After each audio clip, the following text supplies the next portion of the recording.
Maria Taylor, happy day after the NBA Finals. What's going on, guys? Here, hey, welcome.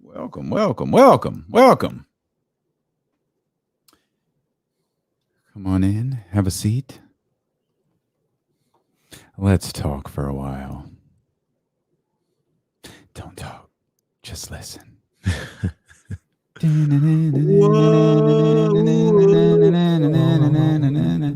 Woo. We breaking out the karaoke on Saturday? We got microphones and speakers. We breaking out the karaoke. So I've been putting together a playlist, and right now, without even I don't even have the stuff from right now out right now on the playlist. We're at like 6.5 hours. We shouldn't stop. No repeats. Just like the club. Can't leave till it's over. Can't leave till it's over. Gotta hear the last song. Gotta hear it. Yeah, that's how it works. Last song was Purple Rain. Purple rain. Purple rain. I can't sing, but I can sing. I can do a KC though. Can he look sharp today? Oh yeah. Whoa, whoa. Woo. Forever, forever, forever. What's the Jason's lyric record? If you think you're lonely. Oh yeah. He bodied that one. Oh yeah. Or the beginning of Lately. Ooh. He bodied. He just makes noises. You know, I saw them at the Bad Boy reunion tour. They came out.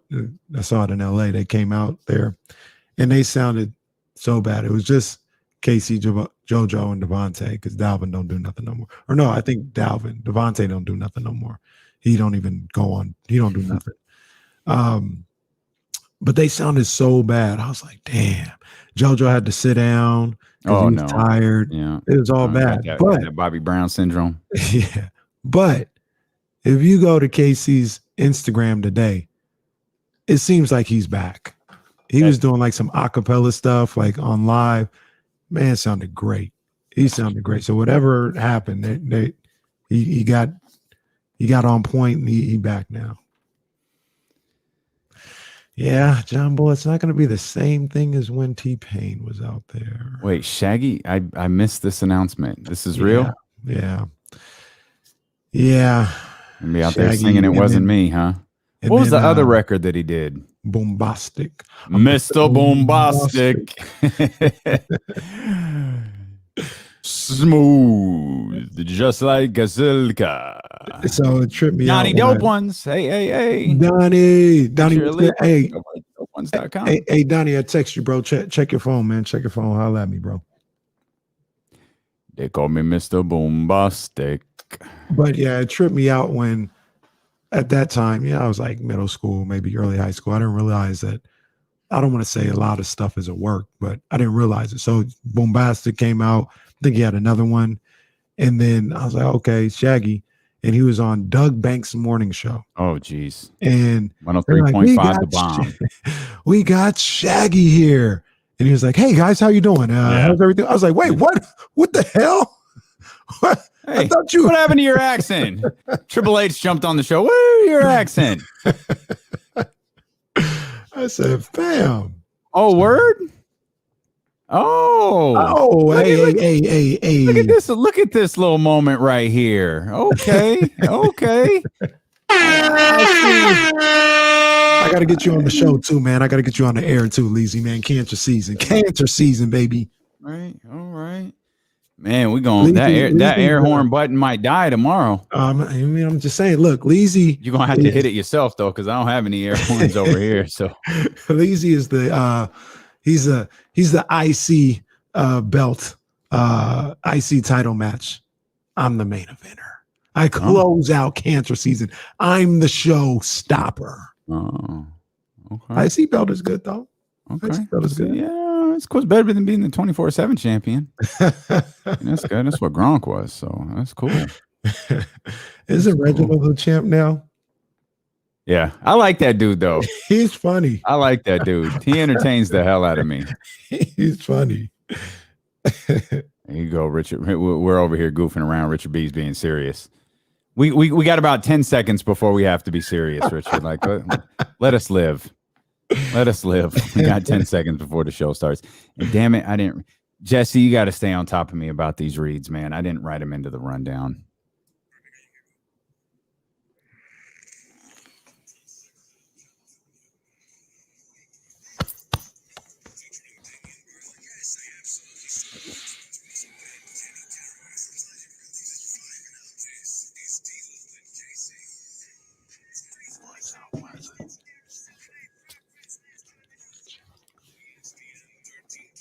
Loved ones, what's good? Come in, sit down, put your feet up, and hang out a while. We're with you for the next 4 hours on twitch.tv/ESPN1320. We're with you over there on youtube.com/ESPN1320. We're with you on the Odyssey app all over the world. And of course, we're with you on 1320 AM. I'm Damian Barling. He's Kenny Caraway. Yes, sir. Thank you. Collectively, we are D'Lo and KC, and we are thrilled that you are here with us. Plenty to talk about today. James Ham, Kings Insider, NBC Sports, going to join us for his weekly visit coming up at 3:20. Lots of news and notes. Fred Warner ain't going nowhere. Come on now. Let's go. The run is started. The run Happy birthday. Happy birthday to the homeboy Leezy here in the chat. The Dodgers walk off the Giants. What did you just say? The Dodgers walk off the Giants. Hey, who man's is this? Sorry, I Two just air got, horns for that. I don't. I just got caught up in the moment. You can't be serious, man. Okay, well, we'll deal with that later. Wait. If we have time, we'll get to it later. That's not even important news today. But what is important is Giannis Antetokounmpo's 50 points, 14 rebounds, and 5 blocks. Come on, man. In a close-out game. Come on, man.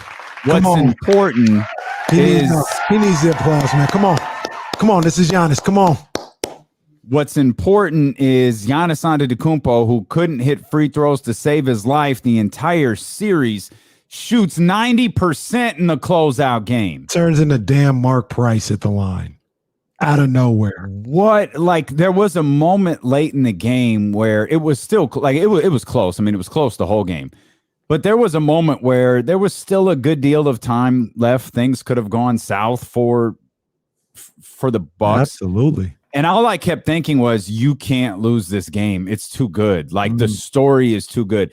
Giannis and what he's doing, what he's doing at the foul line. Like, you can't lose this game under any circumstance. You've got to close them out here tonight. And they absolutely did. And there's a lot to pick apart here. And thankfully, we have 4 hours to pick it all apart. But any conversation about the Milwaukee Bucks and any conversation about their championship run begins with Giannis Antetokounmpo and what he was able to do last night.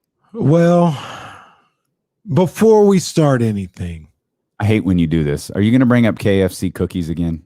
absolutely not. Okay.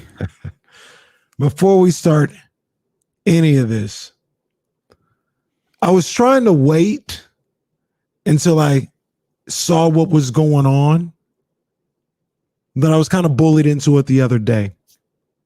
But now, officially official. And new KCC. champion of the world. Wait a second. The belt has changed hands. Wait a Once minute. again, if you didn't hear me, And new KCC. champion of the world. Giannis. No. The Greek Freak, aka Nigerian Nightmare Part 2, the remix. Antetokounmpo. Not really a name you want to say in slow motion. Two, what do you mean you were bullied? You willingly gave him the KCC title a couple of days ago. I wanted to do it, but I wanted to wait, but I was bullied to do it a couple days ago. So now we have the official announcement. And It's new cap. KCC. champion of the world. Giannis. Antetokounmpo. Well, while we're He's got the here, belt. does anybody else want to hand their belt, their figurative "who's the man in the business" belt to Giannis Antetokounmpo? Yeah, I waited. I wasn't bullied into it. All right, I waited. But yeah, I'm good with giving Giannis the belt now. I didn't want to give it to him a few days ago just because there's a chance they could have lost the series, and I'm not giving the belt to Chris Paul. See, you hear this? You hear how reactionary we are. Look at you two. You two should be ashamed of yourself. I waited. Both of you. Well, look, Be ashamed of yourself. I'm gonna tell you like this though. I'm gonna tell you like this. He already had the belt for me officially, and he was doing everything to get the belt. But if there was any question on whether or not he should have the belt or it was time for him to have the belt, the question was dead once he hit that 50 burger. Once he gave you 50, then put the city and put the franchise and put everybody on his back. There is no, what did he do the other day? For all my people on YouTube and Twitch and everything that's watching me. Remember a couple, 2 years ago, they played the Lakers and he put the crown on his head. Oh, he could have put the crown on his head last night because it's his. He had a trophy in each arm last night. But can I tell you something? The ridiculousness of what we do for a living. The ridiculousness of sports media. You're crowning Giannis Antetokounmpo the champ today, the KCC champ. We got the JTF clown. He's undisputed. He's the undisputed champion. I gave him the belt a while ago, yet I'm the same guy who, after 2 games of the Brooklyn series, said, hey, we need to have a difficult conversation about Giannis Antetokounmpo. Like, he's not hitting free throws. He's not closing out games. You're getting beat by a hobbled Brooklyn Nets team. Like, do we got to have an unfortunate conversation about him? And look at where we are today. We've spent all week talking about this. We've spent all week talking about, who's got heat? Who's got heat for not having the championship? Chris Paul lost last night. I mean, there's going to be haters online who go after him, but overall in the basketball community, I don't think Chris Paul has heat for not having a championship. And we can get to the Chris Paul part of this dynamic in a second. But had they lost last night's game, had they lost game 7, Giannis can't win in Milwaukee. Got to fire Mike Budenholzer. Got to do this. Got to do that. Giannis ain't ready. Giannis ain't LeBron. Giannis ain't Jordan. Giannis ain't Steph. Giannis ain't in that upper tier. Oh, everything changes. He could have played the same exact way. He could have dropped 50 last night in a loss. He could have had an MVP performance in a loss like LeBron James did several finals ago. But he didn't.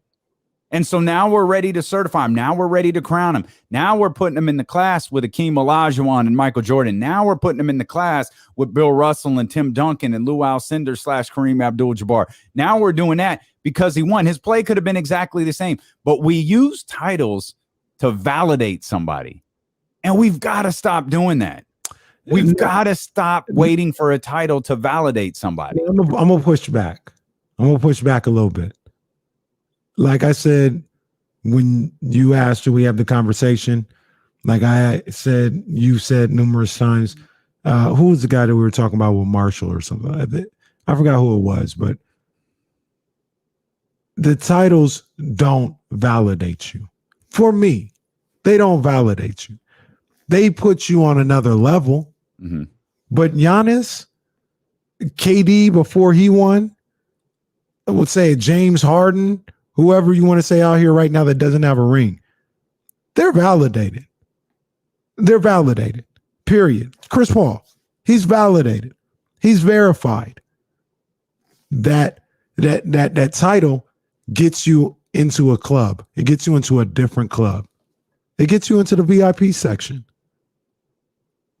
And I think that matters. That's okay. That's okay to say, yo, you can't get into this VIP section. This fine. Is only reserved for the champions. That doesn't mean that you're not great. That doesn't mean you're not one of the greatest we've ever seen.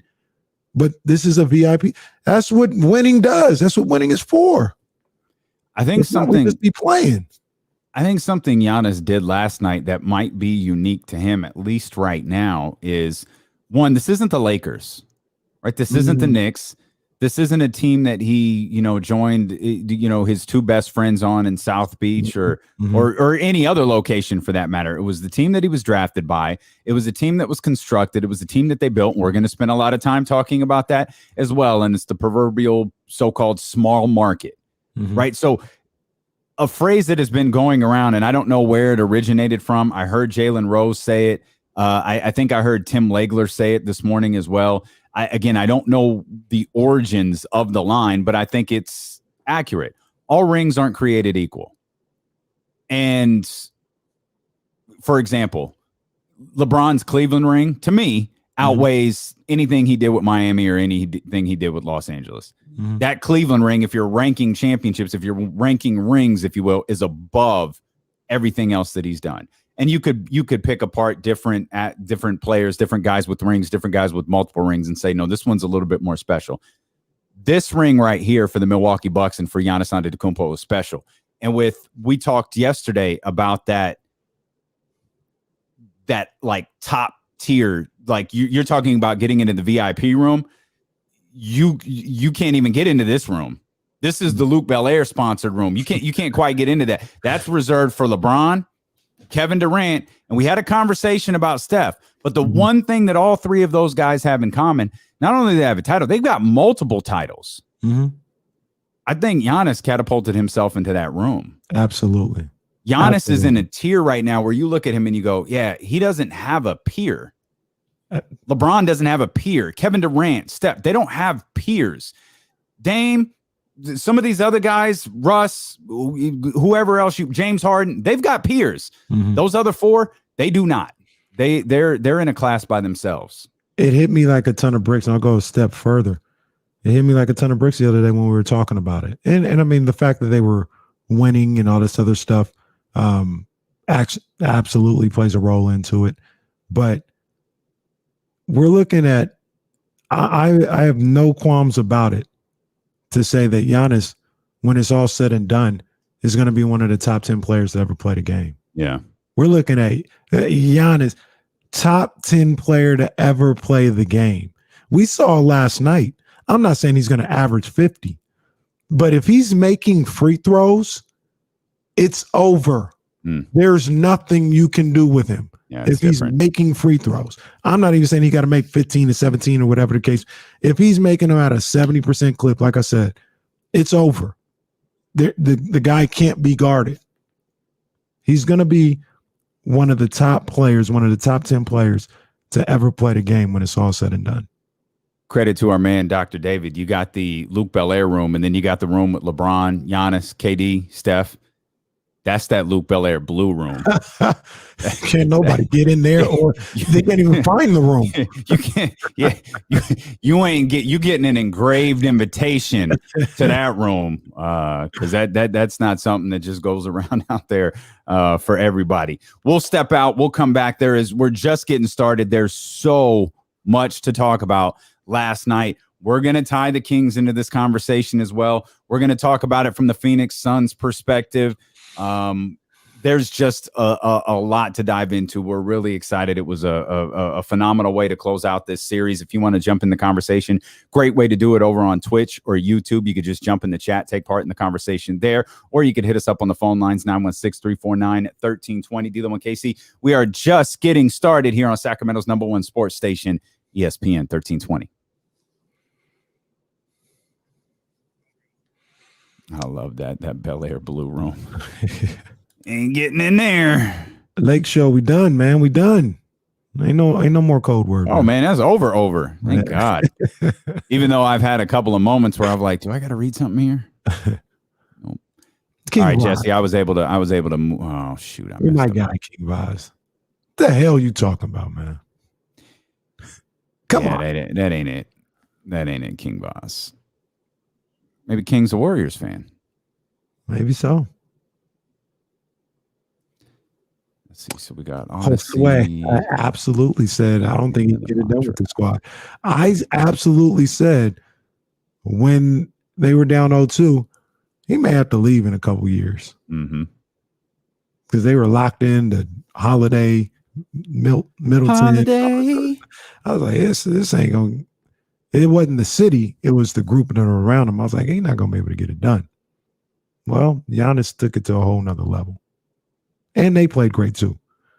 Chris Middleton played great.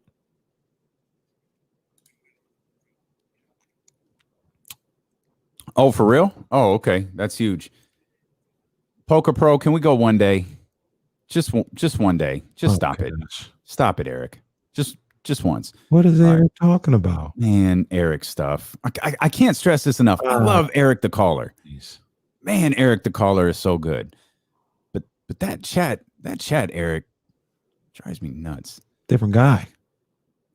So it's the mock draft that's gone, right? Is that what you just said? Okay. Yep. Gotcha. Okay. All right. I cleaned them up a little bit here. Marcus, appreciate you, big dog. You know what I'm saying? A little something. I had my people over at American Energy. They came by, checked me out today, man. So I had to Yeah. man. Shout out to my people over at American Energy, man. They taking care of me, making sure the air conditioning is straight during this crazy summer, man. So my man. yes, sir. My man. Look at I'm just trying to be like Damian Barling. rolling and That's all I'm trying to do out here. I'm trying to be Dame Barling out here. Yeah, that's what it is. That's what it is. Trying to downgrade, huh? Kenny downgrading. I see it. It's all good. Cole, It's all good, baby. Technically, I always have Bucks in 6. Officially, I said the series was over after 0-2, but I didn't say, oh, Phoenix is winning in 5. I didn't say that. I never changed the pick. I just thought the series was over. I thought I was going to be wrong. But technically, I said Bucks in 6 the whole time. Bucks in 6. How many games did the Suns lose in a row? Suns in 4. That's crazy. They lost 4 games in a row. Like, that's really surprising to me. That's crazy. I wouldn't have guessed that in a million years, to be honest. I would not have guessed that.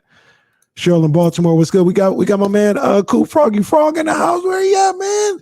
Coop Froggy Frog. Shout out to the family Randall, man. We were supposed to get up at Great. That's why we was going to Great America, his family and my family.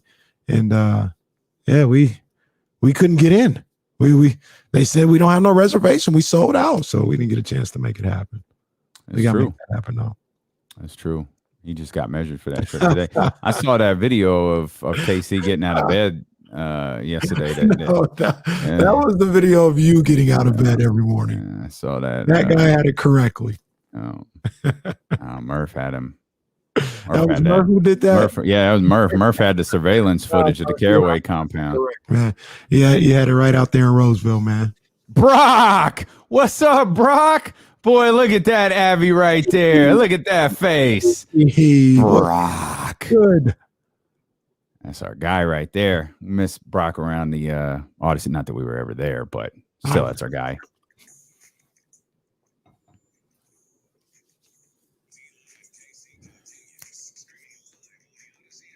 Absolutely. The Odyssey app is available for you right now, where you can discover hundreds of new exclusive music stations available now for sports and music fans by sports and music fans. Our personal favorite, the new Jack Swing channel with Teddy Riley, Guy, Keith Sweat, and the ultimate collection of 90s R&B, the new Odyssey exclusive stations on the Odyssey app, brought to you in part by Macy's and Geico. Dear District, let me ask you something. Wow. Let me ask you a question. If remove our ESPN 1320 duties from the conversation, we're fans showing up to watch the game. Doko 30,000. Would you go? Yeah, absolutely. Oh, absolutely. No, that's a hard no for me, dude. Absolutely not. That's not your bag right there. That is way too many people for me. I don't need to be there. The one thing that I will say is, like, people talk about, whatever, the King's Landing or Royal Landing or whatever they're trying to call it. I wouldn't want to be there, because I told you the feeling of being there. Yes, the concrete bounces. Hell no. I seriously hope when they make the playoffs or whatever and they have people, I hope they pay attention to that, and there's like a capacity limit. Seriously, man. But what they would do, I think, since they put those 2 boards up on that parking structure, I think they would put the people on the street. I wonder what the great earthquake of 2021 would have felt like at the Golden One Center at Doko in that spot, because I felt my floor moving. It was absolutely moving, and I felt it. I wonder what it would have been like there in that structure that you pointed out to me several months ago. Moving, man. Peyton said, though, And I agree. If it's a movie at G1C, I'm showing up. I agree, Peyton. Come on, man. It's a movie. Now, yeah, I'll be inside. I don't want to be outside. That's a lot. I wouldn't be like We're gonna get home either. Well, You can fight your way out of traffic. You ain't never getting out of there. You can be there forever. Sacramento. You just park down by City Hall and you take a back street here and there and you're out of here. Yeah, because no one else knows that. Not really. Nobody does. I used to always park at City Hall since G1C opened up. Okay. $5 parking. It's because you're cheap. Yeah. You frugal. K Street. You frugal. You frugal. That's all right. Ain't nothing wrong with that. A couple blocks. That's nothing. I like taking a little walk. But like I wouldn't be up at the front barrier. I ain't doing all that, but I'd be in the vicinity. Like I'd be from anywhere in between, I don't know. Anywhere where there's people, you'll be there. Between Tiger and Polanco Cantino. I'd be anywhere in between there. I'd be in the midst of it. I wouldn't be at the very. You know what I can see? Did you go to the schools, not prisons concert, the Common Joint that they had down there? Oh, I was just thrown off by the title. I didn't go to that. So it was sold out before I they did. It sold out a free event. It was wild. We used to do KSFM concerts there too, but like you have the stage and then the backdrop is the Capitol and like a couple of blocks are blocked off. I could see them doing that also. Yeah, that stretches further away from the Golden One Center, but it opens up, multiples. It opens up a huge area for fans to be at. It was and we could do that for a playoff game. It doesn't even have to be a championship. We do that for the first playoff game. Yeah, it'll be crazy for the first playoff game. But I think they either do that or I think they'll just close down L Street and put it on that the screens on the parking garage. You do all of it. They're going to do all Kings of it. fans are crazy. Like you can do all of it. Like they're going to do all of it. They're going to be. You guys remember the Deer District when the Bucks won the finals?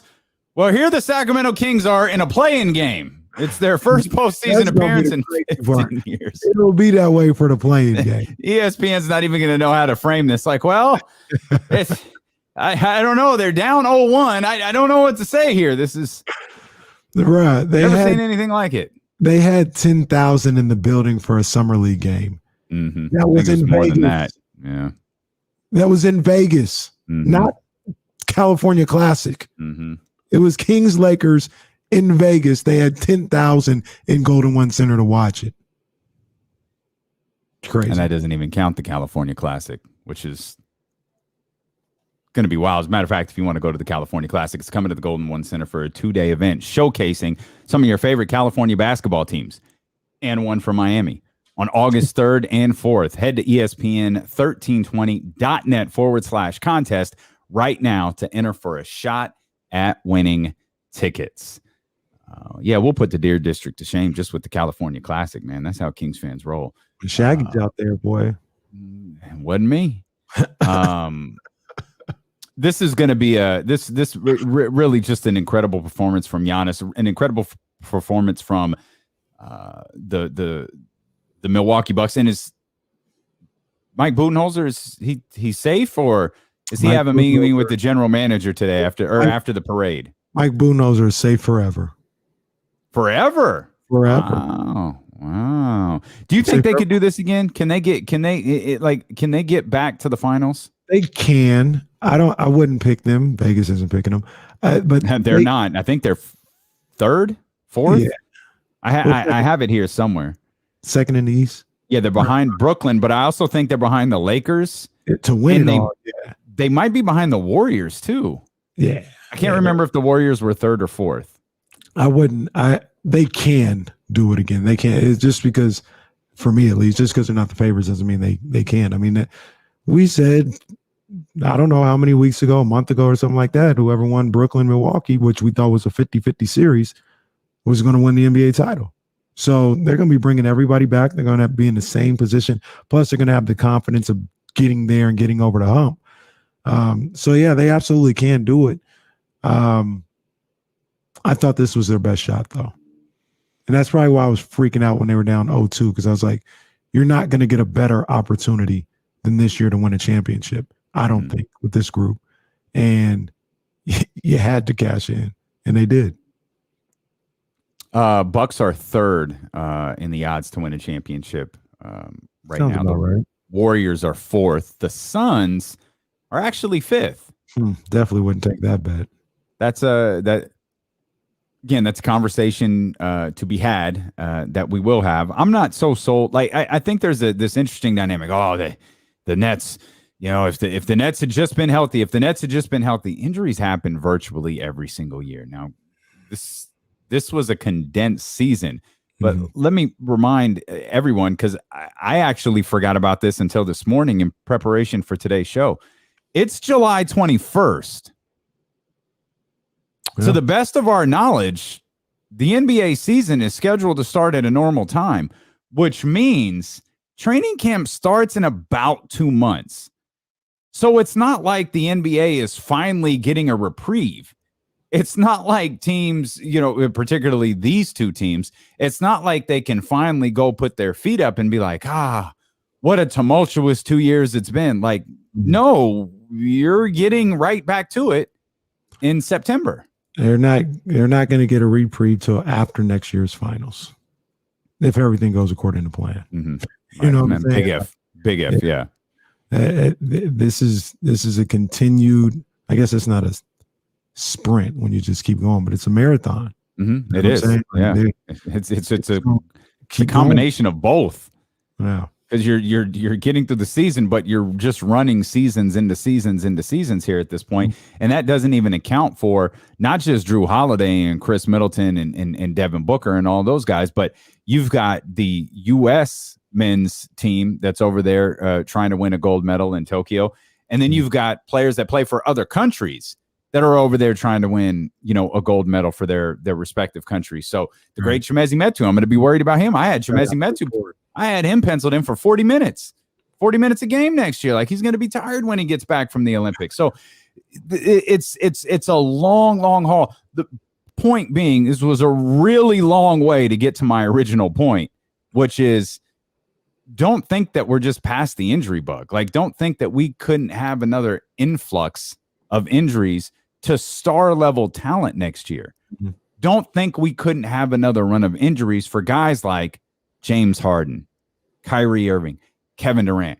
You and I think, are already of the belief that Kevin Durant's days of 82 games are over.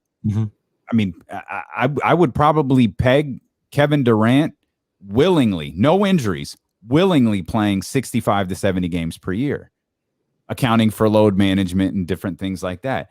Kyrie, you never know. Kyrie may just be like, fam, I need some PTO right now. I'm gonna take doing that. I'm gonna take this trip to California off, or in his case, I'm gonna take this trip to Boston off, and I'm gonna take this trip to Cleveland off. So I'll see y'all when you get back. James, I don't really know. I don't really know what to think about James Harden. I feel like those guys are going to be, not that they weren't motivated last year, but having, you know, the taste of failure, knowing that, you know, Kevin Durant's shoe size being one size too big, being the reason that they were eliminated from the playoffs. They have that like extra drive that the Bucks might not have. Right. And that doesn't, there's nothing wrong with the Bucks. It's hard to repeat. And it's hard to keep that same drive after you've won a title. It's hard to have that same thirst and that same hunger. Brooklyn has it because Brooklyn tasted that failure last year. But I wouldn't be so quick to be like, oh, yeah, no, Brooklyn's the favorite because they're all going to be healthy now. Well, no, they might all be healthy to start the season, but to just count it off as, oh, no, they're going to be healthy this year, I think is silly. Well, you can't do that for anybody because injuries happen to anyone at any time. And I kind of feel, and you can push back on this if you like, Damien, I kind of feel the rush season or the condensed season or whatever, a tad bit overblown with the injuries that happen in the playoffs. There's a lot of guys and a lot of players that hadn't played for I don't know how long. They got a regular break. Like you look at the Warriors. Warriors didn't play for Had like a from year. like March They to had forever off. Yeah. January or December. Yeah. You know, and the Lakers, the Lakers, the Heat, the Nuggets, who was at Boston. Yeah, they played longer into the season. But Jaylen Brown going hurt. I mean, sports science, maybe they could tell me I'm completely off base here, but didn't he run into Jason Tatum? And that's how he got it. It wasn't like his body was just fatigued and broken down, at least on that particular incident. You know what I'm saying? Yeah, there's some was it Donovan who sprained his ankle? Mm-hmm. Like, I think he jumped up and he just landed. Oh, I remember he just landed like in the worst way. I don't think you can't lump all of these into the same thing, in my opinion. Mm-hmm. Harden, you might be able to put Harden in that category. And I think part of the thing with James Harden is like he was like in and out at points during the season. I think soft tissue injuries, like what James Harden had with his hamstring, I feel like hamstring was a body part that we talked a lot about this season in basketball. I think those types of injuries you can equate to the condensed season. The what happened to Joel? Anybody remember Giannis was hurt? Anybody remember that? Like a week ago. Yeah, like I don't. You know, Giannis was impact. Yeah. Jamal was impact. Like there are a lot of guys who got these injuries that were impact injuries that I don't think can be lumped in with the. I do think there's some validity to the condensed season and injuries, but I don't think all injuries fit in that box. Right. Well, and look, and I'll even say this with James Harden. James, first of all, everybody was off for 4 months. Mm-hmm. You know what I mean? So everybody, like, they didn't play and they didn't do nothing, which might have been the issue, to be honest with you. Absolutely. 4 months. Mm-hmm. But then James came back into the bubble. He was gone by September. August, late August, or mid August. I don't know. They didn't have. He was out. Yeah, they didn't. So no, he was out quick. He was out. He came back. Now, once again, more than a condensed schedule, didn't seem like James was doing what he needed to do to be ready for the season. That's it. That's the other thing, right? A little baby, and doing a whole bunch of other stuff instead of trying to get out of Houston, instead of actually preparing himself the way he normally should. So, you talk about. Condensed schedule and guys, Sacramento Kings shouldn't hear about condensed schedule. Like they've been done since a while. I don't remember. It's been a while. They're not going to play again until October, so shouldn't be an issue for them. Shouldn't be an issue for the Warriors. They're going to play in a couple of days. Some of them. Yeah. So who's playing? Oh, Dame Lillard's playing in a couple of days. That's what we said. Yeah, Dame Lillard will make his Sacramento Kings debut at the California Classic. Like he was insistent that the deal be done before the California Classic, so he could make his appearance there. To your earlier point, though, the Bucks, that's a true grind, right? That's a true grind. You just getting done with the finals, and then you're starting the season soon. And they played late last year. Yeah. Middleton, Booker, Holiday. You're going to the Olympics. You're coming back right into training camp, basically. So those are guys to keep an eye on and to look to see how they deal with being rushed into everything. But from the startup is going to come quick. But the thing that may help everybody this year is I don't think the schedule is going to be as crazy, right? Yeah. It's not going to be as compact with the schedule. You're going to get. The one thing they will get back to normal with is rest days and days off and days in between games and things of that nature. Or the lost concept of practicing. Yes. They'll be able to get back to practicing, which I think very few teams actually got the opportunity to do last year. And it's one of the things that give me pause when I criticize Luke Walton is how much can you really teach? Yeah, I'm not saying it's okay, and I'm not saying my opinion on Luke Walton has changed, but I do try to be fair to the situation. I don't try to like have it take and stick by it come hell or high water, but I do like if he's trying to teach something, if he's trying to implement something and it's not getting through, you're not going to have a lot of time to have these guys get reps in. You're not going to have a lot of time to practice it. You're not going to have a lot of time, whether it was Rex Kalamian or Alvin Gentry or Lindsey Harding or Bobby Jackson, or it was Luke Walton who deserves credit or, credit for things being good or credit for things being bad. You weren't going to have a lot of time to implement anything. Last year. You weren't going to have a lot of time to practice anything last year. And that obviously isn't just the case for Luke Walton and the Sacramento Kings. That's the case for all 32 teams or 30 teams in the NBA. So I'm not so quick to, and maybe it's just my dislike for James Harden. I'm just not, that's a take that I just won't waver on. Like, I don't know why. I just dislike that dude. And I'm not going to acknowledge the Bucks for the second straight year, or not the Bucks, the Nets. I'm not going to acknowledge the Nets as the favorite, and I'm just going to be rooting for someone to knock them off until the one thing until there's no one left to root for. One thing that we see more times than not is as predictable as we think the NBA is, it's not as predictable as it is. We've seen shockers in the final. We've seen teams catch fire and win a championship, and injuries dictate, who wins a championship sometimes, or whatever the case may be. So I got the Nets as being the favorites. They got that 1 year under their belt that everybody said they needed before they could actually win a championship. Well, they got the year under their belt. Now they should be primed and ready to win a championship. So I got them as the favorite. But the Bucks, once again, they can go do this again. They are more than formidable. I wouldn't place odds on it, but when you got the guy who has the belt, undisputed, undisputed. Here on D'Lo and Casey. There's another thing worth pointing out too. Let me give you these numbers here real quick. Giannis Antetokounmpo, fourth player to average 30 points, 10 rebounds, 5 assists in an NBA Finals. He's only the second to actually win the Finals MVP. Him and Hakeem Olajuwon did it in 1995. Kareem Abdul-Jabbar did it in 1974. And LeBron James did it twice in 2015 and 2017. He lost both of those finals. Speaking of, with the talking about the Bucks and talking about the hunger for next year, talking about that desire to get back there, is there any chance that the Bucks are,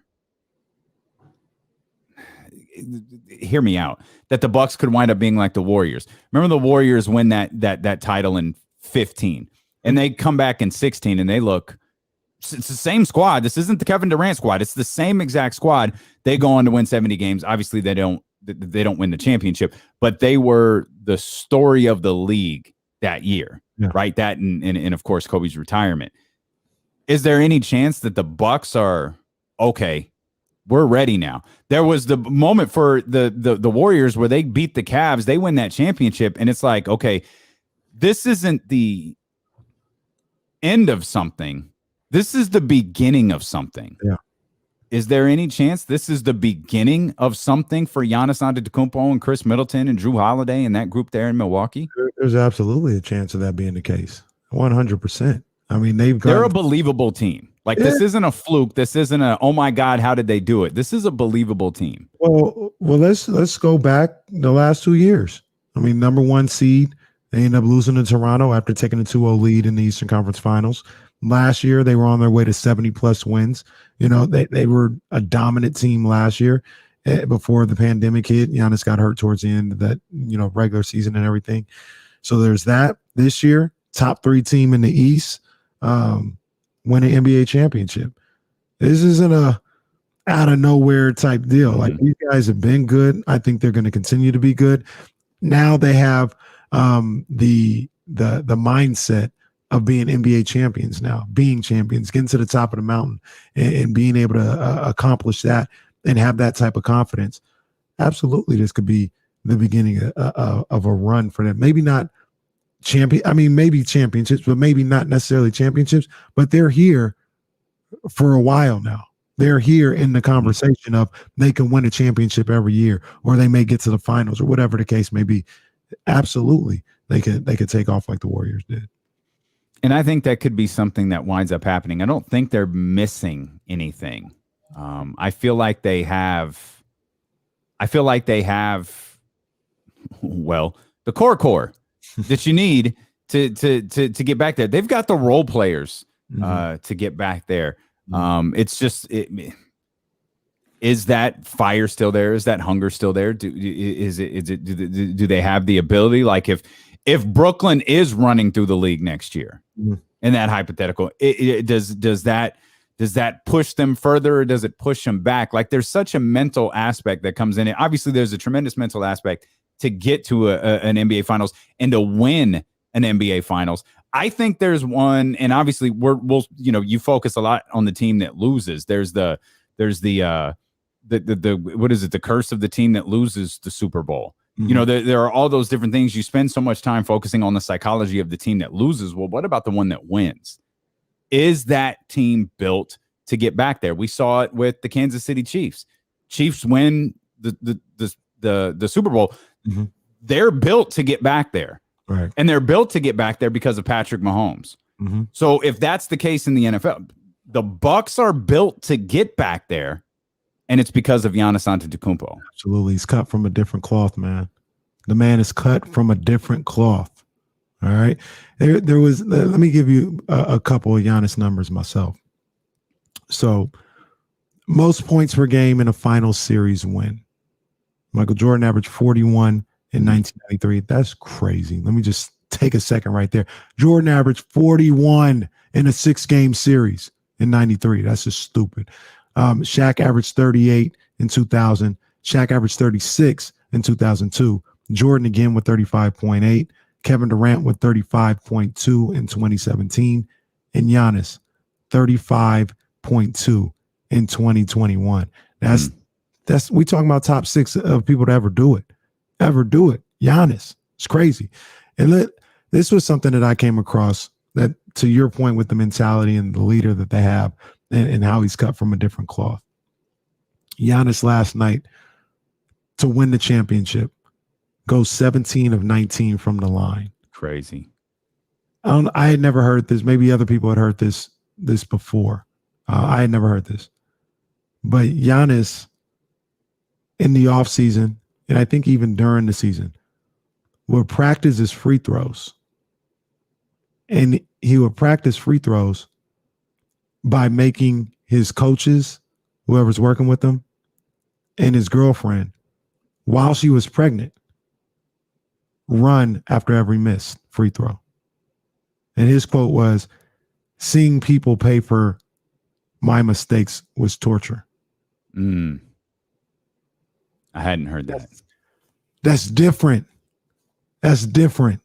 And in the biggest moment of his career, when people, his teammates, the city, everybody's hopping on his back and seeing them pay for his potential mistakes of missing at the free throw line, he had prepared his mind. He had prepared emotionally, mentally, to put people on his back and take him to the promised land, man. Mm-hmm.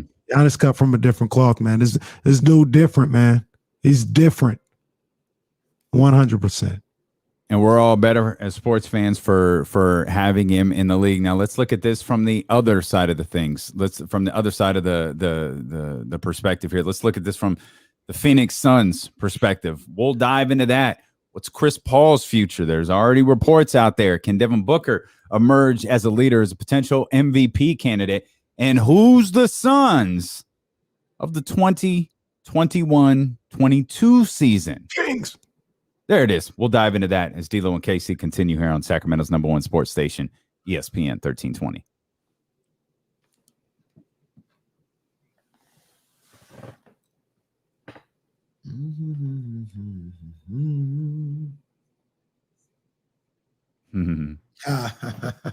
It's just me. Just a little walk down the street. Just a walk downtown. You know what I'm saying? $5. Man, $5. You can't go to no professional sporting event park for $5. Nope, you sure as hell cannot. You cannot.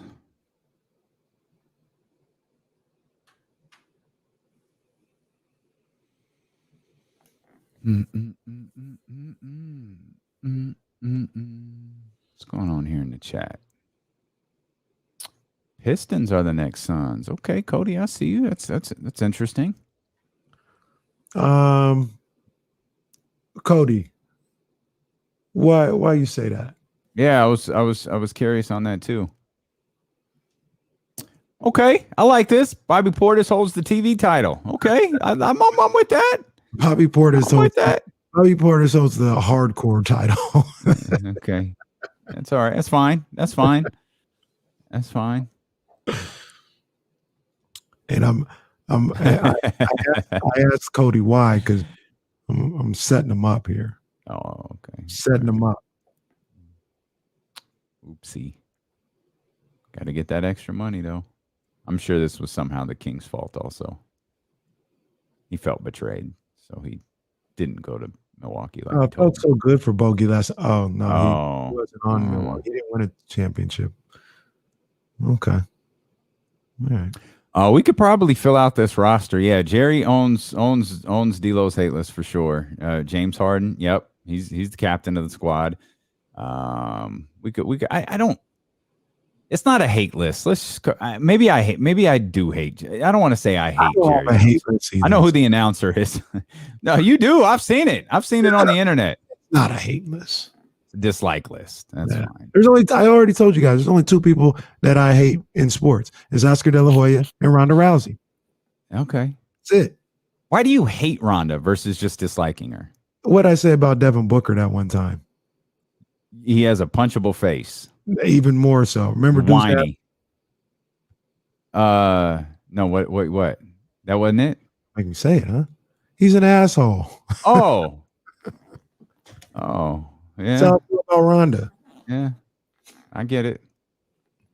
I didn't have a problem with Ronda till the Holly Holm fight. And it was like, yo, what the hell's wrong with you? And then Man. Holly beat her ass. So it was kind of like, oh, that's what you get. Absolutely. Minnesota. That's an interesting one because I see it. I don't see Detroit, but I see Minnesota. Obviously, the roster's there. I don't know, man. She's a good fighter, I guess. I didn't. It's not saying she's not tough. Like that's her bag. Yeah. Like she'll absolutely. I actually don't think she's that tough, to be honest with you. Well, I think there's a difference between tough and being able to get you on the mat and tie you in a pretzel. Right. She could tie us together in a pretzel with us not even being in the same room, I believe. She once somebody stood up to her and smacked her around like Amanda Nunes or something, all that toughness is gone. She cowered away. She retired.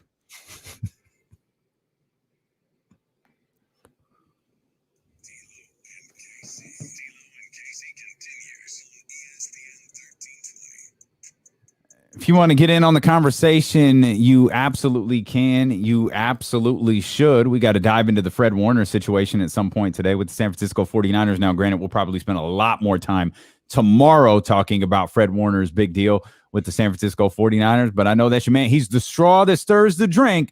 I believe he was the original straw that stirred the original drink here on D'Lo and KC, if I'm not mistaken. Yeah? No, I think it was De'Aaron. I don't think so. I think it was Fred Warner, but we'll ride with it because remember, De'Aaron didn't start playing until this. Oh no! When did no? It was August. Yeah, their season was over. So no, it was the new season when we started because Vlade had just been fired a couple of days or stepped down or whatever. That status. I feel like Fred Warner was the original straw. I know you are. I wonder if I gave him that status. A straw that stirs a drink. You absolutely gave him that moniker. It's just a question of whether he was the first one because there are a lot of guys on that straw that stirs the drink team. Well, I don't know about that.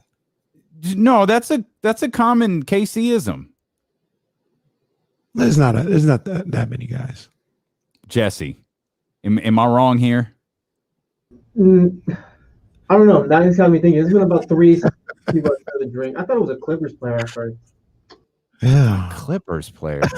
Well, check the tape. Fred Warner signing a deal. Are those on Odyssey?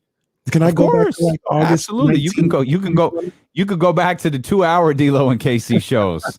Absolutely. You could go back and hear the moment that we started and didn't know we were on the air. You can go back and hear that. That is how we started. Imagine that. Yeah. Okay, guys, here we go. Casey and I are ready. We're going through our first ever routine, and I'm hearing a Sports Center update in my ear. That's what's playing in my ear. And then I hear Charlie come over and go, you're on. What? No, you're on the air. Like, go. Talk, stupid. Like, oh, okay. Hey. Well, and then all of a sudden, again, and all of this is happening.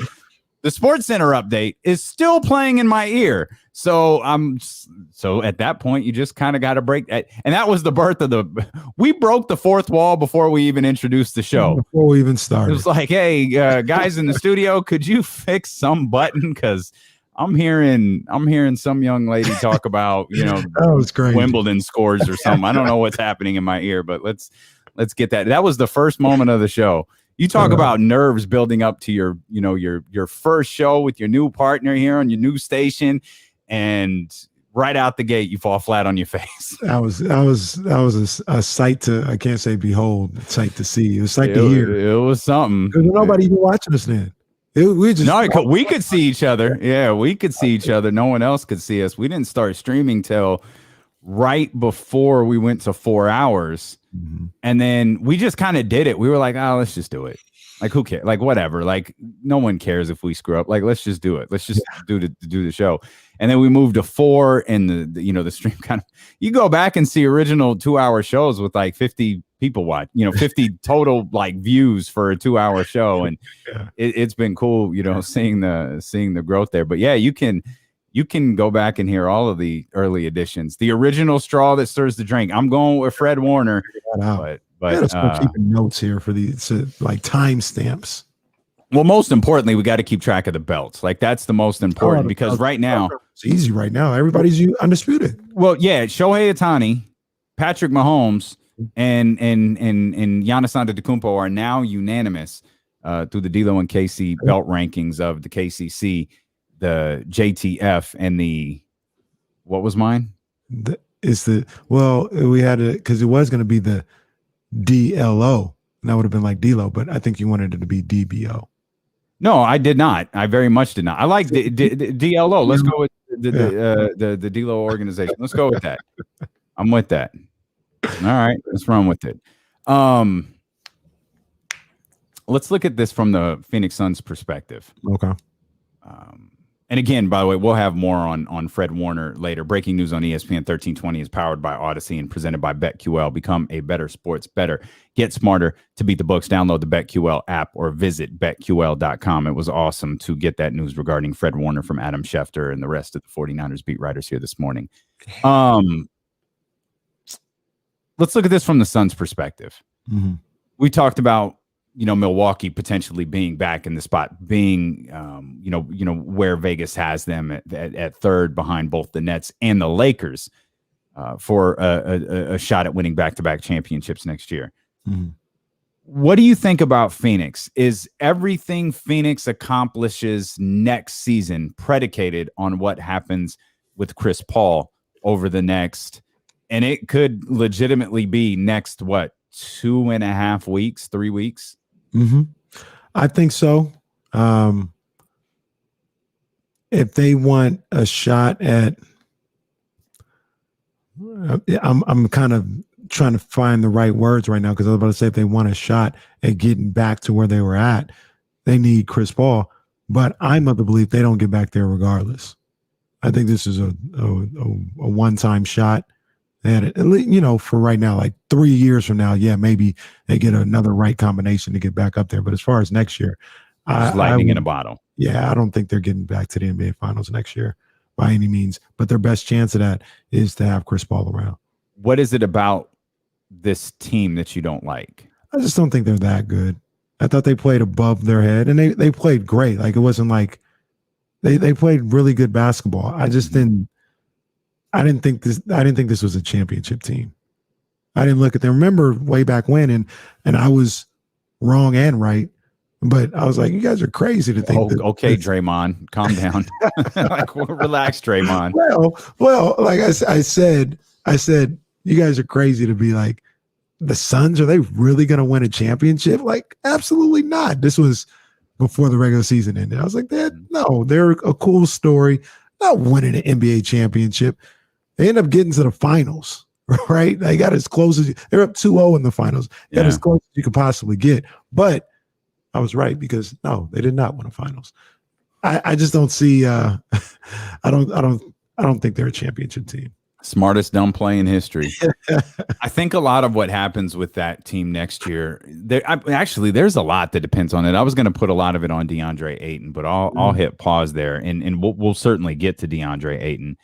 But let's go with the hypothetical that Chris Paul leaves, and there's already reports about the Los Angeles Lakers, and we can dive into all of that later. But let's just focus on, let's say Chris Paul leaves, where he goes. Not relevant to this portion of the conversation. Which, in fairness to Phoenix, we've seen this now, and I think we actually question, could this be the blueprint for certain teams moving forward? You roll the dice to get a Chris Paul and see how it works out with your team. Well, it worked out very well. We saw Toronto do the same thing. Rolled the dice to get Kawhi Leonard. Didn't know if you were going to be able to keep him, but you did it, and it paid off in the ultimate fashion for them. And they still have a relatively good roster. They probably have a few things they want to figure out along the way. But I think in most cases, all healthy, everybody, that's probably still a playoff team with a few, tweaks here and there.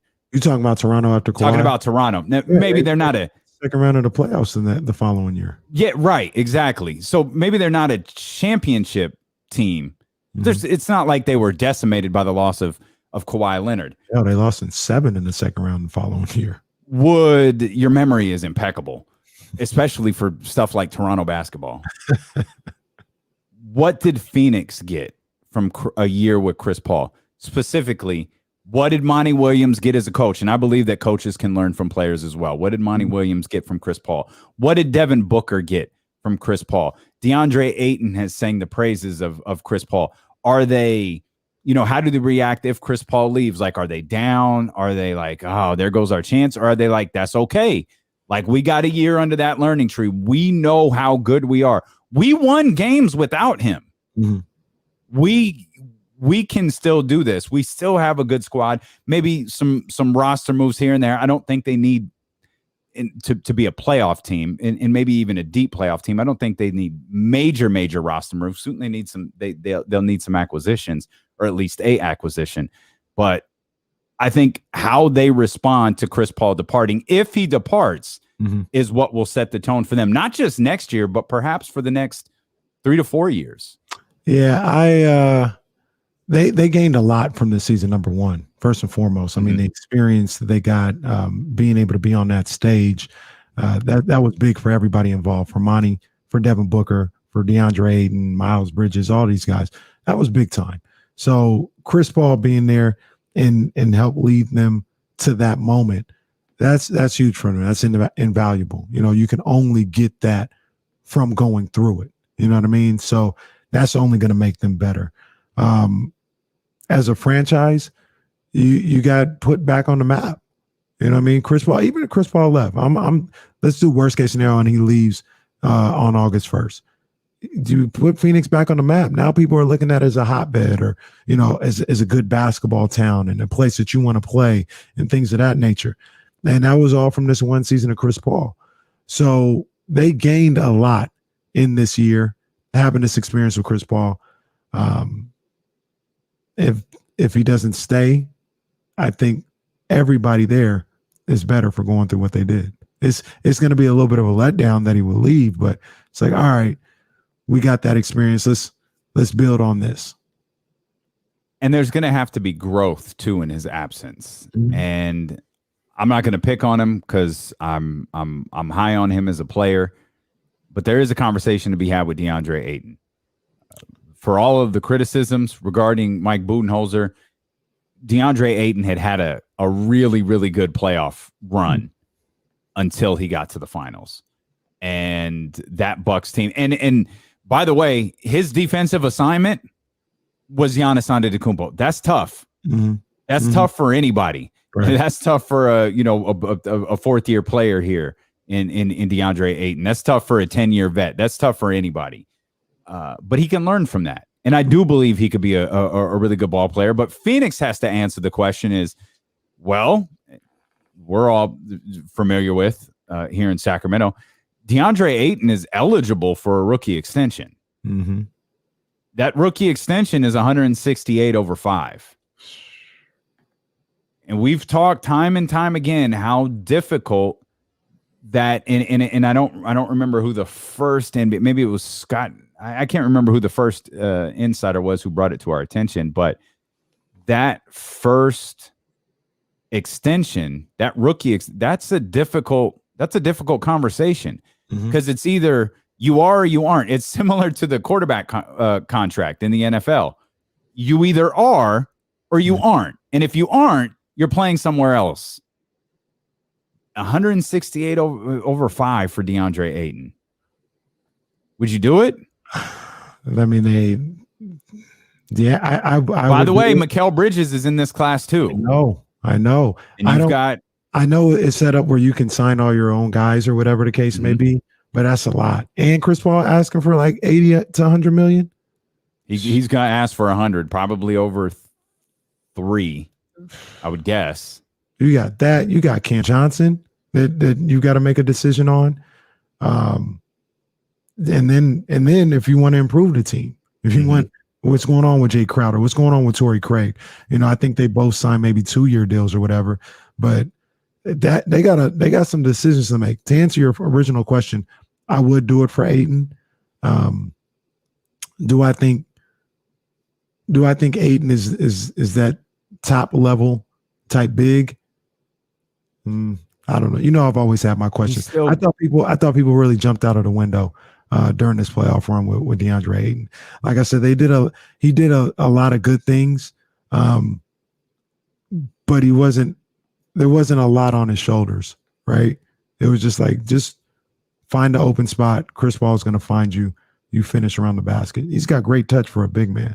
But like I said, it was anytime last night I'm watching the game or whatever, and they give the ball to Ayton, and they're like, make a move. Yeah. I'm sitting there because I was on it last night. I was actively rooting for these Bucks. I was like, oh yeah, he got no bag. You're good. He's got no bag. And sure enough, he missed like every time. He can improve. He's still young and he's a developing player. But and not to come at you or anything like that, but I know you had mentioned he was a superstar. I don't see him being that type of guy. I think I won't back away from that. I still think he can be a superstar. You're listening to ESPN 1320 KIFM West Sacramento, KRXQ HD2 Sacramento, an Odyssey station and driven by Lashers, Elk Grove, Dodge. It's Steelin' with KC here live on twitch.tv/ESPN 1320, youtube.com/ESPN 1320. We welcome those listening on the Odyssey app all over the world. And of course, those listening on 1320 AM. We appreciate you for being with us. Cody says, KC, you believe Holmes could be the center on the Suns and make the finals, and Holmes ain't worth 160 plus million. Why do you pay Ayton that? I think Ayton has a way bigger upside than Rashawn Holmes. Like, there's things about Ayton offensively that I don't think he can do right now, that if he ends up having that 3 years from now, I wouldn't be surprised. Like, he don't have no bag right now. I feel like I know what you're going to okay. Can you elaborate? I feel like I know what you're going to say, but I don't want to speak for you. What can't DeAndre Ayton do? You can't give him the ball and he go to work. Okay. You can't give it to him on the block and say, get us a bucket, big fella. He can't do that right now. And they don't ask him to do that. But I think he has the tools to be able to in the future. Like, get on the block, work out of the block, whether it's get us a bucket or they're coming to double team, find the right double team, pass out of it, things of that nature. If I was the Suns, I would believe that he could get there. Rashawn Holmes, I like him, but he's a finished product. He's a good finished product, but I don't think he's not developing a post game. I don't think. I'm going to advocate for re-signing DeAndre Ayton, even if it's to the tune of 160. Yeah, if it's the tune. And to be fair, for those unaware, I wasn't high on DeAndre Ayton coming out of college. I didn't quite understand it. I didn't understand why he when Michael Porter Jr. went out, why he became the consensus #1 overall pick, especially being eliminated. And I think it was the first game of the NCAA tournament. It's not like he had this tremendous tournament run. And I felt like his legend grew as the weeks and days went along. And it was not something that I completely understood. But I see the potential there. And I think he realized that some of that potential this year. And there's, I mean, here are some of the numbers that you need to know regarding Chris Paul. If Chris Paul opts in or signs an extensions with the Sun, Phoenix will not have cap space. Whether or not he opts out is likely will determine if the Suns are in the luxury tax for the first time in like 11 years. Here's what Bobby Marks said. If Chris Paul opts in, then the Suns will be $10 million below the luxury tax threshold with 4 open roster spots. Jeez. If Chris Paul opts out, and this is this to me is the most likely scenario. If Chris Paul opts out and signs a long-term extension for less money in 2021, which remember, it likely 44 down to like 35 because he's signing for 3 years. That would be my assumption. The Suns could retain the flexibility to use the full mid-level exception and remain below the tax. That's fact. I don't know what that's factoring in for Mikal Bridges, though. I know that that's factoring in major money for DeAndre Ayton. And I think Ayton, and maybe this is me being a prisoner of this postseason. You can't call it a prisoner of the moment because he didn't have a good NBA Finals. I thought he had a really good season. I thought he had a good postseason run. And I don't know that they would I don't know that they would give this award to a player like DeAndre Ayton coming out of the finals, a guy who starts all of the games and does different things like that. But I could see a point jump from him next year. I could see a percentage rise from him, a field goal percentage rise from him next year, where we get to the end of the season and you're looking around going, wait, is DeAndre Ayton the most improved player in the league? Like, did he just get to, the 20 points per game or 19.2 points per game or something along those lines to go with the 12, 13, 14 rebounds he averages on 60% from the field? Like, I can see DeAndre Ayton being that. Yeah, I don't think that's inconceivable at all.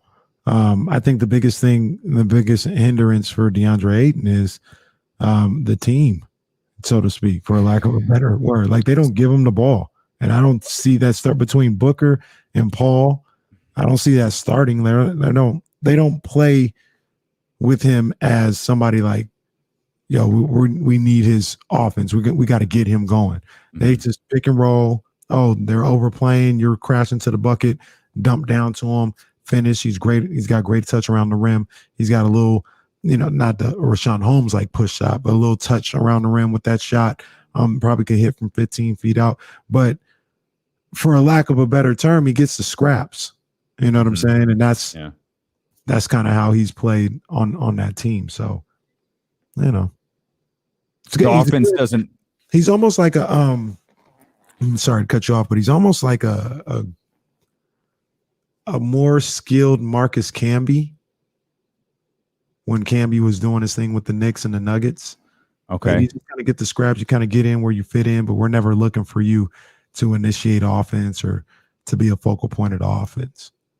And he doesn't play with as much energy as Camby, but that's the guy I always think about when I think about a big who doesn't really have a bag, but is impactful with the way that he plays in his role. And that's something he can adjust. Like, he can ramp up his energy. It's hard to do. Like, you always hear the line, it's easier to tell someone to slow down than to speed up. That might just not be his demeanor to play with that level of energy, but he may have to now. He may have to play. I don't think he has that. And he might not. Like, I think it's difficult to tell somebody to speed up. It's a lot easier to tell them to slow down. But you brought up Devin Booker, and he's probably the most important part of a potential. And I don't even know that probably should be in the conversation. He is the most important part of a potential post Chris Paul life for the Phoenix Suns. What step does Devin Booker take now? Not as a player, not as a scorer, but what step does Devin Booker take as a leader? What step does Devin Booker can he emerge as an MVP candidate? Can his talent no longer, be denied? Is it no longer we've got to get Devin Booker out of Phoenix? Can he be the guy for this Phoenix Suns team that Chris Paul was? And I think I know your answer. And I'm honestly in agreement with you. I don't know that Devin Booker is that kind of guy. Mm-hmm. He's got all the talent in the world, and we see that. We see that on display regularly. Mm-hmm. But can he lead this team? And it's unfair to say, can he lead the team the same way Chris Paul did? Right. There are elite players in the NBA who can't lead the way that Chris Paul does. But Devin, if Chris Paul is gone, Devin Booker is going to have to. He's got to fill that role. Yeah. It's. I understand. Like I was going to say, it's his team. This feels like Chris Paul's team. Yeah. If Chris Paul leaves, it's Devin Booker's team again. And the history of a Devin Booker team is not good. But now you have a different kind of experience that, and if the Suns aren't able to at least be in a conversation next year, people are going to be looking at Devin Booker funny.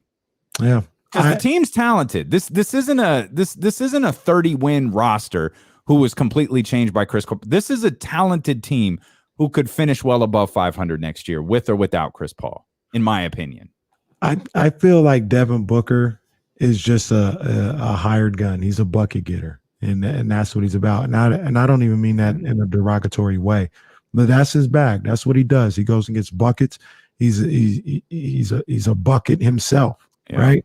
But as far as like being a leader, putting people on your back, making other people better, I don't think that's what he does. And as you're speaking, I'm trying to think of like the other guys in the league at that position who can do that, right? And you think about a Kawhi Leonard, who can put a team on his back on both ends of the floor and make other people. I don't think Devin Booker's that. Even staying in LA, you think Devin Booker's better than Paul George? I do not. I don't think so either. Like as a complete basketball player, I do not. No. I think he's a better scorer. I don't think there are very many scorers in the league as good as Devin Booker is. But as a complete basketball player, I don't think that's. The interesting thing about that is somebody brought it up, and last night was maybe a prime example. Devin Booker's he doesn't shoot the three ball that as well as you would think. Mm-hmm. You know what I'm saying? And that's like, I look at him like, yo, he's a knockdown shooter. And I don't have the numbers in front of me right now, but I would think he's like for as good as he can shoot, as good as of a scorer as he is, I would think he's more of a knockdown 3-point shooter than he is. He's not really that.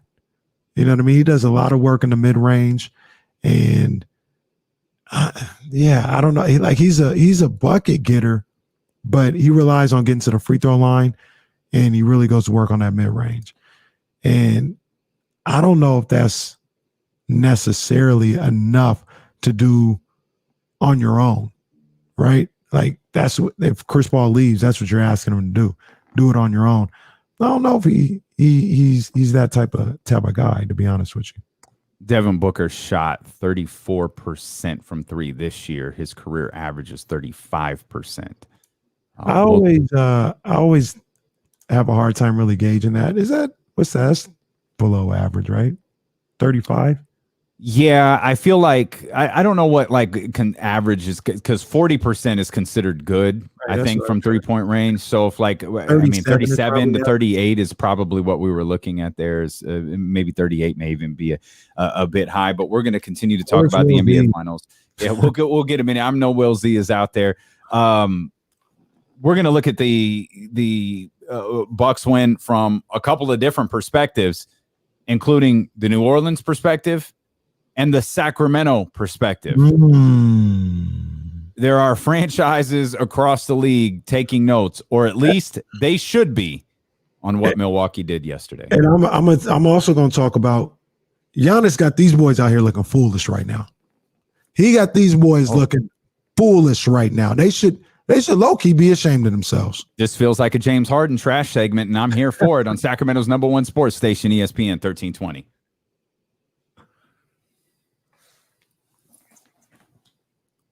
Tatum. I like Tatum better. Tatum.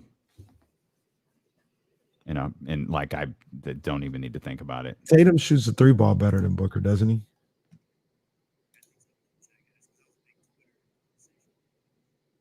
Yeah. Booker's nice, man. Obviously, he's super skilled, and while he irritates the hell out of me sometimes, I would never take away from his game. The man can play, but there's I don't know. I didn't realize until somebody brought it up how he's not that good of a 3-point shooter. When they needed it the most, 0 for 7 in Game 6. That's tough. I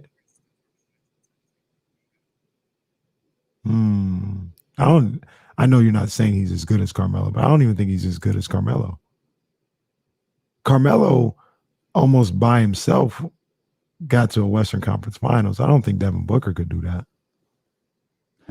Well, we certainly haven't seen it. No, he can't even get the playoffs. Yeah. Yeah, Tatum only shot 38% from 3 last year. I guess that's about average. He shoots almost 40% on his career, though.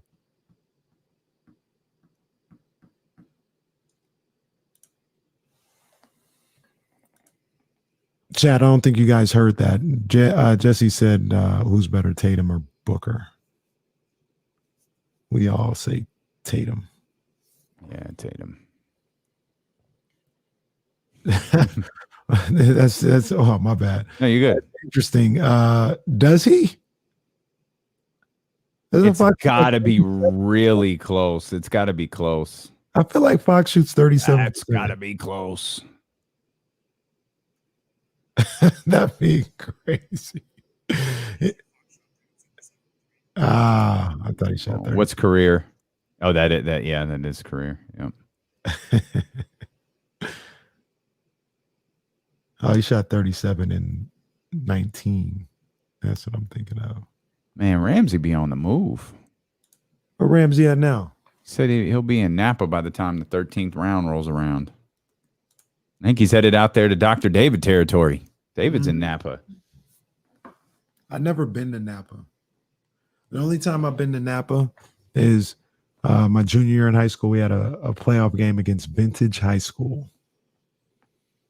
Is Jazz a wine drinker? Are you a wine connoisseur? No, I wouldn't say connoisseur, but I'll drink it. I don't have any. Anything. I don't drink much, but I don't. When it's time, what you do drink is damn good. I don't drink much, but what I do drink is damn good. Get that blue bottle in the shot. Bang, blue bottle. I'm not opposed to drinking, and it's mostly socially. You know what I'm saying? Like if I'm out somewhere. Get the IG live on KC on Saturday night. Yeah, I don't drink much. Definitely gonna be drinking on Saturday night, baby. Let's go. Now, I'm gonna give you a chance. Do you need Friday off? Nah, because it's Thursday. Okay. Well, your birthday, but I'm saying Thursday night into Friday. If you need Friday, just tell your boy in advance. Nah. Let me prepare. Okay. I ain't going to sleep no later than I normally do. That's true. That's true. What's up, chicken feet?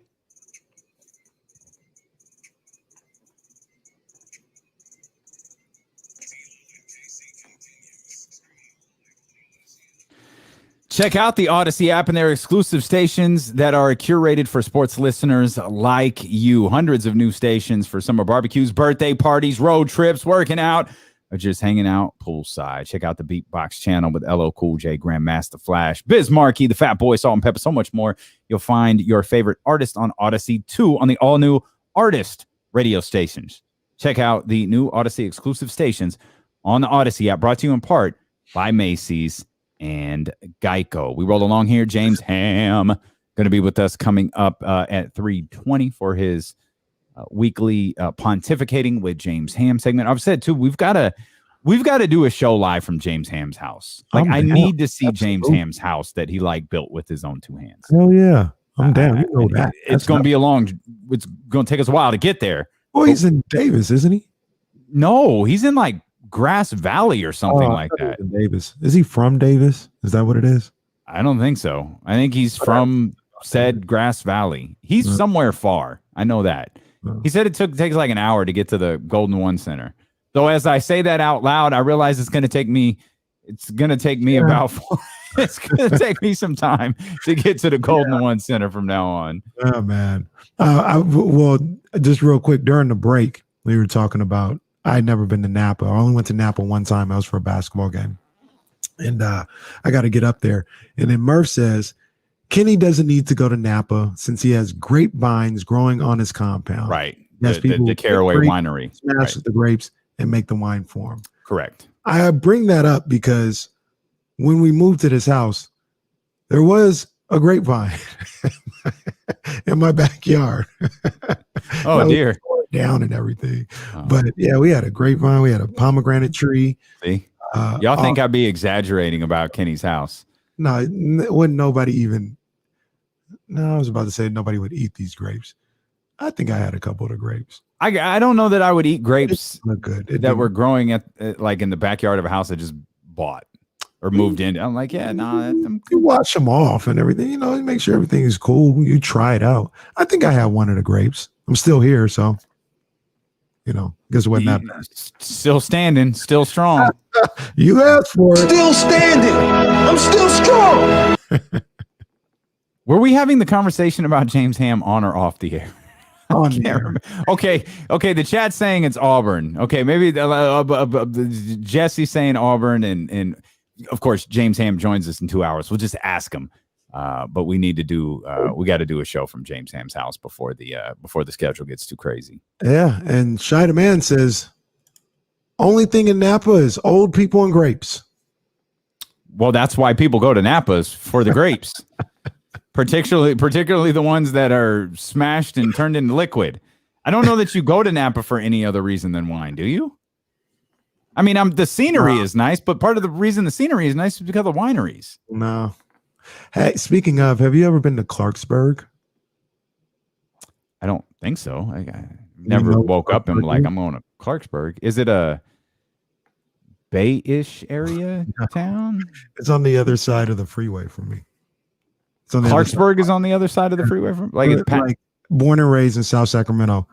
I didn't know Clarksburg existed till like 3 years ago. Okay. But it's like they got a lot of wineries over there. The old sugar mill is okay. I knew that.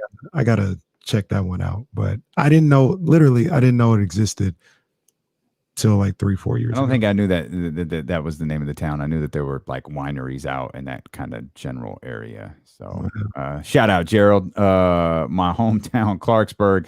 It's Sacramento's own Napa. There you go. Okay. The old sugar mill. I gotta check that place out. It looks really cool. And then I went wine tasting at another place. You know, they got a lot of like I think all vineyards are like this, but they're, you know, somebody's backyard damn near. You know, they created it at their home. So they got a lot of places like that. But the old sugar mill is that place looks dope. Caraway wines will be available for little people like you and I to buy beginning next season. This is an aged wine that the Caraways are putting together, so we'll be able to get those about a year from now. It'll be harder to get than the Luke Belair Blue. Anyways, all that to say, James Ham's going to join us. We'll talk Dame Lillard rumors and various different things with him. Always great talking with James Ham. Again, that's coming up at 3:20. I wonder how many teams were looking at the Bucks, including the Sacramento Kings. I wonder how many so-called small markets were looking at the Milwaukee Bucks last night. We're looking at the lack of a super team, that we're looking at the lack of, you know, multiple max free agents joining together. Now, Drew Holiday makes good money, very, very good money. You acquired him through trade. Chris Middleton makes very, very good money. You acquired him through trade? They drafted him, I think.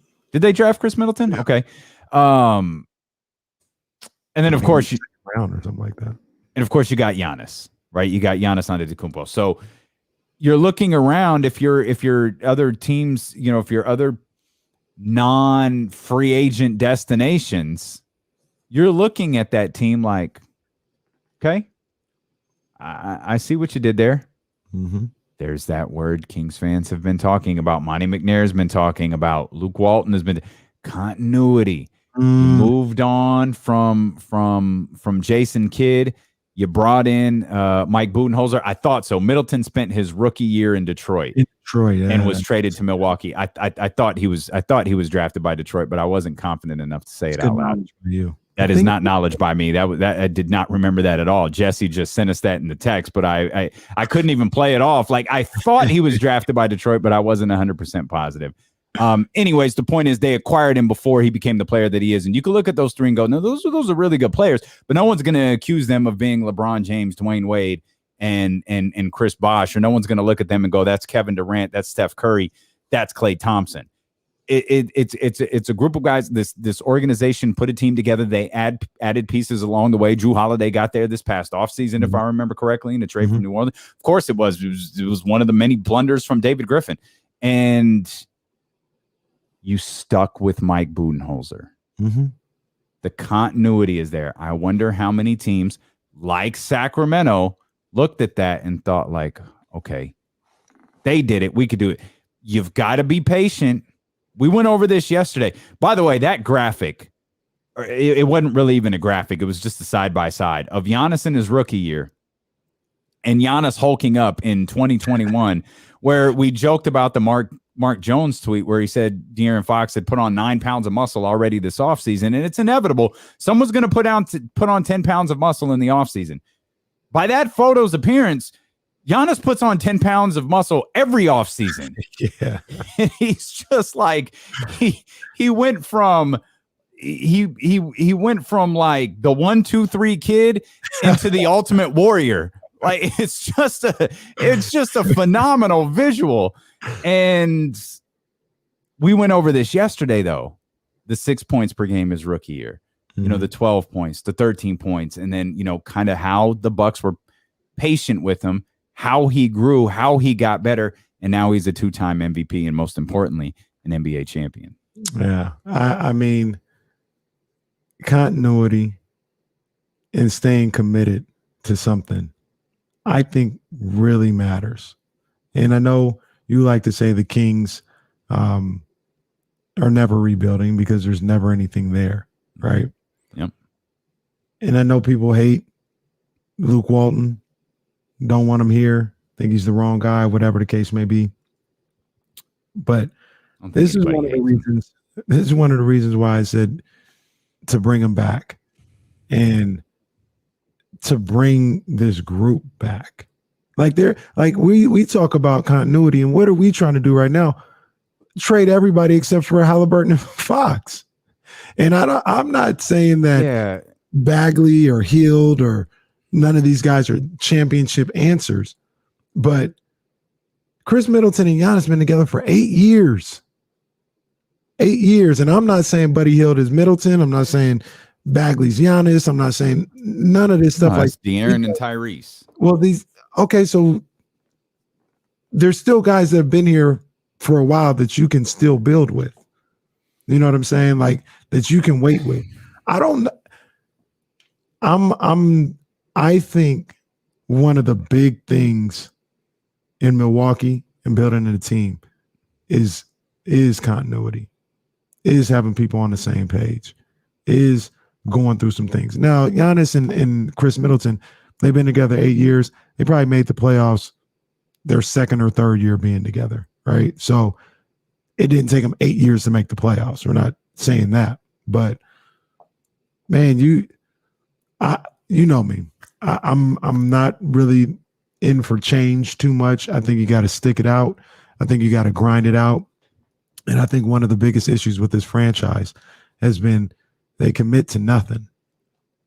They commit to nothing for more than like 2 years, and they panic and they get frantic and they either fire the coach, trade players, or both. Hire a special advisor. All that to oversee God knows what, and all of it. They panic and they don't stay committed. And here's an opportunity to stay committed to a process, to stay committed to a plan, and try and see it through, and see it to the point where at least you can make the playoffs, and then you adjust accordingly to try to improve where you can be in the postseason. But I'm not saying Luke Walton should be here forever or past this season if they don't make the playoffs. But consistency and continuity. I think that's one of the biggest things. Is it easier to be like, can someone confirm this? Like the front office for the Milwaukee Bucks has been intact for a while. I don't know how that worked because they had to sell the team. These are new owners, and right. I think these aren't the guys that got Giannis and even got Chris Middleton. I don't think they inherited all this stuff. Is it easier is continuity easier when you're making the playoffs? Yeah. Because like listen to what we were just talking about. We're talking about continuity. Let's just hypothetical. Let's just have our own conversation here. Mm-hmm. They were down 2-0 against Brooklyn. They were down 2-0 versus Phoenix. Either one of those series don't go their way, and I don't care which one. The finals or the Eastern Conference Finals. Is Mike Budenholzer fired? I think he is. So what are we talking about?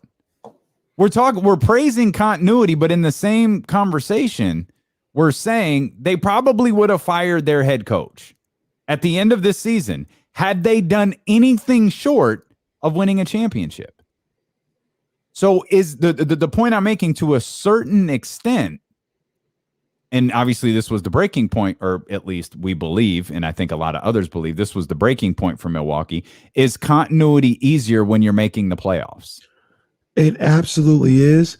But even, and this may be picking nits, but they were going to fire Budenholzer after his third season, not his first or second. People wanted Luke out of here up to first year. Then he should have never been hired. That's the whole point. They wanted him out. Okay, fine. Mike Budenholzer, you could think about whatever you want about Mike Budenholzer. Didn't he win 60 games with Atlanta? Yeah. I know they lost in the first round, but didn't he win 60 games? He certainly did. Oh, okay. Has Luke Walton won 60 games in his career? These aren't the same.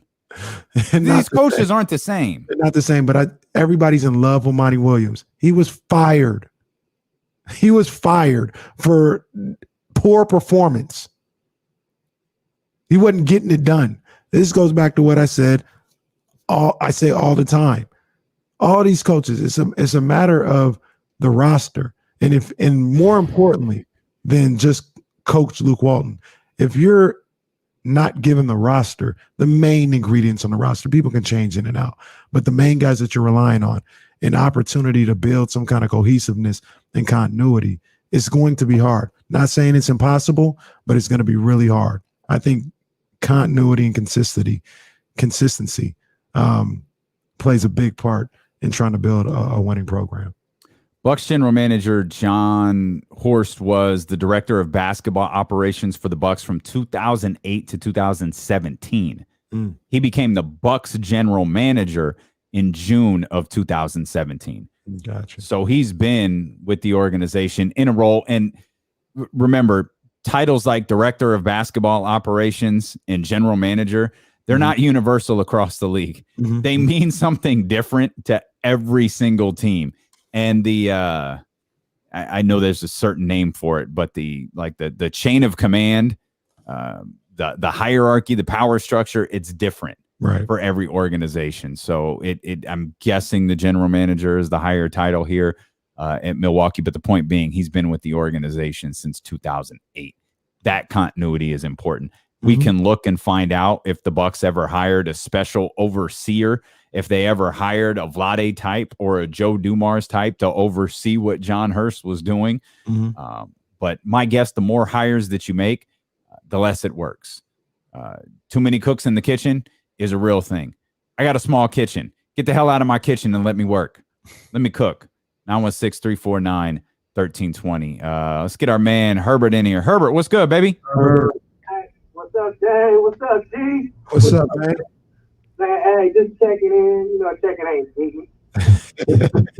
It's great to hear from you, fam. What's on your mind? Hey, I got about 3 points.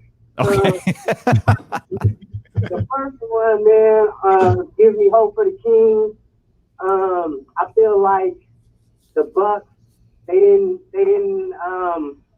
go out quick, fast, hurry. it took time. Mm-hmm. It took a lot of losing. Mm-hmm. You know, and they let the guys gel. And I feel, you know, that's what the Kings need to do, and they did it right. Yeah. Okay. I agree. My second point, you guys was dogging what's the movie? Eddie Murphy, Respucia. Norbit, yeah. Norbit. Norbit, yes. Hey, watch Norbit again, please. Oh man. Do I have to? I haven't seen. I was in and out of Norbit when I saw it, so maybe I missed a whole lot. But just revisit and check out Marlon Wayans, man. no, that's Okay. good. All right. That's my boy right there. It's not like we got anything else to watch, so I'll revisit Norbit before the Olympics start. What's the third point, Herbert? My third point is this for Kenny. Uh-oh. I'm gonna do you like Drew did D Book, man. And you know D Book my boy, but I'm gonna do you like that, man. Do that jumper on me, man. Hey man, it ain't happening. First of all, I'm gonna be tougher with the rock, and then I'm getting the jumper off. I'm getting it off. Well, I mean, it sounds like a meeting at the Caraway compound. We have to put your name in at the security gate, but we get you through there, Herbert. You try to get them buckets up in your Shout out backyard. Herbert, man. Come on, man. Ain't nobody stopping me out here. I'm getting these shots off. Go ahead, get them off, man. It's 106 degrees outside. Go get your shots off. I ain't gonna stop you. 916-349-1320 if you want to get in on the conversation. We'd love to hear from you. 916-349-1320. I want to talk more about the Kings and all that stuff. But you got me tantalized by something that you said there a moment ago. Giannis is making some folks look stupid out here. Get that stupid look off your face, as Stone Cold Steve Austin would say. And this feels like ripe James Harden trashing territory, baby. Let's go. Is that who we're talking about? The guy who said, I wish I was 7 feet and could run and dunk. That doesn't take any skill. Is that who we're talking about? Or are we talking about somebody else? I mean, we could be talking about everybody, to be honest with you. I got sound. Let me play for you what Giannis had to say. I know a lot of people saw it, what he had to say after the game last night. But, you know, coming back, I was like, this is my city. You know, they trust me. They believe in me. They believe in us. Even when we were lost, the city still was like on our side. And, you know, obviously I wanted to get the job done. You know, but that's my stubborn side. Like, it's easy to go somewhere and go and win a championship with somebody else. It's easy. I could go, I don't put anybody in the spot, but I could go to a super team and, you know, just do my part and win a championship, still one. But this is the hard way to do it, and this is the way to do it. And we did it. Come on, man. Come on, man. And look, I hear somebody like Giannis say something like that. I like damn near all these players in the league.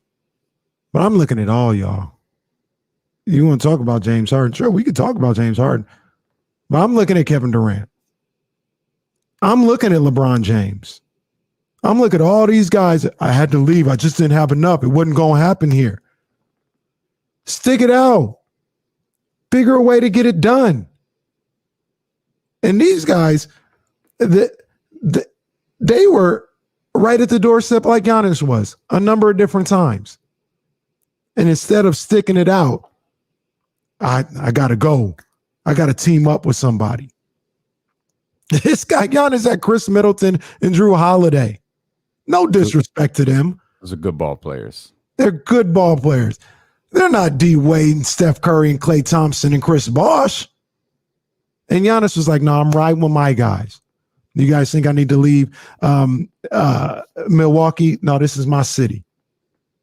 They showed me love. I'm here. It's either going to happen or it's not going to happen. But whatever happens is going to be right here with this group. And all these guys, there's not one person. Hey, shout out to man talking about AD. AD got up out of New Orleans and ran to LA. All these guys, all of them. I can't think of one person. Even Dame is falling in that category right now. All these guys leaving, talking about they need more, they need help and all this other stuff. And this dude said, I'm gonna stay right here. I'm gonna figure it out. I'm gonna gut it out. These are the guys that you guys got for me, Middleton, Drew Holiday. Cool, let's ride. It's a level of integrity in that, man. And that is part of the reason why Giannis gets all the flowers and all the respects that he's getting today. Because he didn't run. He didn't look to choose his teammates in that form or fashion. He gutted it out. He making these dudes look bad. And he did it, Damian. That's the whole thing. All this excuse, I can't win here. No, this man just did it. He did it. So I don't really want to hear nothing from nobody. Ever. I have 2 questions related to that. I'm going to hold off on them for a second because I want to get to Eric. 916-349-1320. What's up, E? What's good, fellas? Good afternoon. I was just wanted to chime in. You guys were talking about the continuity and as it relates to the Bucks and how it kind of helped them sticking with Bud, Giannis, and Chris Middleton now leaving for seemingly greener pastures, and as a compare and contrast to the Kings and how they kept Luke Walton and that sort of thing. And I mean, it's one thing if you you're a second round exit of the playoffs and you generally are right on the cusp, but you need to add a few pieces here and there. But it's another when you have a guy who 5 losing seasons just presided over the worst defensive team ever. I mean, like, what's the continuity? Is it continuity for continuity's sake, or are we actually building? And I just don't see it with the Kings. I know it's a moot point, but I was just listening to you, Kenny, about keeping Luke and the reason, for continuity. And I just, that's what stuck out to me. Like, it's one thing if you're on the path to winning and, they're building a wall on Giannis, so you need to add a Drew Holiday or, the changes that they made, as opposed to the Kings. I mean, it's almost like Monty is buying himself more time the longer he keeps Luke because he, quote unquote, doesn't have his own head coach.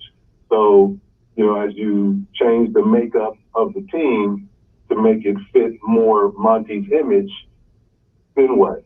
Like, if Luke doesn't work out, then you get rid of him and bring in coach. I mean, I don't know. I don't try to give Monty the benefit of the doubt because he's new and, this is just his second year presiding over this team. But I thought it was a perfect time to start anew. And as you can see, the many, many young, fresh faces that teams are hiring, I thought the Kings might go the same route. Hey, Eric, I appreciate it, man. And I'll say this. Maybe Luke Walton isn't the guy. I don't. If he ain't the guy, he ain't the guy. But they're always changing. They're always changing. Always. And whether you think he's the right guy or not, they're always changing. They're always starting anew. Always. They never try to just stick it out. But I think Eric's point is you don't have to stick it out for the sake of sticking it out. Like, if it's bad, you've got to change. And I think Eric's feelings are bad. In 2 years, 2 of the worst years in NBA history. You're 100% right, and that's fair if you want to give someone the benefit of the doubt. But I think Eric just said that, like, he's had 5 seasons as a head coach, all well under 500, and he just presided over one of the worst defenses in the history of the league. Like, again, what this isn't a coach with a proven history of being great, and all of a sudden they're bad here. Like, this is a coach who hasn't been successful at any point in his career. And I think that's the point Eric's going to make. I could tell by the look on your face. You got more you want to say. I want you to say it. And I also want to respond to what you were saying about Giannis's remarks last night about a super team and sticking it out and all that different stuff. There's a lot more ahead here. If you want to get in on the phone lines, you can. 916-349-1320. You can get at us on Twitch or YouTube. We appreciate everybody who's watching now. We appreciate everybody who's listening. D'Lo and Casey back with more here on Sacramento's #1 sports station, ESPN 1320. Man, okay. All right. Got some conversations here. Mm-hmm. Yeah, this is interesting. OKC did have a lot. Didn't get it done. OKC and Los Angeles ascended at the wrong times. OKC still had them too. They still had the Warriors. Mm.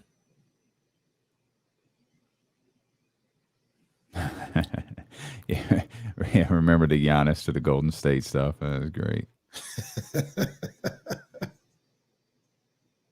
Yeah, they sure did. Yeah, sure was. Sure. I mean, sure. I mean, Jason Kidd deserves. I mean, I don't know that he deserves credit for last night, but yeah, no, he was definitely with Giannis when Giannis was emerging. He I don't think he was in Milwaukee too long, but he was there with Giannis when he was emerging. Jason, yeah, I think we do that too much. Giannis improved because Giannis is different. He's built different. Middleton. No, I agree. I agree, but I'm not going to diss. Who did he help improve in New Jersey or in Brooklyn? You know what I'm saying? Like, it's the same thing I talk about Luke Walton. Like, oh, well, those guys got better when they. You don't think coaches help players improve? I mean, I think it's overblown. Like I said, we do this thing with Luke Walton all the time. Oh, they got better when they left Luke Walton. Rashawn Holmes had a career year. De'Aaron Fox had a career year. Tyrese Halliburton was. Are these guys getting better because of Luke Walton? Then I say, hell no. They're getting better because they're good and they work on their craft. Can't have it both ways. Well, okay. I mean, I Kenny think hates all coaches. It's weird considering you're one. I love Coach Bud though. Coach Bud and Coach Ty Lue. Those are my favorite. Oh, coaches. Ty Lue is your guy. Look at this. My favorite coaches, man. You nonsense. Those are my boys right there. It's nonsense. I'm getting you a Ty Lue Lakers jersey. Kid was in Milwaukee for 3.5 seasons. Best record was 42-40. We just lost Kenny. Oh my God, you killed Kenny. Kenny's gone. We just lost Kenny. It's time for the house show. Here with Just D-Lo. KC's still connected on the radio. We just saw there he is.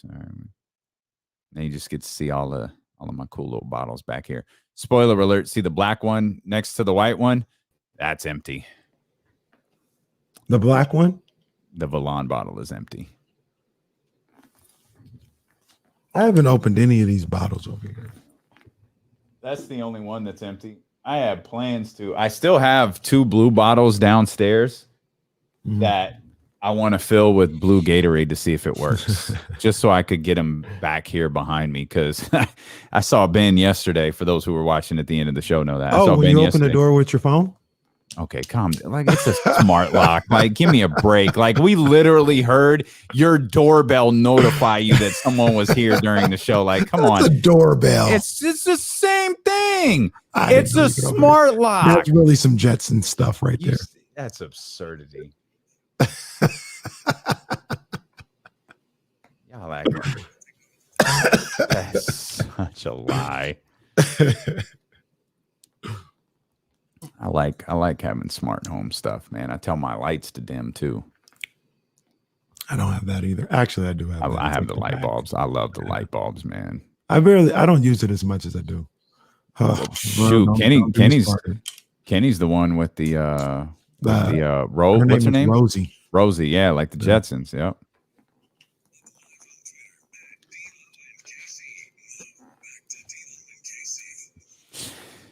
The Twitch and YouTube's just full of lies. That's all I can say. For those who are watching on Twitch and YouTube and who don't take part in the tomfoolery that happens over there in the chat, just know a lot of the stuff that you hear is a big fat lie. A big fat lie. But if what's not a lie is our sports betting content over on the BetQL network, it's now available nationwide on the Odyssey mobile app and website, over 10,000 home and auto-connected devices, and at betqlnetwork.com. This is wagertainment for every fan. Morning, afternoon, and night betting angles throughout the day, insights from local and national experts, entertaining content to keep both casual and hardcore bettors engaged. Get sports betting tips from the best in the game. BetQL Network, streaming now on Odyssey. James Ham's going to join us coming up at 3:20.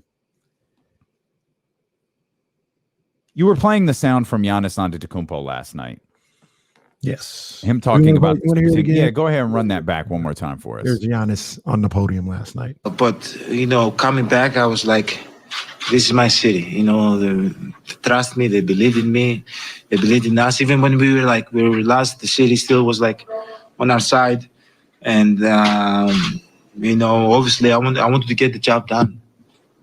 But that's my stubborn side. It's easy to go somewhere and go and win a championship with somebody else. It's easy. I could go, I don't put anybody in the spot, but I could go to a super team and, just do my part and win a championship, still won. But this is the hard way to do it, and this is the way to do it. And we did it.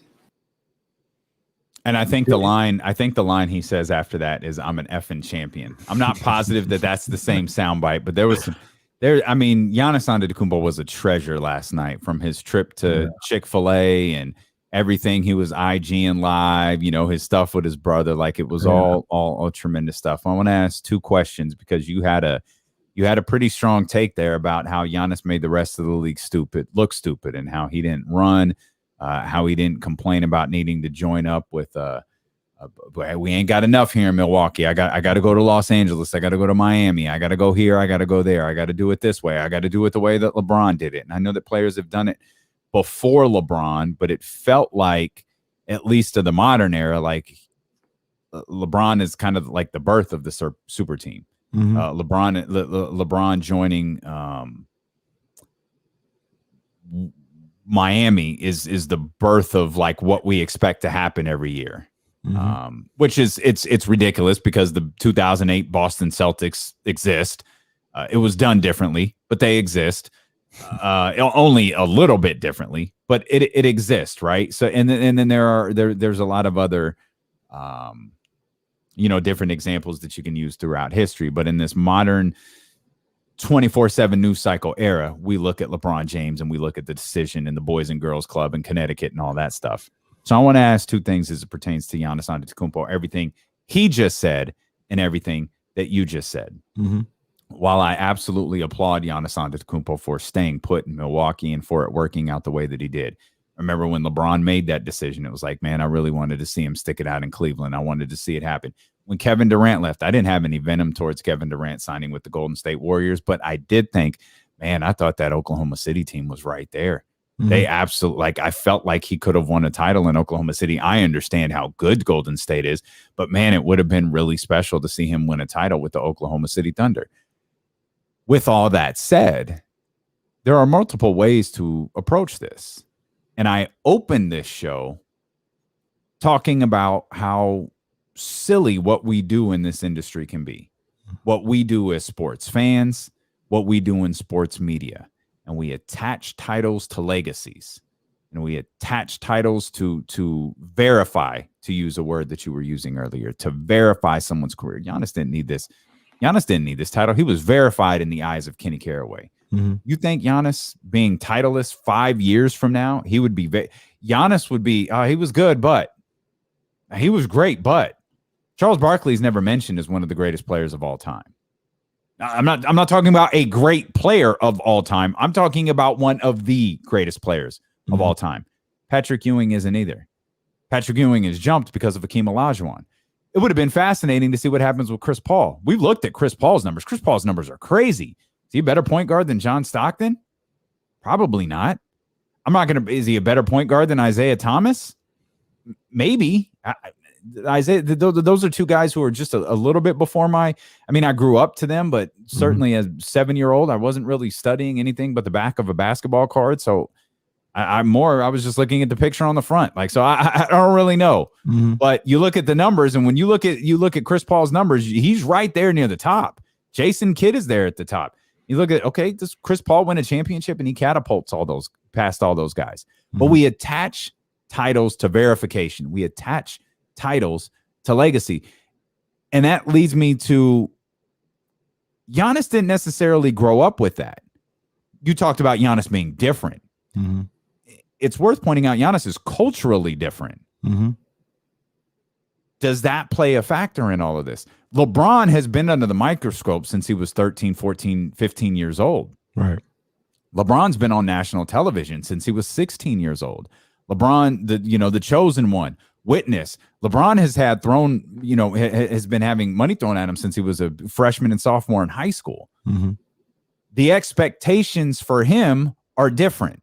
The expectations for him are different even than that of Cade Cunningham, who's the presumptive first-round pick in next week's draft.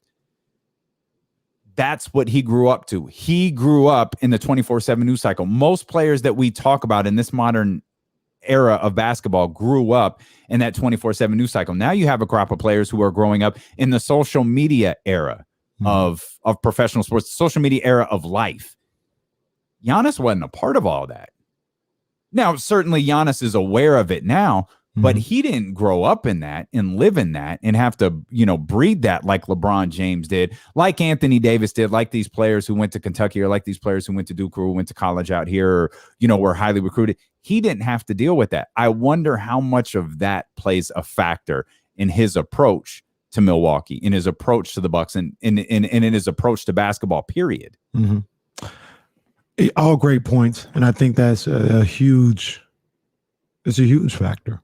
Not growing up in this environment in the way things are perceived and the way things are reported and covered and all this other stuff. Not only seeing it, how they do it to yourself, but how they do it to others, right? Even if he wasn't the number one player in high school like LeBron or whatever, he still got a TV and got social media. He can still see, well, this is what they do to LeBron. You know what I mean? I'm not going to let that happen to me if I get to that level. Plays a huge role. I think there is a level of what's the word I'm looking for here? There's a level of honor. And I don't want to make it too much. We're talking about sports, right? Like we're talking about the NBA. It's not that big of a deal. People can do whatever they want to do.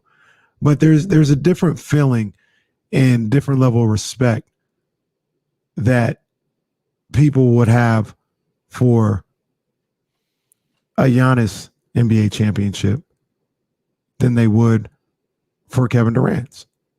And that's not to say that Kevin Durant's a two-time NBA champion. Ain't no asterisk, ain't nothing going on. But it's a different vibe. When we watch Giannis and we talk about him at my city, I stayed here and all this other stuff. And Durant is like, yeah, I made the right decision in free agency. You know what I'm saying? Like there ain't nothing there to attach yourself to. And to a certain degree, I think Kevin Durant has gotten over it. I think he is 100% secure in himself and his accomplishments as an NBA player. And he can care less. He'll be like, I'm Kevin Durant. I'm a two-time NBA champion. Shut the hell up. But at the time, I think it was like, I really do believe when he won, when the buzzer sounded and he was a champion on that first one, he's like, this isn't exactly what I thought it would feel like. Yeah. You know what I'm saying? And then he becomes a champion and he's got it. He just thought, well, I'm a champion now. People are going to respect me as a champion. Mm-hmm. Then it was like, well, you had to go somewhere else to get it. It's not getting the same. It's not garnering the same level of respect. And I think that messed with him for a long time. Like I said, right now, he probably could care less, but it was like, I can almost certainly say it didn't feel the same as it would have felt if he would have won it with the Thunder. Well, right. It's LeBron has what, four titles? Mm-hmm. Miami, the Lakers, they pale in comparison to the title that he won with Cleveland. Mm-hmm. Even though it was his second run with Cleveland. Right. Even though it was him going back to Cleveland, it's still, in my estimation, ranks above those other ones. Mm-hmm. I also think it's interesting that have we had, and maybe we did, but have we had one single discussion about Tom Brady leaving New England and winning a title in Tampa Bay? Because I haven't heard one Adam Schefter. I haven't heard one Mike Florio. I haven't heard one NFL person go, yeah, it's not the same as him winning in New England. Like, yeah, it's not the same. Like, come on. Tampa was made. Tampa was a made team. They just had Jameis Winston throwing the ball all over the place. How come we don't have that conversation about Brady leaving New England and going to win a title with all of his buddies in Tampa Bay? Because he had already gotten it done. He'd already gotten it done where he was at. He did this one for fun. There's a perception. We're really talking about, LeBron. So not only are we measuring titles, we're measuring when you win them. Well, Tom Brady was the greatest quarterback of all time with 6 Super Bowl championships in New England. Mm-hmm. He went to Tampa Bay to win, just to be like, see, I can do it. Like, it wasn't LeBron and KD when they left, they hadn't done it. So it was a perception of they can't do it where they were at. They had to go somewhere else to get it done. Tom Brady, yeah, we knew he could do it in New England. Now, the real question was, can he do it without Belichick? And it was like, oh, he did do it without Belichick. You know what I mean? So he is that much greater than we already thought in some people's eyes. Those guys, if I really believe, like, if they would have won one where they were at and then went and won one for the Warriors, or the conversation is different. It's completely different. And to a certain degree, LeBron, for a lot of people, had to come back and do it in Cleveland to end all that noise, right? It had to be complete. He had to go back and do it where it was supposed to be to end all that noise. So I look at it and, I'm old school. I know it's a different time. I know these guys are free agents. They can do whatever they want to do. That's part of free agency. That's part of them having the freedom to do what they want to do. And I love them having the freedom. I wouldn't want them to be tied somewhere where they don't want to be. But that's just me. It just kind of comes out. I'm gonna come here and I want to win it here, because, like you said, the one in Cleveland means more than winning in LA or Miami, or Giannis winning in Milwaukee does more for that city, his legacy, all that other stuff, than what KD did with the Warriors for that Warriors community. You know what I'm saying? Like, it's just that I'm about the legacy, man. I'm about the journey. And I think the journey is greater. But not everybody's journey is the same. Tom Brady completed his journey in New England, went off and won another one in Tampa Bay. Yep. And we can argue, we can pick apart LeBron going to Miami, or Kevin Durant going to Golden State, or James Harden quitting on Houston and going to Brooklyn and still being ringless. We could pick all of that apart. It's just the journeys are different. Giannis's journey is different than everybody else's. I don't know that it's fair to call one right or wrong. It's just in Giannis's case, it feels like his is now rare, which is unfortunate. You're listening to D-Lo and KC on ESPN 1320 KIFM West Sacramento, KRXQ, HD2 Sacramento, and Odyssey Station, and driven by Lashers, Elk Grove Dodge. He's Kenny Caraway. I'm Damian Barling. We're live on twitch.tv/ESPN 1320, youtube.com/ESPN 1320. We hope, if you're watching on YouTube, we know many of you are, we hope that you hit the thumbs up while you're watching as well. We welcome those on the Odyssey app and on 1320 AM also. Not everybody gets to that destination on the same path. Not everybody gets to that destination the same way. Paul Pierce was in a unique position in 2008. Paul Pierce was going to wind up like Charles Barkley. Paul Pierce was going to wind up well below Charles Barkley. Like, man, he was going to be basically an afterthought.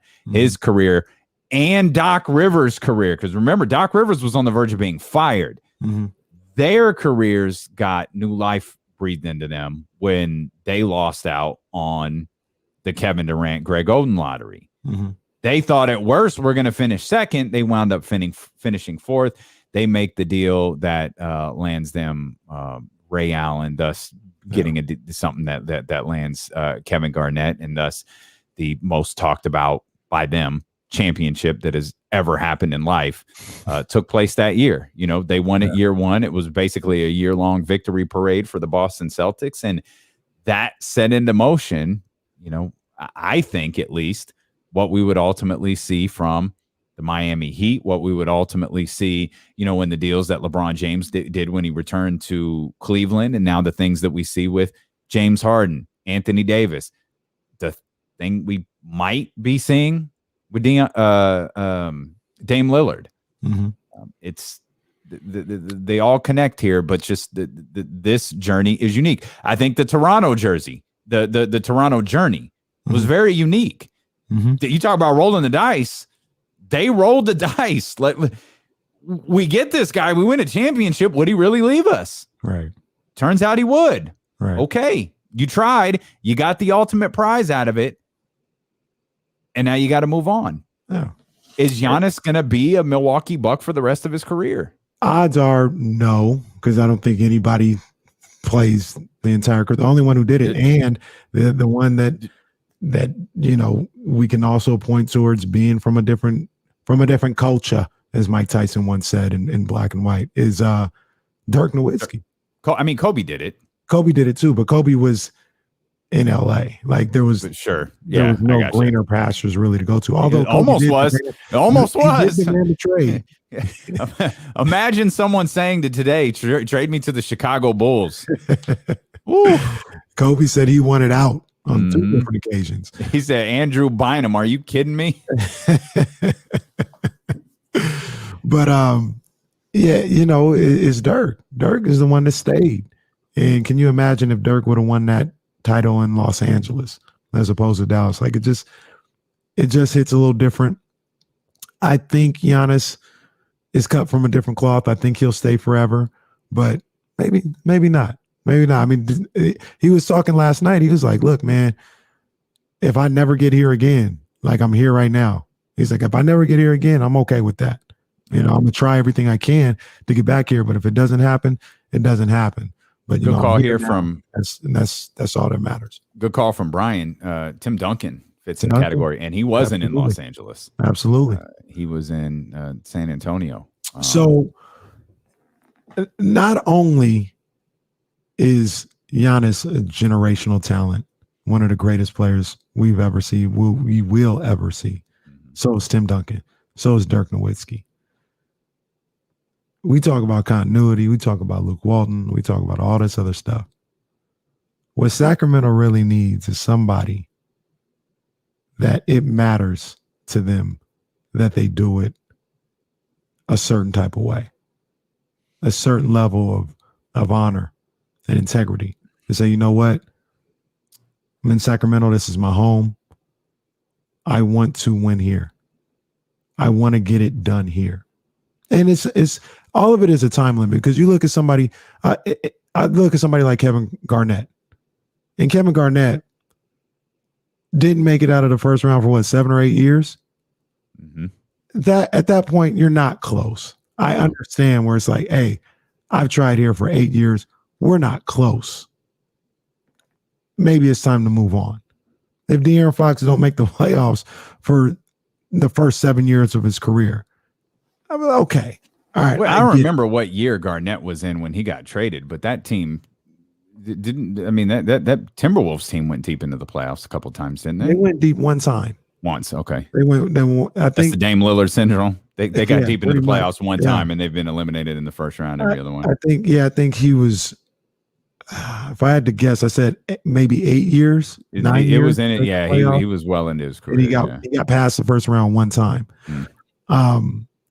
So I understand that. When I talk about the LeBrons and KDs, like it ain't no, well, we can't get it done here. You were on the doorstep. Like you were the number 1 seed. You were in the conference finals numerous times. Like you could have got it done there. You just don't win every year. That's what we talked about yesterday. You don't win every year, but you're there. You have an opportunity. Going back to Sacramento, they need a guy that will wrap their arms around this city and this process the way Giannis did Milwaukee. I feel like De'Aaron Fox. That's what I was going to ask. Is it De'Aaron? He's that type of guy. I feel like De'Aaron Fox is cut from a different cloth. You know what I'm saying? Is he generational the way Giannis is?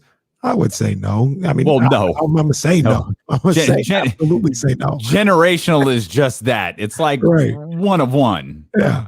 I'm a literally say no. Like I just said at the beginning, 2 hours ago, Giannis is going to be one of the top 10 players we've ever seen in this game. De'Aaron Fox, I love him. He ain't going to be one of the top 10 players we've ever seen in this game. Yeah. But I feel like De'Aaron wants to be here. I feel like he want more than anything, and we're not saying be chained to Sacramento for life if we're not doing right, but he's willing to see it through to the end. And to the point, he's willing to exhaust every possibility, overturn every rock. I kind of feel like Tyrese Halliburton has that in him too. You know what I'm saying? Is he going to be that level player? Yeah. I don't know. But here's the other thing. And please understand, this comes from a place of love. Oh, Lord. It really does. This means it's going to be bad. This comes from a place. This is going to be really This comes from a bad. place of love. You're softening us all up. Go ahead.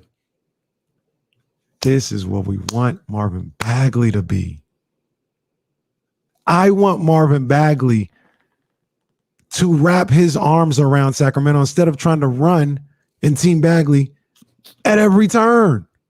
And Marvin, You telling you look at you. Did you finally watch Delirious? Because you're Eddie Murphy right now, circa 1984, telling jokes.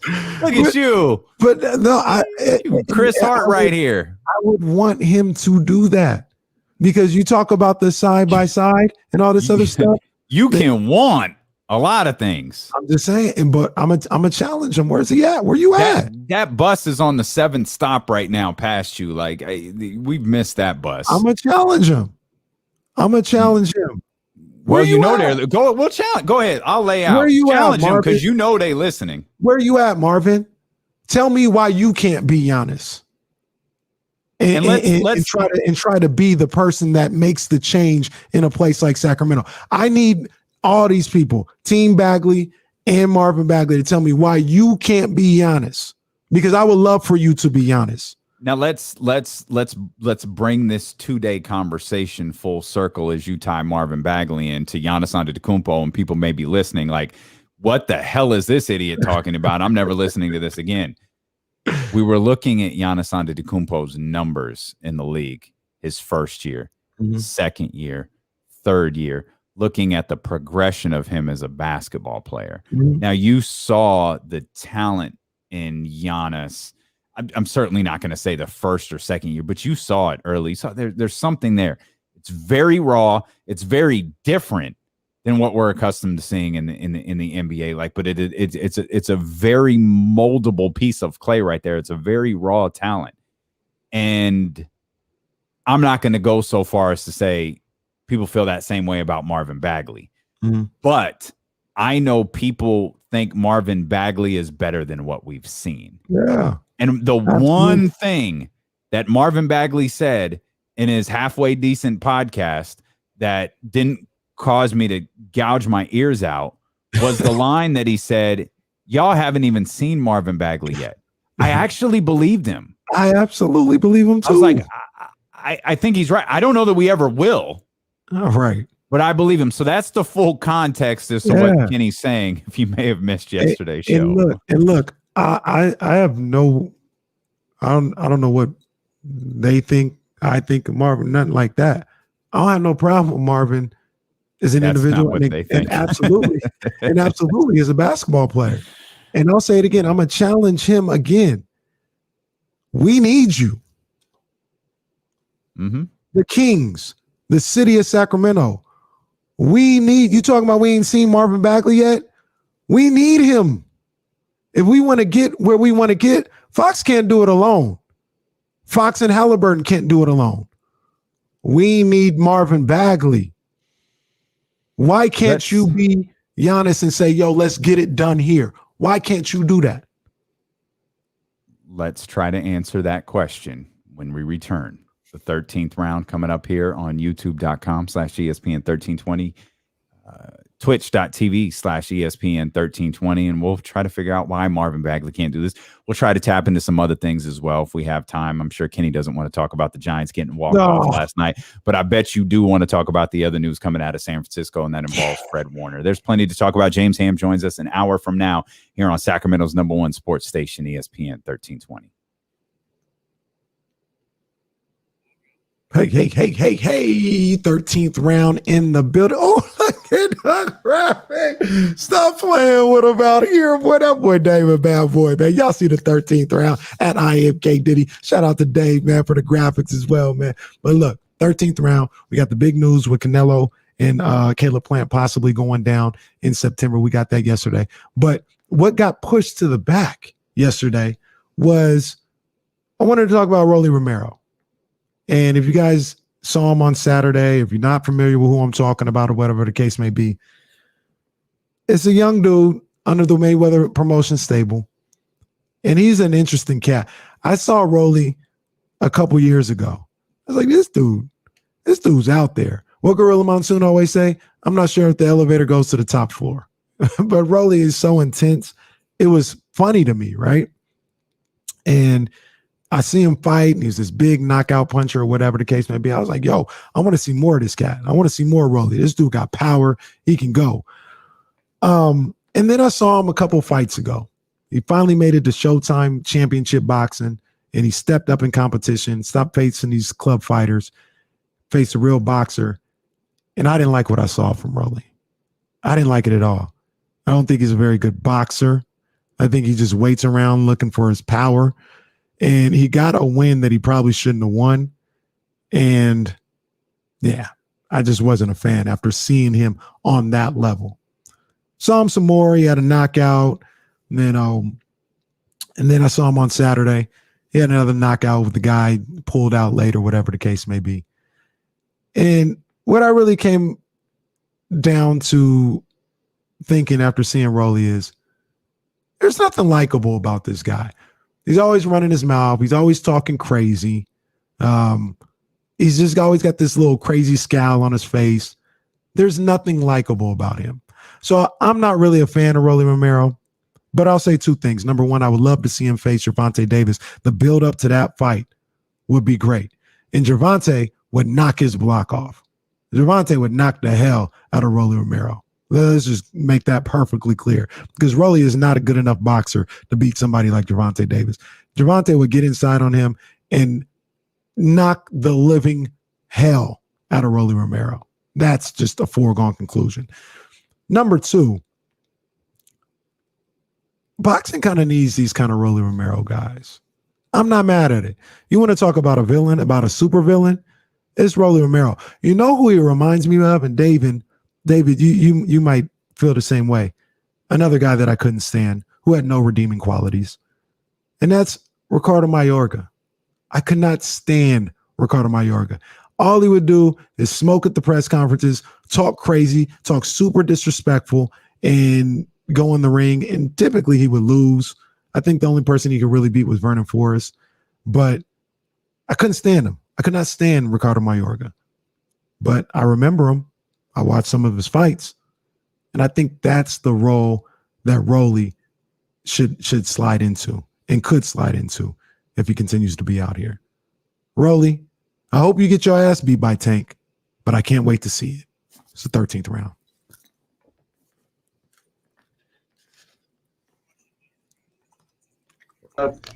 He sucks, but I couldn't get enough of it. No, that guy was lying. That was a wow. He was talking about how he would sleep with the wife that was right there, the opposing fighter. Like, it was crazy, man. Yeah.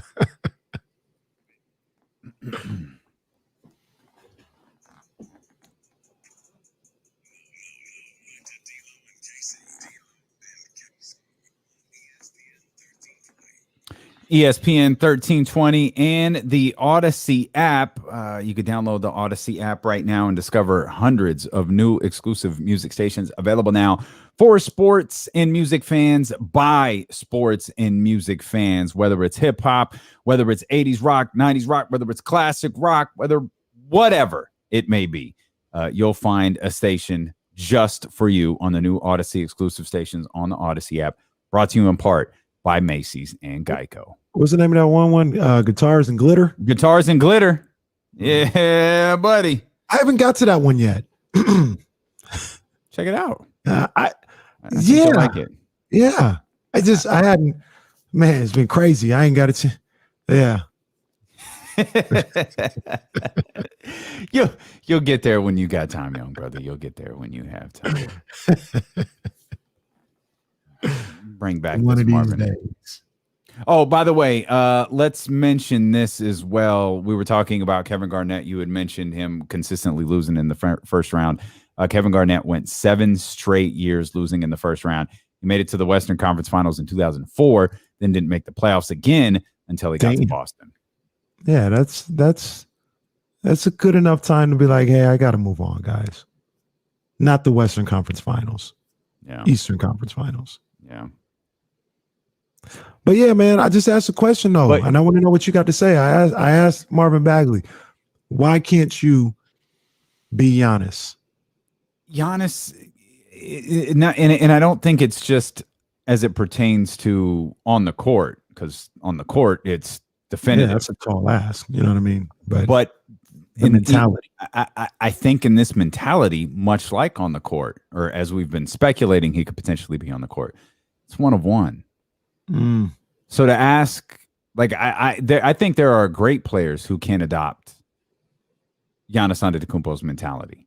I believe there are some, and I do think Dirk had that mentality. I don't think Dirk ever wanted to leave Dallas. I don't think Tim Duncan ever wanted to leave San Antonio. I think when push comes to shove, I really don't think Kobe wanted to leave Los Angeles. And I think push did come to shove. I don't think it was as simple as I don't remember if it was Dr. Buss or that whole situation as them just going no. I also think it was Kobe kind of, stepping away from the ledge a little bit. I think it was a decision like, all right, maybe I was frustrated. I was angry. And he spoke about that. Got a little emotional. It happens. And so that's they're unique. It's the reason it's easy. It's easy to point out, well, who didn't do it? Well, Dirk played 20 years in Dallas. Kobe played 20 years in Los Angeles. Tim Duncan played 20-ish years for all of those guys. It's easy to point them out. Because the list would be a lot longer if we started pointing at, guys that didn't stay on the same team their entire career or willingly stay on the entire team. Or even if we talked about upper echelon superstars like the 3 players that we just named. It's a lot easier to mention the ones that did because they stick out. Like, that they did. There's no Patrick Ewing in a Orlando, or I think there's a lost photo, a Sonics jersey out there somewhere. Ewing Sonics jersey. There's no Joe Montana in a Chiefs jersey, no matter how good that he was. There's no weird end to their career. Right.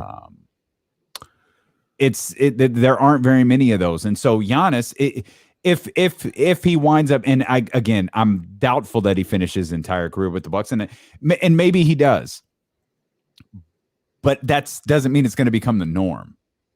Right, that mentality, and the mentality of staying with the Bucks, the mentality of, well, hell, let's just tie it all together. The Mamba mentality of everything you do working to get better as a basketball player. That's not ingrained in everybody. There are dudes who play pro ball who will tell you, I didn't have that mentality. I'm retired now, and I wish that I did. I didn't understand it at the time. I knew I was good. I knew I had always been good. I knew I was making money. I was living a good lifestyle. I didn't have the mentality of every single thing I did to make me a better basketball player. And you know what? As we're talking about this, there's a couple different things going through my head. Number one, we need somebody here in Sacramento and this is going to sound, I don't mean this in a condescending way. But we need somebody that's tough enough. Some of these guys that are here right now, the way he's shown right now, and I'm only talking about him because, once again, I said we need you. But Marvin Bagley, I don't know if Marvin Bagley is tough enough to be what Giannis is. To what Giannis is to Milwaukee. I don't know if Marvin is tough enough to be that here in Sacramento. And Giannis is tough, and I talked about his toughness a number of different times, but his mental toughness, it can't be broken. And I see that. I mentioned it, I think a couple weeks ago or whatever with Deuce and Mo, we were all talking about it. I see that in the way he plays basketball. Giannis was a bricklayer from the free throw line all playoffs. Did he ever shy away from the basket? Not once. Did he shy away from contact? Did he shy away from the free throw line? Not once. He would shoot air balls at the free throw line. And guess what? Gets the ball next time down court, he get into the cup. You foul him, he ain't worried about it. He'll get back to the line. That's mental toughness. And that's a mentality that he brought on the court and he brought to carrying that franchise to the promised land. Like you just mentioned, not everybody's cut from that cloth. And when I talk about somebody like a Marvin Bagley, I don't know if he's cut from that type of cloth. Mm-hmm. I hope he is, because like I say, once again, we need him. He hasn't shown me that he is that. There's that. Number two, as we talk about all this, we had a guy cut from that cloth. We had a guy. Okay. 15 was cut from that cloth. It mattered. I think to be he was. here. I think he was. Yeah. It mattered to be here. He put his arms around Sacramento. Yeah. He said they tried to tell him to leave. They tried to tell him to go. People would try to recruit him. He said, nope. Yep. I agree. I'm staying here. And it didn't work out. He was probably failed by. Not because of him. No, that was an organizational failure. Yeah. Absolutely. But we had that guy that was talented enough and was tough enough to embrace being here in Sacramento. Realistically, do you think things would be different if DeMarcus wasn't traded? And I know that's a lot. This is a spur of the moment question. This isn't one of those clever, we planned this and we're making it sound organic. This is a spur of the moment question where we can't factor in salary cap because now you have, $200 some odd million dedicated to a player. We have no idea what record the Sacramento Kings would have finished that year. Because remember, it was the next year that they drafted De'Aaron Fox, and the truly lazy tried to include De'Aaron Fox in the DeMarcus Cousins trade to make themselves feel better for the fact that it was a garbage ass trade. But would things have been different for this organization if DeMarcus Cousins was still here? With everything that you just said. I think so. I don't know if it would have been drastic, like they would have been where Giannis is. I'm not saying that, but they would have made the playoffs. I think they would have made the playoffs at least once or twice. Maybe you got to the playoffs and you realize, this isn't going to work out. You know what I mean? And you move on. But I think it would have been different. It wouldn't have been the same. I know that much. So he's big. And this is another thing about DeMarcus and about being in a place like Sacramento. You see the stuff in the chat. If we put this clip on Twitter today or whatever, the love that he get, they love this man. If we being real, success wise, he didn't do anything for this city. He didn't get us to no promised land. He didn't get us to the playoffs. But we love DeMarcus Cousins. We love that man because he came here and he was like, yo, I'm gonna try and make this happen for all of us. We're going to do this. And this is what I mean when it's like there's honor in this kind of stuff. Maybe not on a national level, but in a place like Sacramento, probably in a place like Milwaukee, you don't have to win. You don't have to win the ultimate prize. You don't have to bring us a championship. DeMarcus didn't even bring us to the playoffs, and we love him. We love that man. He come to Sacramento anytime. He is good. He is thorough. Talk about trick. Ain't no trick needed here in Sacramento when DeMarcus Cousins comes to town. Yeah. He is good forever. Yeah. He's good forever. And that's just because there's honor in the way that he handled his business here as far as embracing the city. As far as the city, as far as the team. Now, there were certain flaws. And again, it's one of those hypotheticals that can sometimes be fun in sports and they can sometimes be frustrating in sports because you try to figure out again what would it actually mean for DeMarcus Cousins to be here. Would anybody have wanted to play with him?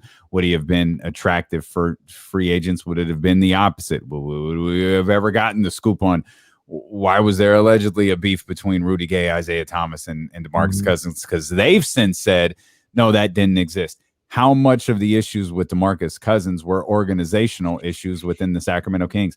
I feel like the bulk of the issues that we have faced as a fan base has been because of the organization. And every time you talked about change, you talked about continuity. Every time there's change, you hope that this is the last one. Monty McNair is the last general manager hire I want to see for a very long time. Because if he's not, it means something failed. I disagree with something Eric said earlier when he called 916-349-1320. If you want to get in on the conversation, he said he feels like Monty McNair is like extending his window a little bit by keeping Luke Walton, so we can say, well, I didn't hire Luke Walton. Like I'm I just retained him. Well, to me, and I always operate under the assumption that Monty McNair is making the decisions and there's not some dark shadowy figures in the back calling the shots. I'm of the belief when you told James Ham Luke Walton's staying, that's your hire. You co-signed it. That's you now. Luke Walton's success and failure now sits in the lap of Monty McNair, which is why I root for Luke Walton's success. I don't believe that's going to happen, but I root for it because it's better for all of us. It's better for you and I. It's better for Kings fans. It's more fun conversation when they're winning 5-6 in a row versus when they're losing 8 or 9 in a row. We've lived them both multiple times last year. While the losses can be fun, while those shows after the losing streaks can be fun in the moment, they're not fun long term. And at some point, and you and I talked about this extensively last season behind closed doors, was if they can't string something together, man, we've got to find something else to talk about because ain't nobody gonna want to hear this crap no more. Yeah.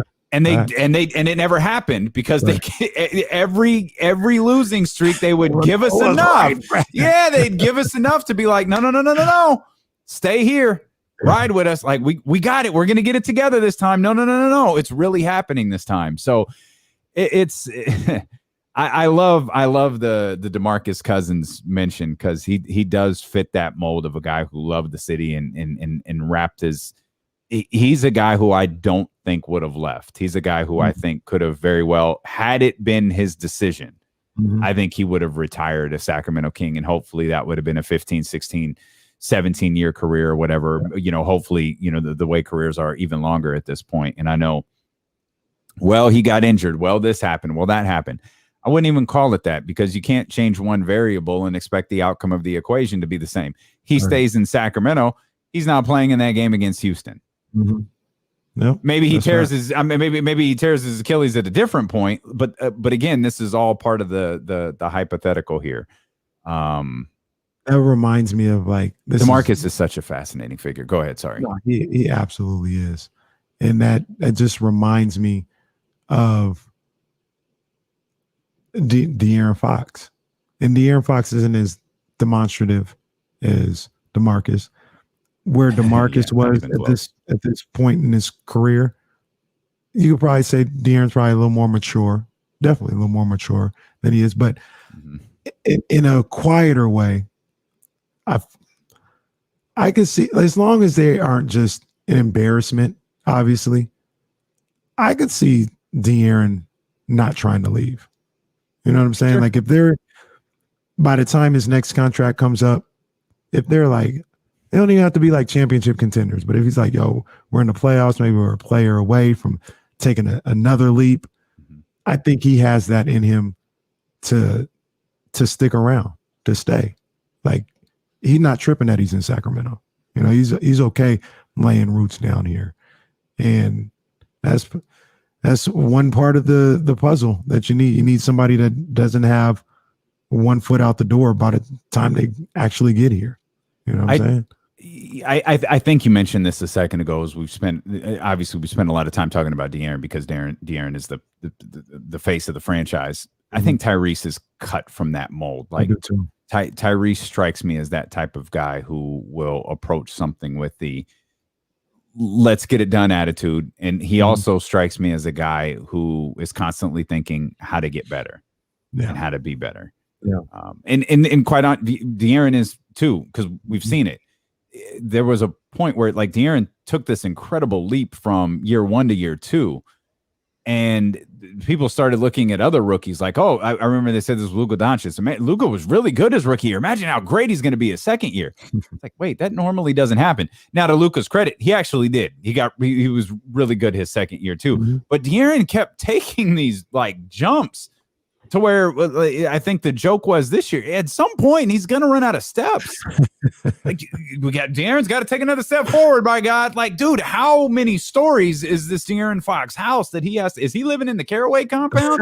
Because he's just climbing up floor after floor after floor. And now it's gotten to the point where De'Aaron Fox isn't taking jumps during the offseason anymore. He's not taking jumps at the beginning of a season where game 1, game 2 rolls around and you're like, wow, look how good De'Aaron looks.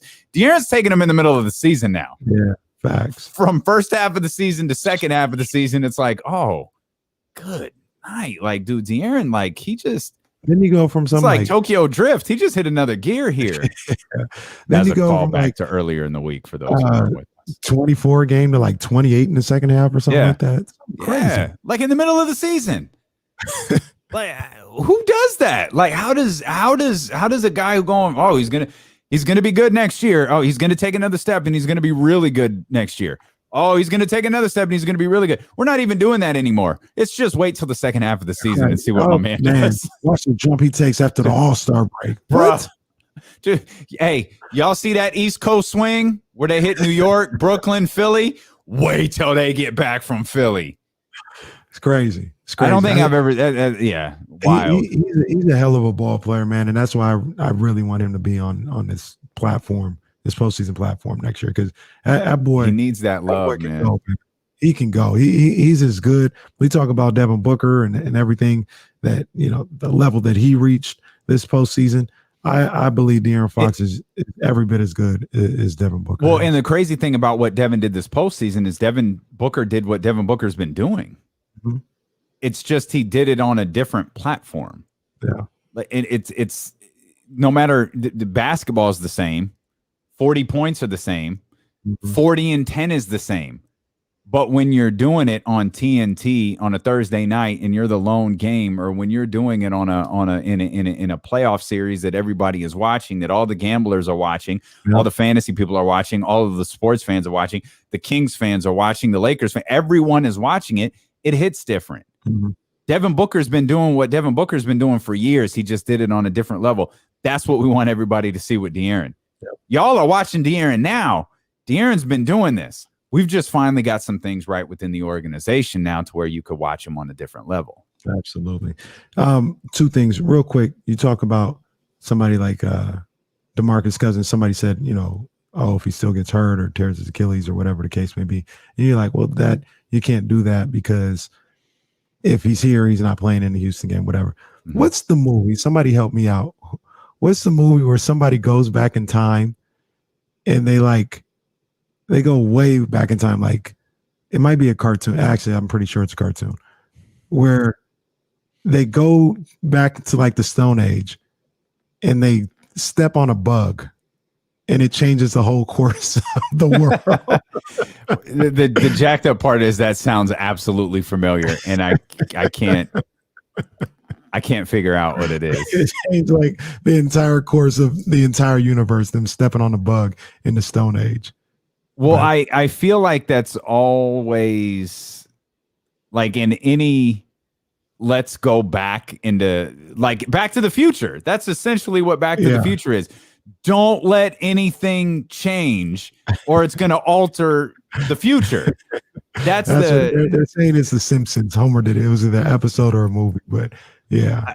I feel like I know the movie, but I wouldn't know. I haven't seen an episode of The Simpsons in probably a decade and a half or 2 decades. The show's been on for 40 freaking years. You talking about DeMarcus not playing in Houston reminded me of that. But the other thing that I was going to say, and I got to stick it to the Tank crowd.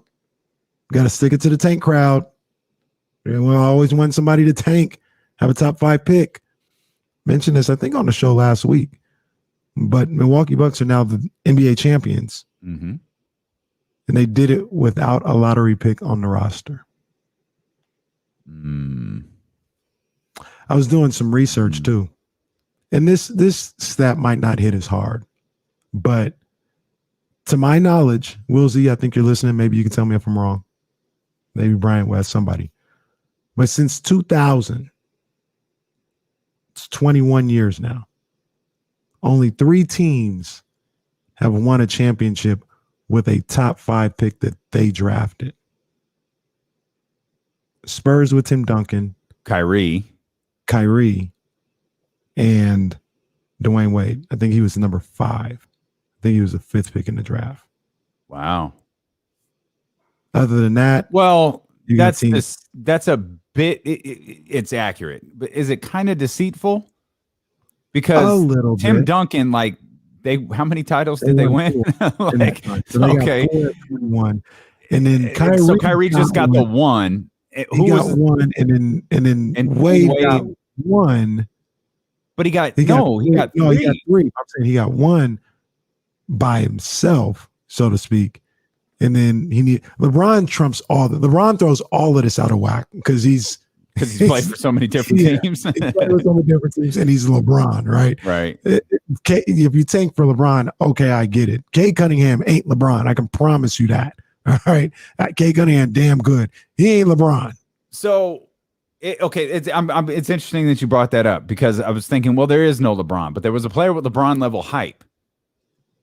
How closely you think Griff was watching what happened last night? And that group in New Orleans was looking at Giannis and the Milwaukee Bucks thinking, hey, we're christening. I think it was James Ham who's going to join us in about 30 minutes or so, who said, welcome to the Giannis Antetokounmpo era of the NBA. And it reminded me of the JR line, the old Jim Ross line at WrestleMania 14. The Austin era has begun. And we knew when Stone Cold Steve Austin held that belt up, he wasn't a transitional champion. This was the birth of something new. Yeah. With Giannis Antetokounmpo last night, this didn't feel like a one-off. It felt like, I thought James' tweet had some accuracy behind it. And I didn't think it was hyperbole. We've long talked about Giannis being the guy to carry the mantle, to take the torch from LeBron James and be the next guy in the National Basketball Association. And so Zion was kind of christened as that. Mm-hmm. He had LeBron level hype. He had President Barack Obama. He had dignitaries and entertainers and everybody coming to watch him play at Duke. His shoe exploding was a massive story for weeks. His Paul George, an NBA player, was being asked, like, hey, how do you feel that your shoe exploded on Paul George in front of the 44th president of the United States? Like, it's like, oh, dear God. Okay. This is a high level of hype. What do you think New Orleans was thinking last night watching that game? Well, New Orleans should be thinking about, what's real estate looking like in Las Vegas right now? I need to get on Redfin in Las Vegas. After you think about the move to the new arena in Las Vegas, should be on that Redfin, on that Zillow, buying a house. They need to talk to my guy Sam over at City Center Financial and see if he has any connects in Vegas. Well, so what Sam over at City Center Financial can do is wait a year. Wait till Derek Carr is let go. Then they could buy Derek Carr's house and live directly next door to John Gruden. Because John Gruden isn't going anywhere. He's going to be there forever.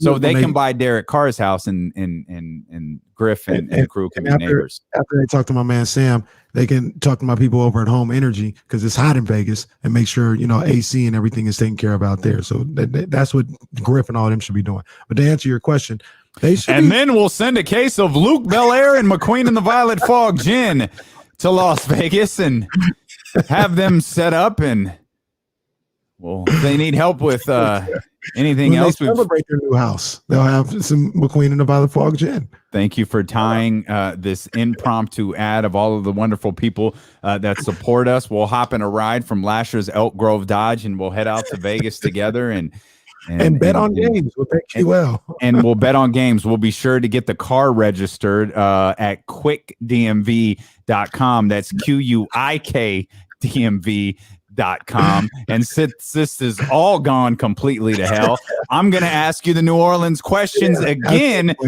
when we get back here on Sacramento's #1 station for randomly plugging our sponsors, Stilo and KC on ESPN 1320. Yeah, cut all of it. House show. I'll be back. Oh, it's the house show. It is. Oh, okay. Not bad. I forgot. The house show doesn't have the steam that the 13th round does, but I guess there is some news here. Is apparently the CM Punk rumor has picked up again. So CM Punk returning to pro wrestling for the first time officially, man, 7 years, 2014. He's talked to AEW since its inception. Like, this isn't necessarily new, but I guess the fact that this is out there, maybe I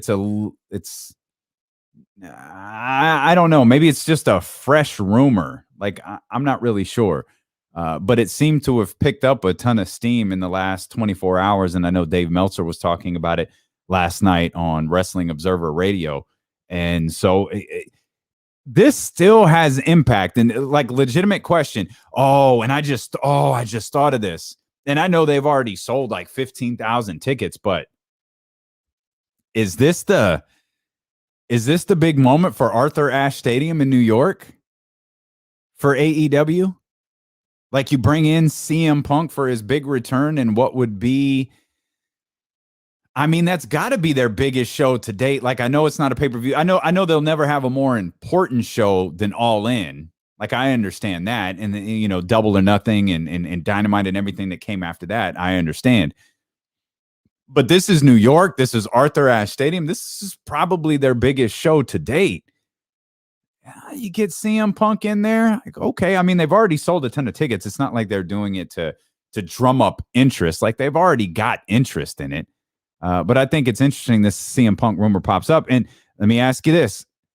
I know kind of people are split on AEW. I know a lot of people who are wrestling fans are more like WWE fans, like less wrestling fans, more WWE fans. And I kind of get that because, you know, before AEW started, I was a WWE fan. Like, I wasn't watching New Japan Pro Wrestling until what was it, Okada and Omega? Like, I watched all of that stuff.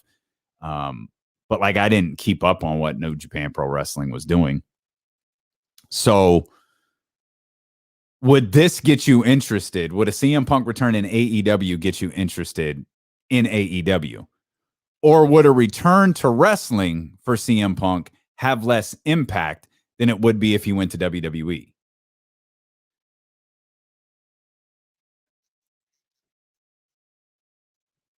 So CM Punk would be the reason you watched AEW.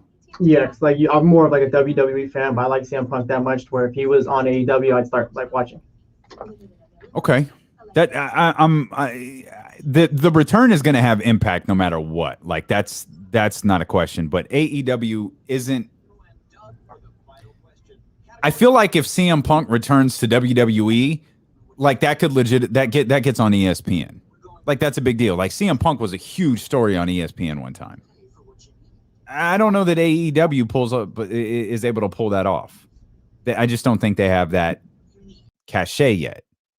I don't know. It's interesting. It's certainly a story to follow. We'll keep our eyes on it. I'll get the date of that Arthur Ashe Stadium show, but that's huge for AEW for sure. Punk going there, huh? It's a rumor. Needs to get the hell out of the UFC. I know that much. I think we've all. Yeah. I think even CM Punk recognizes. Yeah. I mean, I don't fault him for doing it, but it's whatever. It's time.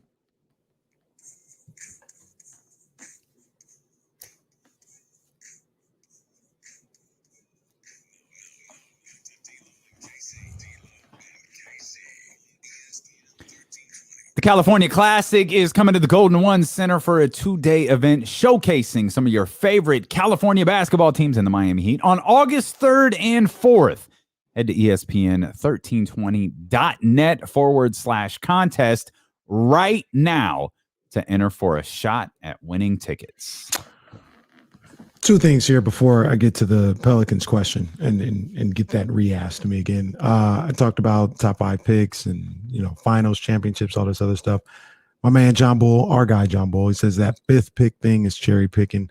The Warriors built through the draft. See, that's not what was talked about all year, though. Nobody's happy that the Kings have the 9th pick. Everybody's like, they should have tanked to get a top 5 pick, right? So that's why I ended it at 5. Getting through everybody, the Bucks succeeded by drafting well and getting through the lottery. But everybody, the whole tanking crowd, always says tank for a top 5 pick, top 3 pick, whatever the case may be. So that's where I cut it off at 5. But then our guy, Will Z, comes in and he says, since the 2000 draft, there have been 5 top 5 picks who won championships on the team that drafted them. LeBron. We named. Oh, you clicked the my button bad. too fast. My bad. This is. Oh my is God! crazy. I never would have gotten Tristan Thompson or Darko Milicic. Yeah, I forgot Tristan was like the fourth pick or something. I think Kyrie and Tristan were in the same draft. They were the same. The Cavs had 2 top 4 picks or something like that. But Wow. LeBron, Wade, Kyrie, Tristan Thompson, and Darko. He says that's 5 out of 100 players drafted since the 2000 draft. Wow. All right, Will. And one of them is baby. LeBron. Like LeBron almost should be excluded from all this stuff. Well, can you put the names back up? I don't have the comments open for some reason. So what's funny about LeBron is he did, but it was on his second go around. I mean, it's almost why I didn't count him the first time. You could technically exclude him. Yeah. I mean, I get why you don't, because factually it's still accurate, but he left and didn't win a title with Cleveland. And then he went back. That would take the number to 4. And then he went back, which upgrades the number to 5, which is fascinating. And if you took him out, you're at 4. And then if you can I answer this question? Can I answer this question here real quick? Because it's funny. Yeah. How did the Cavs get 3 of those guys? Well, LeBron left. That's how. That's how they got 3 of them. LeBron left, and all of a sudden it was like, all right, let's rack up some of these picks. Facts, man. But look, out of those 5 guys, if you take LeBron out, that's 4. And then if you take into account that Darko never played, well, now you're talking about 3 guys basically. Yeah. Wow. Let's crazy. go. Let's go. I'm with Esteban right here. Just get the damn pick right. That's it. All Just that get matters. the damn pick right. And a lot of people judging by their mocks, and I still have my mock, by the way. We just didn't really get into it because of the finals was going on. And I'll be honest with you guys, there are no changes for me. We're at the point I right figured now, when you didn't say anything this morning, there weren't any changes. I feel at least we're at the point now where the only thing that's going to change is on draft day having trades or something like that. Yeah. That's what'll trade stuff. So, but yeah, Man, Cody H, I want to point this out real quick. You named 3 Cavs. You take those 3 Cavs off that list. If the 2016 Cavs don't exist, that we're list talking is 2. That's 2 out of 100. And one of them didn't play. That's crazy. That is absolutely insane. Damn, that is wow. crazy. That's crazy. That is on a wild. number of different- Shout out to Will Z, man. That's what's up. Darko. Who knew Darko had a ring? Not off the top. If you're like really thinking about this thing, you're like, oh yeah, he was the human victory cigar. But off the top of your head, you're not thinking about Darko. Oh man. Amazing. Having That a is ring, incredible. Can I ask another question before we get back to New Orleans? This is Kings related, sort of. Had this discussion the other day. Or I don't know that it was so much a discussion, but it was a statement of fact that was given to me that I just didn't have the energy to argue, and I didn't know if I should. Is Rashawn? Let me rephrase the question. Is Tristan Thompson better than Rashawn Holmes today? Yeah. No, I don't think so today. Okay. I like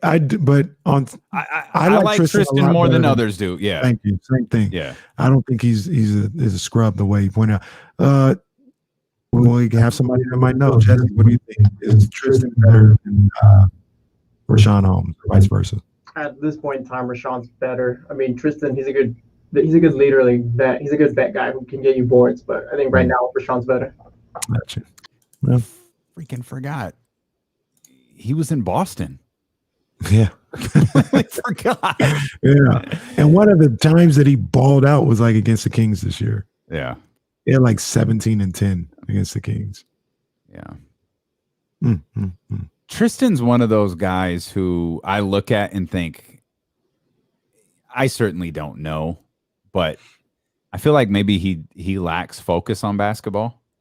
Yeah. And Tristan's one of those guys who I used to look at and think, if he really focused on basketball, he could be like really, really good. Oh, that's why he got drafted so high, probably. Like he's one of those guys, and potential is a damning word in virtually all walks of life, because if you don't live up to it, you're a what if. And Tristan feels like, man, he was good and he looked like he didn't care.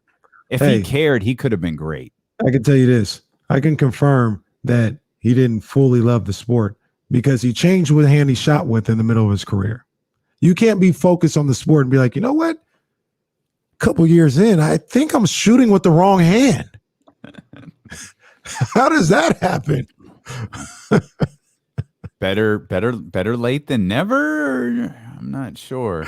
I think somebody, like realistically, somebody mentioned that about Ben Simmons this summer. Mm-hmm. Yeah, I think Doc alluded to it. I don't know that he actually said it, but like he alluded to it. Another guy that we question if he focused on the game enough. Yeah, no, it's real talk. Yep, and he's better than Tristan. Yes, like Ben Simmons is better than Tristan.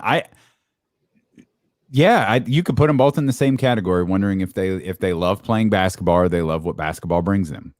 Man, and again, I don't think it's worked out for Tristan. I don't think there's anything. It's worked out well for both of them. I don't think there's anything wrong with playing basketball as a job. We talk about everyone as if they're Giannis, as if they're cut from that cloth, and they're not. In fact, there's probably more guys who are cut, and we don't know. We're suspecting that the Tristan Thompsons, Ben Simmons, maybe the guys who don't love the game. I think there are more guys like that than there are guys like Giannis or LeBron's, Kobe's, those guys who, are focused on the game night in, night out, day in, day out. I agree with that. Hey, another real quick. How did you feel last night watching Giannis? Like, did you get it? Did you get feels? Was it like, oh man, this is awesome. Like, I felt Giannis. That's I'm a baby. Come on, man. I was thrilled for the dude. Like I was worried he was leaving. I was worried he was doing the dirt gimmick because he started walking, and I'm like, no, we're not doing this again. You did this with Dirk. Don't block that man from the tunnel. Do not let him leave. But I don't know if he was walking to mom, wife. Yeah, he walked over to a woman, and the first one was his mom, and then wifey was after that. Okay, so when I saw that, like I was like, that was my first fear. Is like he's leaving the court. Like, don't let him leave the court. Because I'm selfish. I want to see this moment. Like, I thought it was such a waste that Dirk like hopped the table and just bolted. Like, okay, I don't need to see Mike Finley celebrate, so I'm a pass. Good Mike here. Finley shade. Like they not shade. It's just like they had to go drag Dirk out of the locker room to come get the trophy. It's like, all right, that's doing a lot. But no, I did. I was emotional for Giannis. I was thrilled for him. I loved his speeches. His love that he gave for Chris Middleton. His love that he gave for Milwaukee. I was so happy that the Bucks won in Milwaukee. And I'm sure it's not. It just feels like we haven't seen a team win at home for a while. And maybe part of that is the bubble. The Warriors. Well, the Warriors were probably the last one. Well, the Warriors swept, didn't they? Yeah, that ended in Cleveland. The first one with KD was in Oakland. The one before. Okay. Yeah. Damn. That's a good point. We haven't seen one at home in a long time. Yeah. So it was. I was happy to see that. Yeah.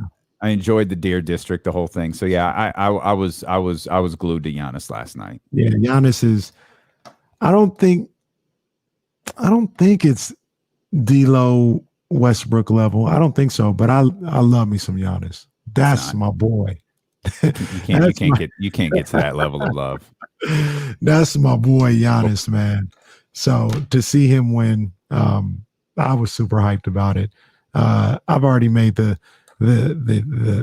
declaration in the Caraway household. The family's getting Giannis jerseys. All right. Okay. This is what it is. Reese asked for one. That's all I needed to hear. I was like, yeah, you got one. I'm getting one. Jazz might get one. It's Giannis Giannis, in no particular order. Giannis, Kyrie, and Fox. I think those are the guys that I'm like, nah, I'll get into a Twitter beef with. For those I feel three. like it's Kyrie first for you. I've always felt like Kyrie is one. That's my boy, Kyrie. That's if, my if, boy. if Giannis is two, that's fine. I never, but I always thought for you, Kyrie, your Kyrie love is my Westbrook love. That's the proper. I've always felt that's if you want to equate something to my love for Westbrook, it's your love for Kyrie. Yo, I gotta find this. There's a Westbrook rumor out there, by the way. I did see that. How would you feel about that? It doesn't bother me. Like the Laker thing doesn't bother me a bit. I mean, I'm also like a realist. Like Russ isn't going to win a title the way that Giannis Antetokounmpo just did. It's going to have to be with it's going to have to be with a group of guys. Right. I'll just be happy for my dude to win, and I would love more than anything for him to get one and James Harden to never ever get one. Wow. I just don't want to see that dude with that trophy in his hand. And speaking of favorites, though, Jerk. I would. You are a jerk. I'd love to see De'Aaron Fox get it before any of them. Oh my God, that's not even a conversation. That's my guy right there. Not even a conversation. We're going on how long about that? Because I really liked him his freshman year at Kentucky before it was even a thought that the Kings could get him. So we're going on. What's he going into his 5th year next year? Contract's kicking in, so yeah, 6 years of De'Aaron Fox. It's my guy. Roddy says, my son's first jersey, De'Aaron Fox. Never been more proud when he begged for it. And that's a good point, Roddy. Reese did ask for a Sacktown Fox jersey. I've probably got to get that first before I get Giannis. He was like, he wanted a Fox jersey, although he likes the Warriors. Poor guy. Oh, he'll grow out of it. It's a phase. Giannis was the first jersey. Dr. David said Giannis was the first jersey my son wanted, bought it a couple of months ago. He was jumping up and down yesterday. That's awesome, man. That's fantastic. I mean, on a personal level, I feel like last night was the Will W says, I think the Caraway compound needs Jokic jerseys. By the way, it took everything I had, every little ounce of non-pettiness I had to not tweet. D'Lo and KC were talking about Giannis Antetokounmpo being the MVP of last season. Mm-hmm. It took every ounce of non-pettiness I had to not tweet about y'all wanted Jokic as the MVP because you said Giannis Antetokounmpo wouldn't succeed in the postseason. And all of those media people who wrote about that, all of those media people who talked about that are all singing the praises of Giannis Antetokounmpo today. Remember that crap. Every time you forget how like hyperbole based this whole freaking business is, that all of those people said, no, we can't vote Giannis Antetokounmpo, man. They just, there's not enough success in the playoffs. We're not going to get burned again by making him the MVP. Now y'all look stupid. Yeah, you can still tweet that out.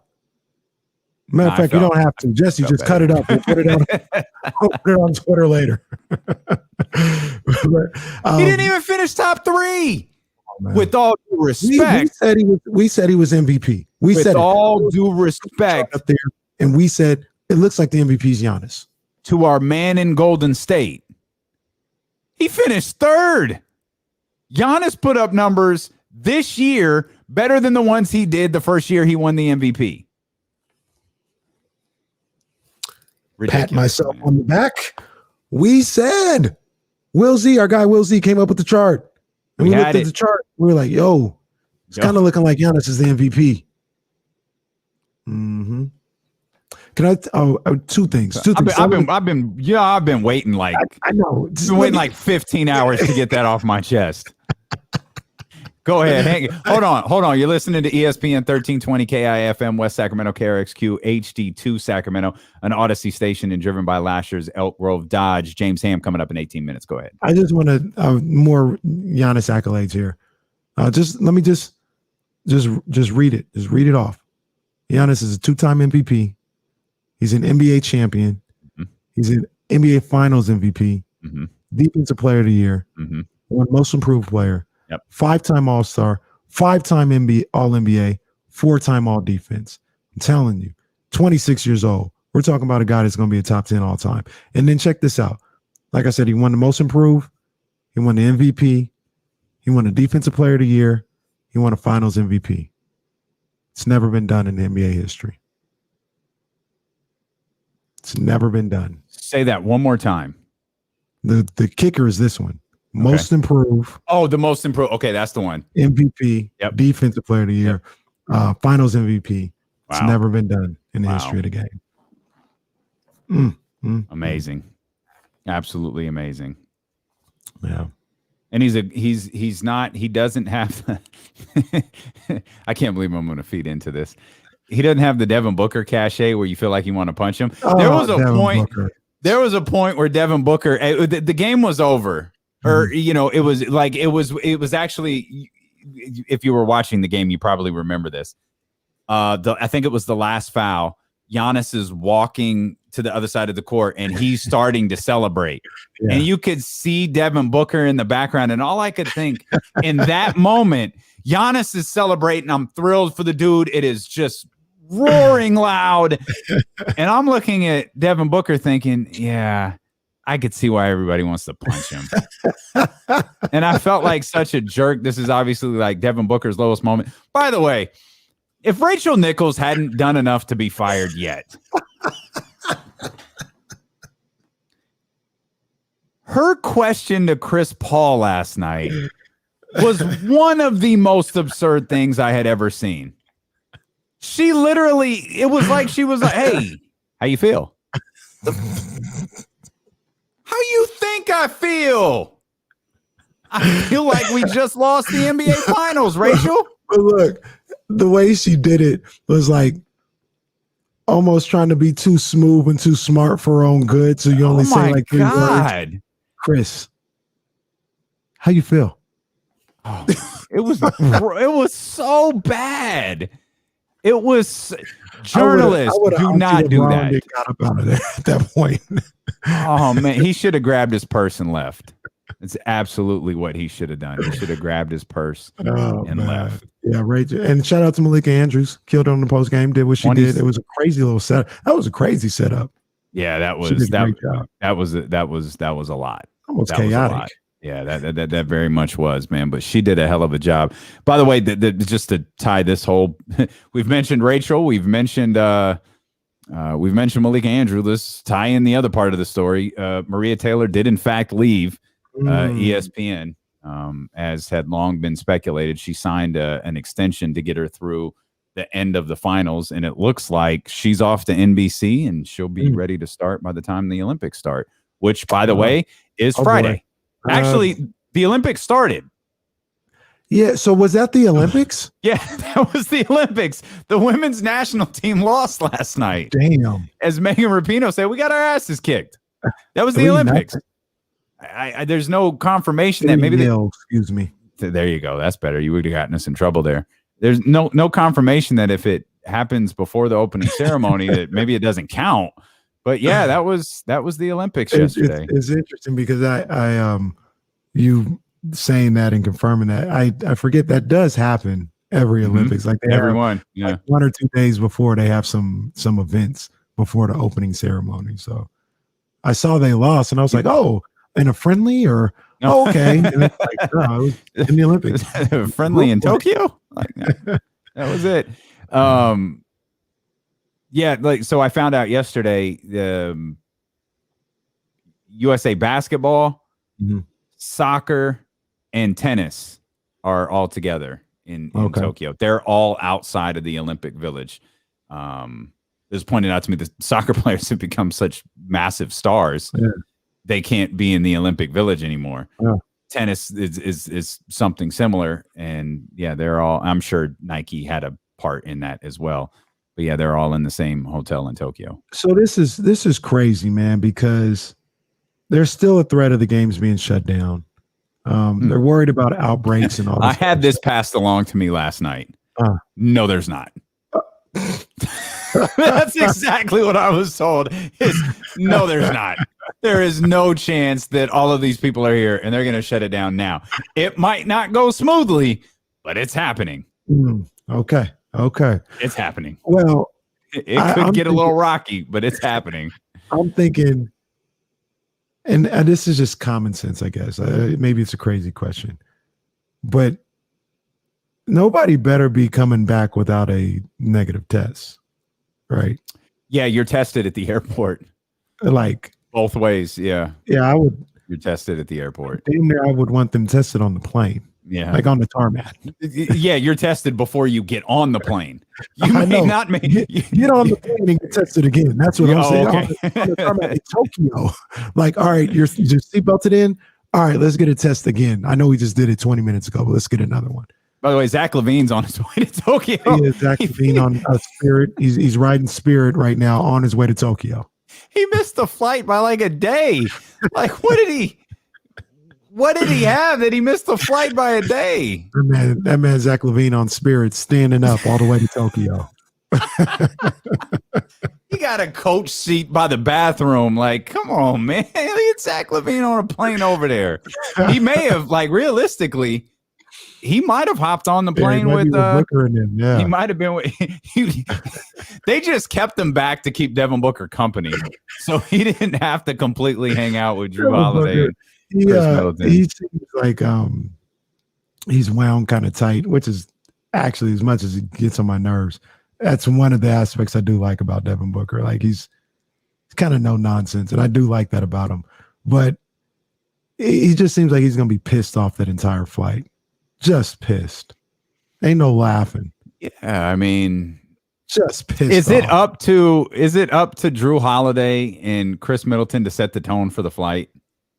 Like to just get on the plane and just kind of make him feel like, do you have to make Devin Booker feel comfortable? Because you know he already is uncomfortable and it's already awkward. It was you knew when you signed up for this it was going to be awkward. Yeah. Is it up to them to get on the plane and like not talk, just making his what you doing for the next 12 hours or 16 hours or whatever it is? I'd be putting my headphones on so quick if I was all of them. Just put my headphones on. Yeah. Going to sleep. Well, do you come in drenched in champagne still? You got your championship shirt on. Got the goggles still on. Drew Holiday gets on the plane with an Ultimate Warrior t-shirt.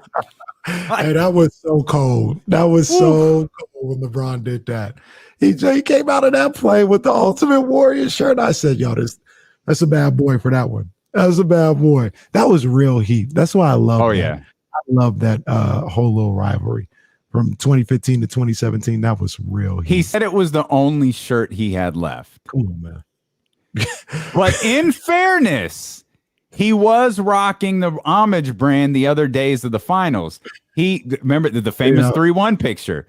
He had the Undertaker one. It's all part of the same brand. It's a brand called Homage based out of Cleveland. That's where I got my NBA Jam Kings shirt. There you go. Right. Yeah. They've blown up pretty big. I bought that Ultimate Warrior shirt. Like I think I got an Andre the Giant one back there somewhere too, but there's no chance he wasn't saving that for a finals victory. Like you get off the plane and you got a shirt that says Ultimate Warrior. I tell you, even him, if you think back to, wasn't he like sitting in the practice facility with the Ultimate Warrior shirt on with glasses on during that? No, that was the Undertaker. I mean, but he had the Undertaker shirt on. Floor in, in the practice facility with down 3-1 shades on. Yep, and the Beats ear pods in. Page 1 of a book probably was open too. He was just sitting there. It was so bizarre. And then he said, that's when we have the famous boy, if I it's so hard to take the high road. It's so hard to take the high road. He was like, somebody said, Clay said, this is a man's game. And LeBron had this weird boy, it's so hard to take the high road, but I'm gonna do it. Oh man, I love the 2016 finals. I do. Need a 30 for 30 on that joint, man. James Ham, he always takes the high road. Kings Insider, NBC Sports. He's with us next here on Sacramento's #1 sports station, ESPN 1320. Jesse just sent us the picture.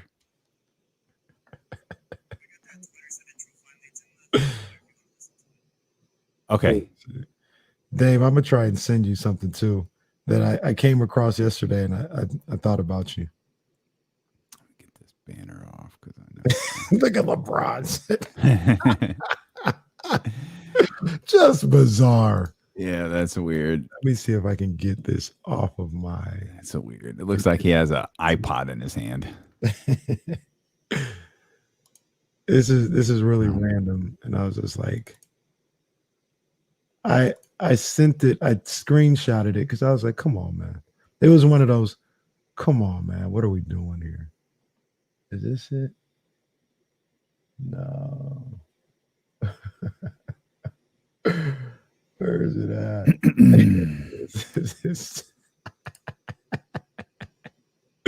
This is stupid. Oh man.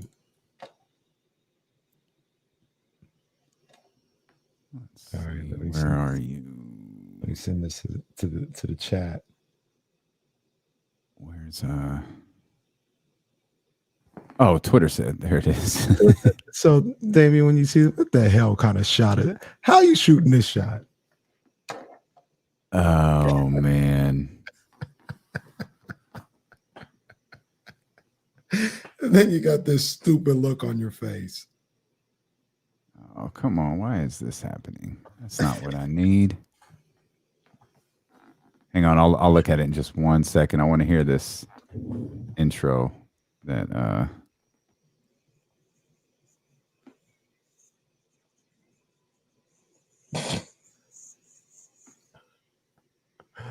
I like that. Nice. I like that. That's solid. That's solid. I'll get that up for the. Hey, there he is. James, hang on now. Let me connect over. Hold on, man. There's still. Hang on, James. We got new intros playing and everything. What's up, James? What's happening, boys? How are you, man? I'm good. I'm feeling a lot better. My back's been feeling better, so let's get Good. ready for the shit show that's about to start up here. Yeah, it's gonna be a hell of a week. I think it is going to be a wild week. James Rick Ross ham with the the language on the stream. That's okay. Oh, Stream- are we live? Nah, we're on the stream. Yeah, we're definitely live, Oh. but we're on the stream. We're not on the radio. I'm just giving No you holds barred on the stream. Rick was on the radio, just dropping, Rick was on the radio. just dropping. Of course, you didn't know who T-Pain was. You're probably not familiar with Rick Ross, so that's okay. Actually, I could tell you, Rick Ross was sitting in the front row probably 9 or 10 years ago at Arco. Under the Kings game, yeah. He came to a Kings game, and Jason Jones goes, "Rick Ross is here." I'm like, "Huh? Hey, is that like the big WWE looking dude over there?" And he's like, "God damn it, you don't know who Rick Ross is?" And I'm like, "No." Ricky Rose changed everything for D-Lo and KC. You know who Shaggy is? I looked him up. Yeah, I mean, I've heard like the big hit at least. Yeah. Anything. Vivek could have brought back Jay Sean. I liked when he had Jay Sean here. Well, Jay Sean. Yeah, I remember that, but I don't know who he is. I just need to know that I'm live next time. That's good. No, You're always live when we. And you're fine. Yeah, we don't go to commercial. And again, you're fine. You're completely fine. Okay, now you're not. Let's clean it up, Ham. Here we go.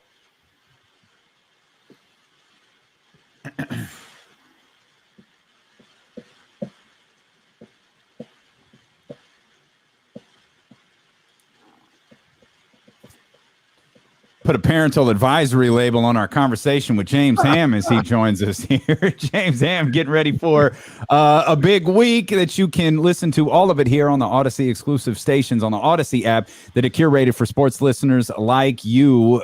Whether it's the long drive into the Golden One Center like James Ham has, or it's a summer barbecue, whatever it may be, check out Heat in the Streets with Cardi B, Drake, and the hottest artists in the game right now. You can also find the all-new Artist radio stations. Check out the new Odyssey exclusive stations on the Odyssey app, brought to you in part by Macy's and Geico. James Ham with us.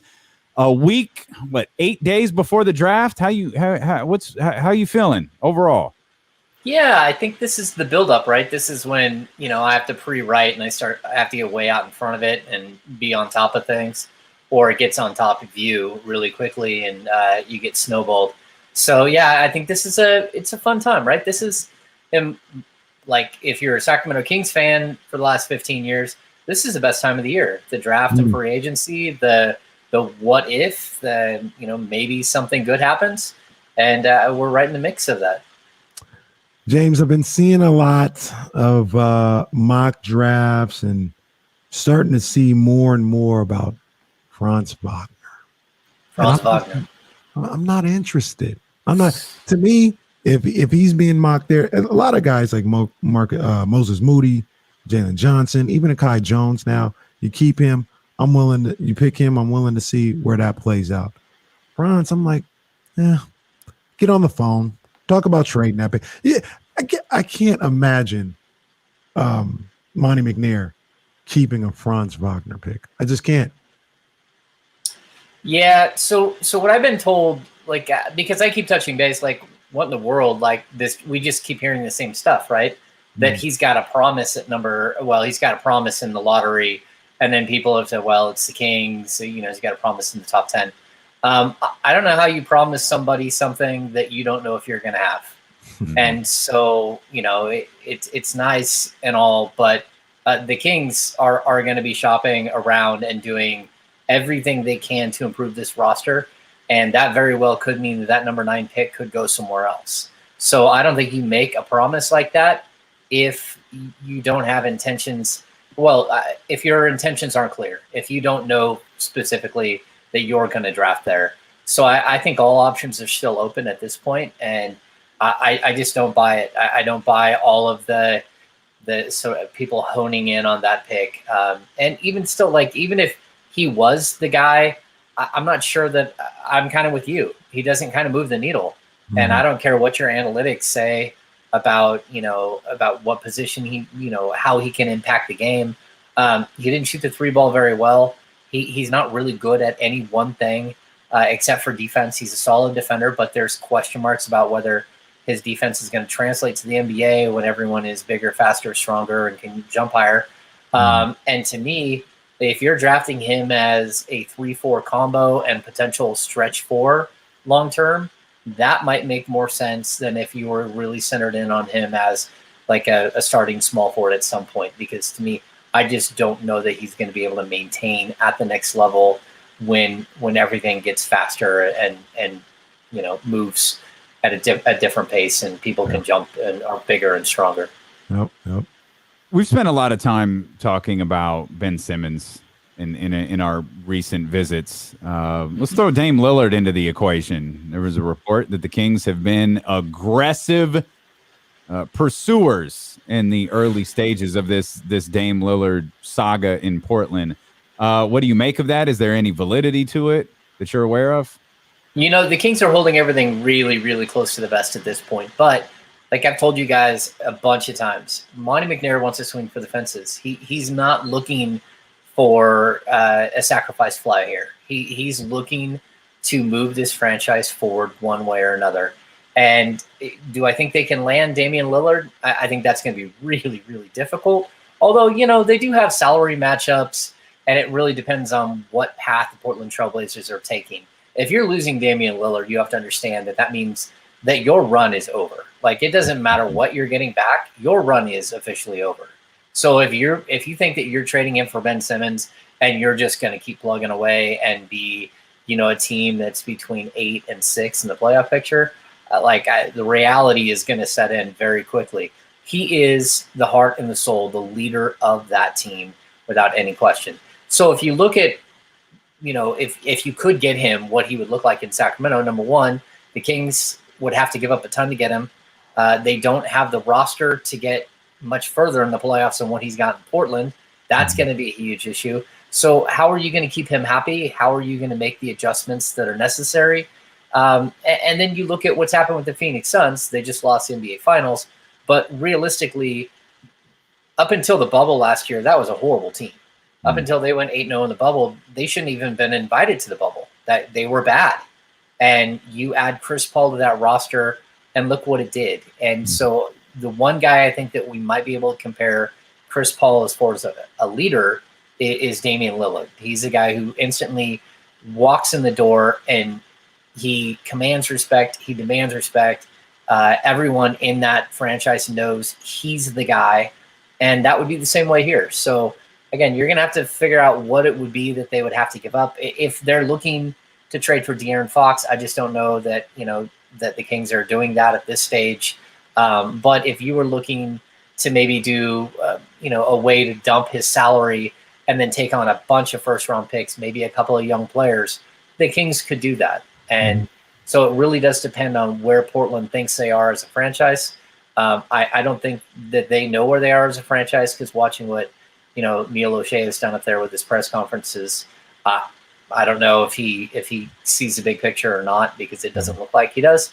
And so that's an issue. I talked about this yesterday, and I think that the Kings have a better trade package, possible trade proposal for a Dame Lillard than people, or whatever ex superstar, like superstar, than people kind of realize. And I harken back to a lot of these times with these deals, people will think, oh, Dame Lillard's on the block. Well, you definitely got to have De'Aaron Fox in the conversation. And James, that's not how these deals work. You know what I'm saying? The team that's getting rid of the superstar, you're not getting an equal or really even close to equal player in return. Really what you're getting is maybe a really young player that has a lot of potential, but he's unproven, and a bunch of picks. That's really what those deals center around. And when I look at the Kings, sure, it may all be hypothetical, but let's have a good time on this Wednesday afternoon. I look at something like Tyrese Halliburton, Marvin Bagley, Buddy Hield. I already checked those contracts match up with a Dame Lillard. And then you throw 4 years of first-round picks between outright giving it to them and pick swaps. I don't think that's a bad package, and I don't know a lot of teams that have that type of combination of current NBA players and the willingness to give up 4 or 5 picks that the Kings have. I think they got a better package than people kind of give them credit for.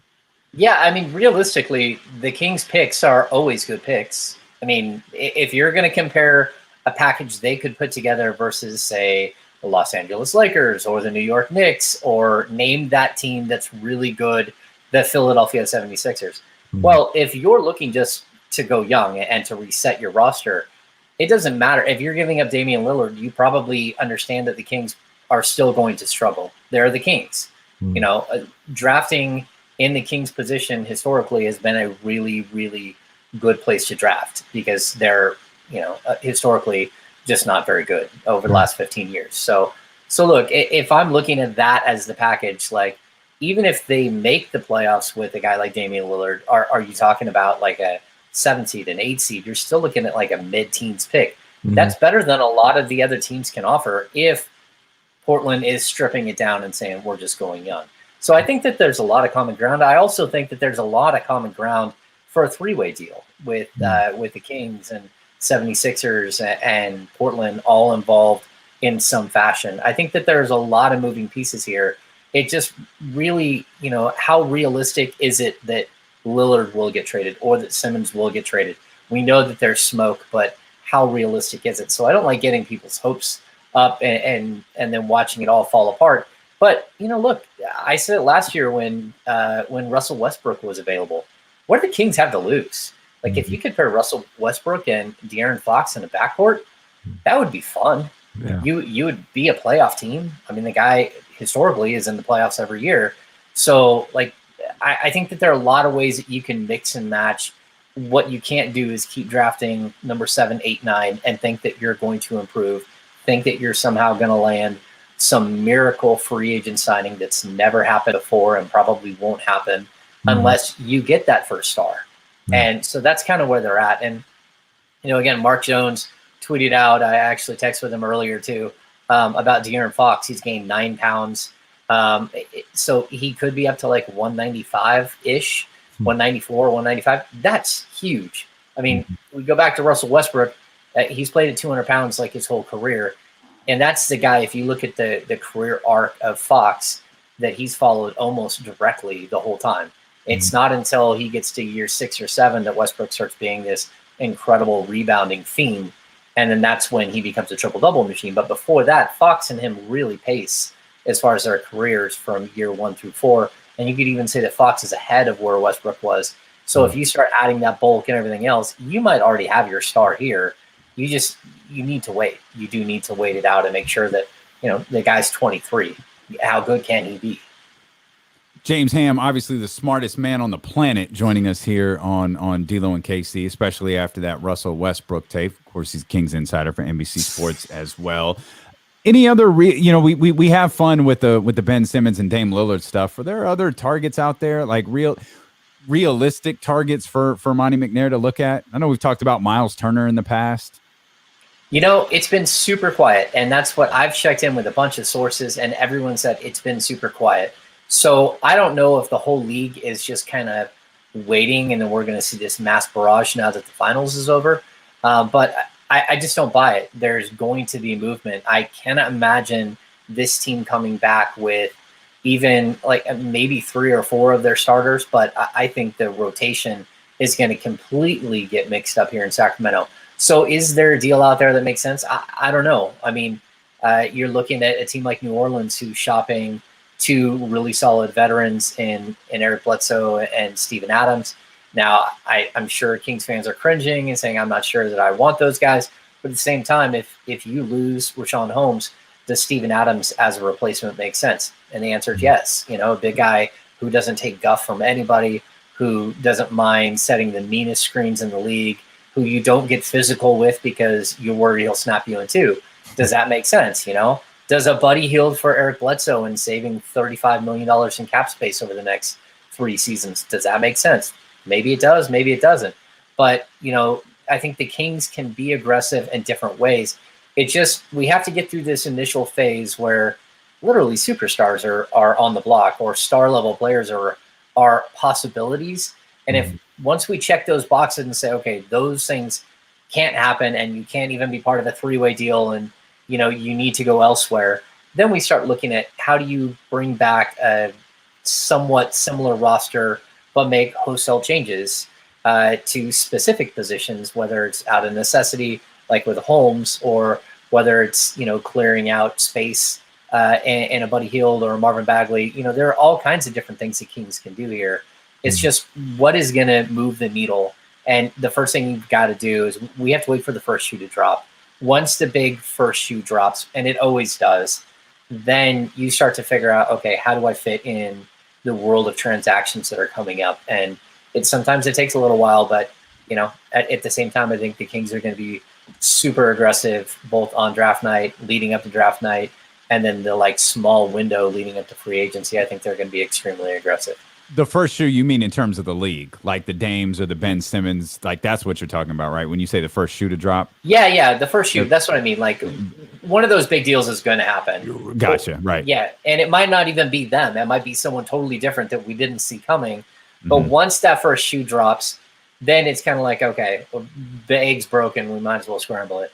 And that's when everything goes wild and the league just really starts to open up. But it always takes that first kind of move. And the weird thing is, the first move kind of already happened, but it happened at an oddball time when Kemba got traded for Al Horford. Right. And that should have been something that maybe in a normal time would have happened this week. And then that would have started the momentum. But it happened so long ago at this point that I just think that one was kind of wasted as far as getting the ball rolling. Yeah.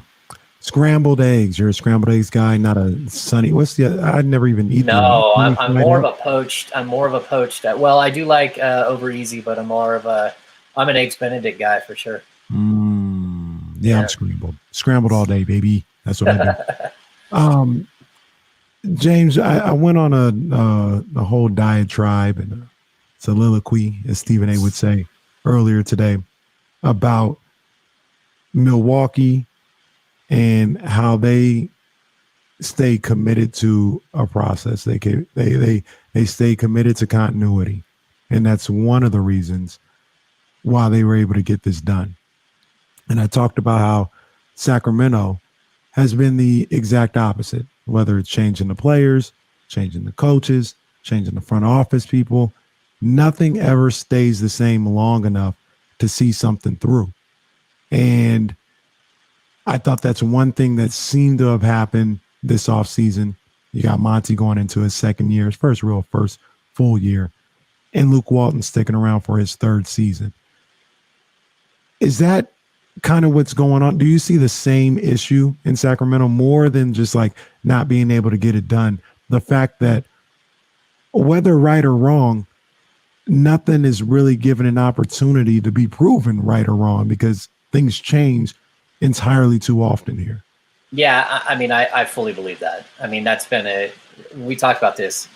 This is what bad franchises do. They just keep searching for something as opposed to really doing their homework and doing the right thing the first time and then waiting it out, right? And giving something time to grow. Now, I'll say this. Vlade got a longer tenure than I think a lot of people thought he would. And to be honest with you, if you would have stuck with Vlade, you probably would have made the playoffs last year because he would have kept Bogdanovich. He would have made some different moves than what were made. Maybe you don't draft Halliburton. Maybe you do. We don't know. But I still think that the trajectory was different. And look, I think the Bucks learned something too when they chose not to stay the course and they got so close and then they allowed Malcolm Brogdon to walk away. That was a huge setback, right? And then you've got to scramble, and then you pull off the big deal to get Drew Holiday, but also Bogdanovich. Well, the necessity wouldn't have been there for both of those guys if you would have just kept Brogdon in the first place. And I think you would have probably seen them go deeper last year and actually make a run last year and potentially win last year. Right. So for me, yes, that is a huge issue. I mean, but like everyone, like around the league, you heard it even last night, like following the game. Everyone thought that if Mike Budenholzer didn't win, that he was out. Like he didn't probably have to win the championship, but he had to get there. Yeah. And that was something that was like Kenny fired him after game 2. Yeah, well, it was. No, technically, I said the Bucks and the Bucks fans are screwed because he has to come back next year. That's true. He probably should be gone. Yeah. You fired him in your mind, though. No, totally. So look, I mean, you do have to stay the course. Like, this is I'm going into my 12th season covering the team. And just like real quick, Westfall, Keith Smart, Michael Malone, Ty Corbin, George Karl, Dave Yeager, and Luke Walton. I have 7 head coaches. And not to mention, Jeff Petrie, Pete D'Alessandro, Vlade Divac, and now Monty McNair. And then we don't even need to get into other players that are hiding behind the scenes there. And then on top of that, you're talking about hundreds and hundreds of players, it seems like. It's wild and crazy, and it's not something that's conducive to winning. And we've talked about this maybe once or twice, but just look at the Dave Yeager era just in itself. His first season, he starts out with, it's his crazy veteran team, right? He's got Cousins and Rudy Gay and Omri Caspi and Matt Barnes, and I think he had Aaron Flalo, and they had Darren Collison. I think they had all of these players. Well, in year 2, all of those guys are gone. They have 4 first-round picks. Well, they had 3 first-round picks and an early second of Frank Mason, but also brought Bogdanovich over from overseas. And so, how fair is it to start with one completely different idea of who and what you are as a team and as a franchise, and then all of a sudden the next year that's gone completely, and then in year 3 it's like, okay, well, we understand that De'Aaron Fox is special and he can run faster than everyone, and that's what we're going to do, right? And then at the end of that year, Yeager had some issues with Brandon Williams. Maybe a player or two didn't like him, but overall the team did. But boom, he's gone. We got to get rid of him. So, where is the continuity? Where is the understanding that if you're going to make not just a stylistic change, but an entire roster turnover that goes from, age 29 to 31 to age 19 to 23, you have to give somebody some leeway somewhere. And I think a little bit of the same thing goes for Luke Walton. His first year, he had Dave Yeager's squad. His second year, he did not. He had 6-7 players that were totally unproven coming in on his roster. And how do you give him how do you grade him out? How do you not give him another season? Which was always my point. Like, look, I don't know if he's good or not. Like, I like Luke, but at the same time, like, he needs to win. But you can't judge a guy on 2 72-game seasons, 2 like COVID interrupted seasons. But not only that, one season where you had one identity, another season where you literally let your starting shooting guard walk away for nothing and tried to and lost tertiary players that were very good for your style of play. And then you come back with, 4 guys that are second-round picks or undrafted in the last 2 seasons as part of your 15 players, and then like 3 guys that don't fit at all. So yeah, I just think like continuity is huge, and I think that's a big reason why the Bucks made it to where they did. But at some point, every franchise has to figure that out for themselves. Mm-hmm. James Ham, Kings Insider, with us here on ESPN 1320. The center of the continuity in Milwaukee was obviously Giannis Antetokounmpo, and he spoke about that last night, not joining a super team, wanting to stay in Milwaukee, wanting to do things his way. And that got Kenny and I into a conversation that probably has multiple parts here that we could discuss with you. But first, given what you know in your 12 years, as you just mentioned, covering the Kings, if the decision had been up to him, and obviously there's a lot of hypothetical in here, do you think DeMarcus Cousins would have finished his career as a Sacramento King? If it were up to him? Yeah. Yes. Yeah, I mean, Cousins was loyal to Sacramento. He loved Sacramento. When he was traded, it was hard. He took it very, very hard. And, if all things were considered, like, that's what he would have preferred to do. But, that doesn't mean that he did everything in his power to make sure that happened. Mm-hmm. So like, I think that's fine and all. I would love to finish my career at NBC. I'm going to do everything in my power to try to stay and do that for as long as I can. But that doesn't mean that it works out every time, just like you guys know that from the radio world. When it really comes down to it, though, I just don't think – I think he thought his commitment level was there, but it wasn't. It wasn't the commitment to doing what needed to be done to win wasn't there. What was lacking? Well, I mean, like we could get into DeMarcus Cousins debate all the time, but like I saw stuff that just like you don't see anywhere else in the league that's ever happened. Like, and it started from a 19-year-old, and he was better by the time he was 25. But it was stuff that that even teams now still have dealt with and like are taken aback by it. So, he wasn't good with young players at all. He wasn't, he didn't play nice with coaches. There was plenty of things that could have been done differently. And, he always said like, look, I'm going to do it my way. Like I had that discussion with him so many times. I'm doing it my way. I'm going to do it my way the whole time. And it's like, okay, but your way at 19 and your way at 25 are going to be completely different. Mm-hmm. And well, no, they're not. Yes, they are. You're a different person when you're 19. And you're different when you're 22 or when you're 25. And so, like, I think, like, it's a strange hypothetical because we now have so much space from it. But, like, I don't think it could have ever worked out 100% productive. Would the Kings have made the playoffs by now? Probably. But that is unless he got hurt and, in Sacramento as well, which is very possible. Like, I just don't know that his body was ever going to hold up, which is unfortunate because he's so incredibly gifted as a basketball player. So to that, because the way we kind of got on that was we and Damian were talking, and I was really big on Giannis really just putting his arms around Milwaukee and not listening to other people saying you need to get out of there or you can't win here or nothing like this. He said, no, this is my city. I'm going to do everything I can. I'm going to exhaust every possibility for this city to try and make it happen. And in a place like Milwaukee, much like a place like Sacramento, you need that. You need a guy to be like, no, it means something different. It means more for me to figure this out here than to just figure it out in general, if that makes any sense. So that's what we got on Cousins. And me and Damian both feel De'Aaron Fox has that in him. Do you think this De'Aaron, he's a different person. He's a different personality. He's not nearly as demonstrative and outspoken as DeMarcus could be at times. But do you think De'Aaron has that same type of loyalty, and does it mean something the way it did to DeMarcus Cousins here in Sacramento?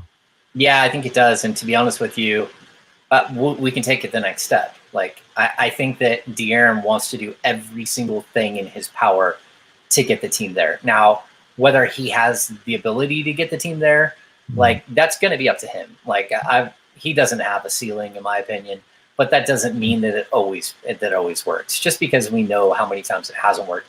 But I mean, when you look at, he's entering his first year of his contract extension, right? So he's making $28 million. His salary just jumped from like 8.5 to 28.5 this year. And he signed a full 5-year deal with without a no trade clause. And like, he didn't ask for an opt out at the end. He didn't ask for anything. Well, maybe they did, and that just was part of the negotiation. He did not get it. And so he is here, barring like some catastrophic thing or something where the Kings just go, okay, look, this isn't working, or he demands a trade. Like, I kind of look at him in not quite the same way, because he hasn't figured out how to be the leader yet that Damian Lillard is, but sort of the way that Lillard has with Portland, where this is my city, this is where I'm staying. And it's only when you get to age 31 and you still haven't got to the top of the mountain, and you're looking at the team that you have and you're like, I don't know that we can get to the top of the mountain. How do I get there? That's when you start wondering. But look, that in theory is like 8 years away with De'Aaron Fox. He's 23 years old. I think that he does want to be in Sacramento. I think he does want to stay here long term, and that he has that commitment to winning and getting there. Again, the Kings need to do more to put the right pieces around him, but at the same time, it also sometimes just takes something extraordinary to happen. Like, it doesn't always just progress where a player gets to be who and what they want to be. Like, one of my first weeks on the job, because I started the same year that Cousins got drafted, I sat down for a one-on-one with DeMarcus, which was like totally bizarre and rare. I don't even know why the Kings did that at that time, because I was totally green. And that's like, just so people know, that's like PhD level sit down and interview with Cousins. But I asked him, I'm like, where are you going to be in 5 years? He said, the best big man in the game. I said, All-Star? He goes, yeah, definitely. And I said, where are you going to be in 10 years? He goes, historically, like a great big man, the best big man in the game, and someone who's on his way. I said, are you a Hall of Famer? He said, yes. Unfortunately, I don't think he'll get to that next level just because of the injuries and everything else. But that was like the plan. And he wanted to do that here in Sacramento. The city fit him. Sometimes the city of Sacramento, it really does fit these players. And that's what I think from the outside they don't get. Even Halliburton, I think, is the guy that could really, really fall in love with this city and be part of this community for a long time. Okay, now do Rashawn Holmes, because we've got De'Aaron Fox here for eternity. Have you've said it's all quiet? Like, we're starting to read different. I think we had a number. I think it was from The Athletic, and apologies if I'm wrong, but certainly a published number that had him, guesstimated in the $18.2 million per year range, which I'm assuming is completely out of the Kings price range. Well, okay, so John Hollinger has his ratings for players. And just so you know, last year I think he had Hassan Whiteside making a 1-year, $15 million contract or something like that.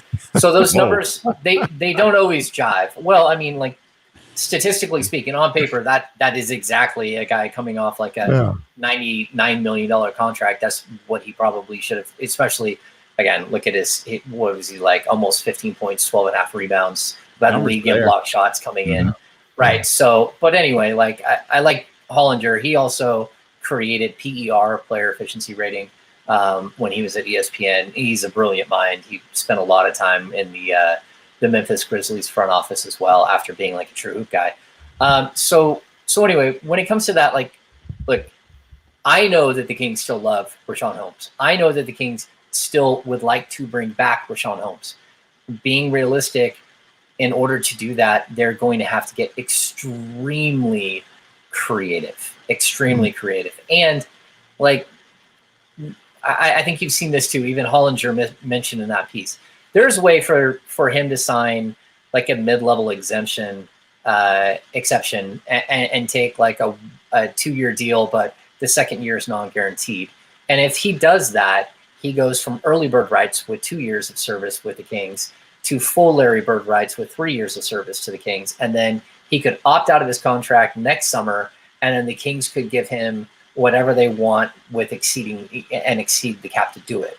So there's a loophole here where, Holmes might not get the big payday right now, but he could get the big payday in next summer. And I don't know who's got money next summer. I think there's only like 4 teams with major cap space, but there are also a lot of big men that are available. I mean, a guy like Andre Drummond is still young and could still get a really nice payday somewhere. So, look, I think there are a lot of ways with Richaun Holmes that he can be brought back.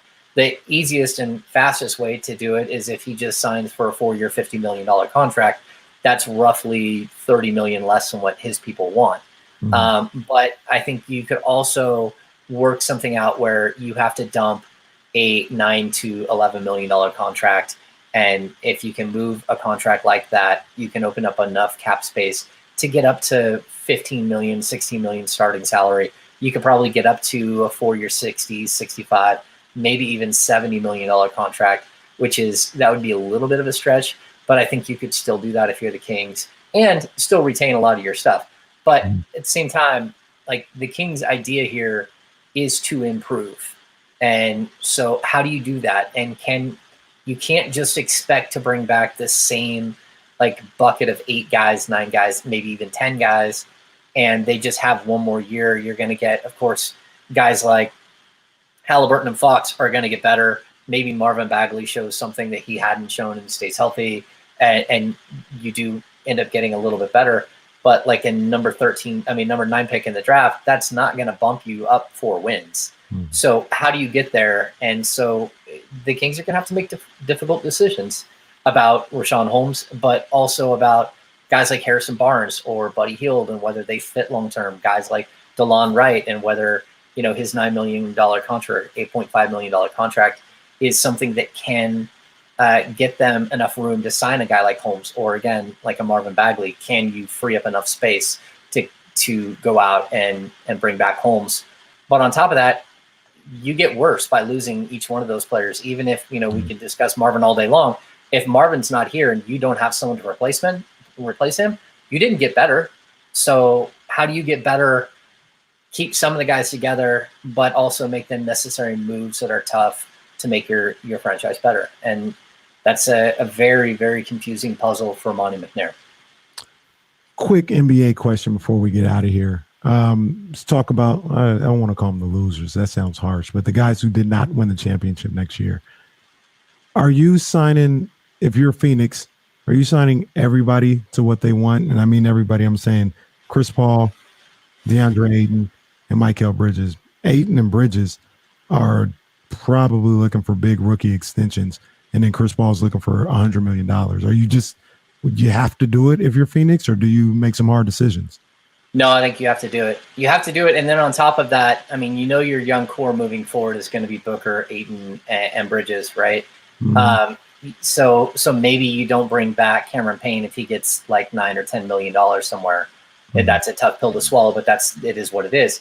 But I think because you made it to the finals, because you've got Chris Paul, because you've got Booker, you've got some guys who have a lot of talent, there's potential for you to be one of those teams.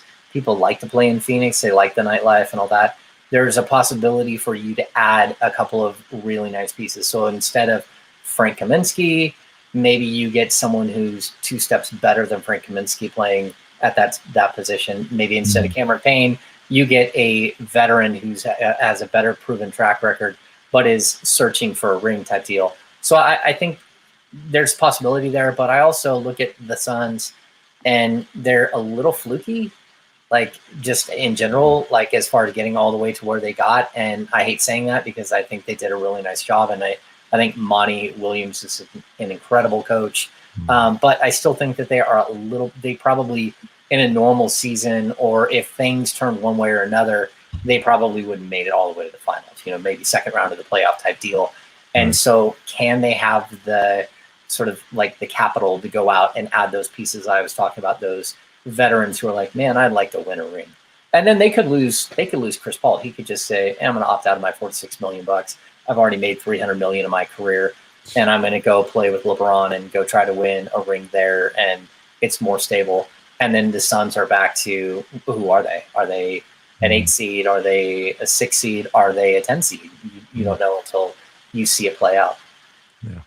Ham, great stuff as always, man. It's going to be a hell of a week next week for you. But we're excited to follow along and see what happens, man. Thanks for joining us as always.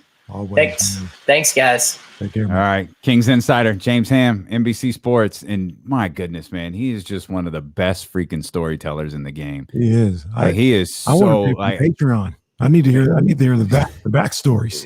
Man, that man's too busy writing articles every 5 minutes over there for NBC Sports. I mean, Ham's been so gracious. That's one of the reasons he joins us, because he misses doing the podcast. Yeah. So we were like, Ham, we got the perfect spot for you. Come in at 3:20. Absolutely. We'll treat it like a podcast. By the way, as we wrap up, what in the hell is happening right now in the YouTube chat? I clicked over one time and these children are fighting with each other. It's like the parents stepped out of the room for a minute and all the kids went at it. This is like, what's the show? Now I'm seeing comparisons. YouTube is based. Oh, he walks into the house, the apartment's on fire. Is that Atlanta? No, that's not Atlanta. What is that? What?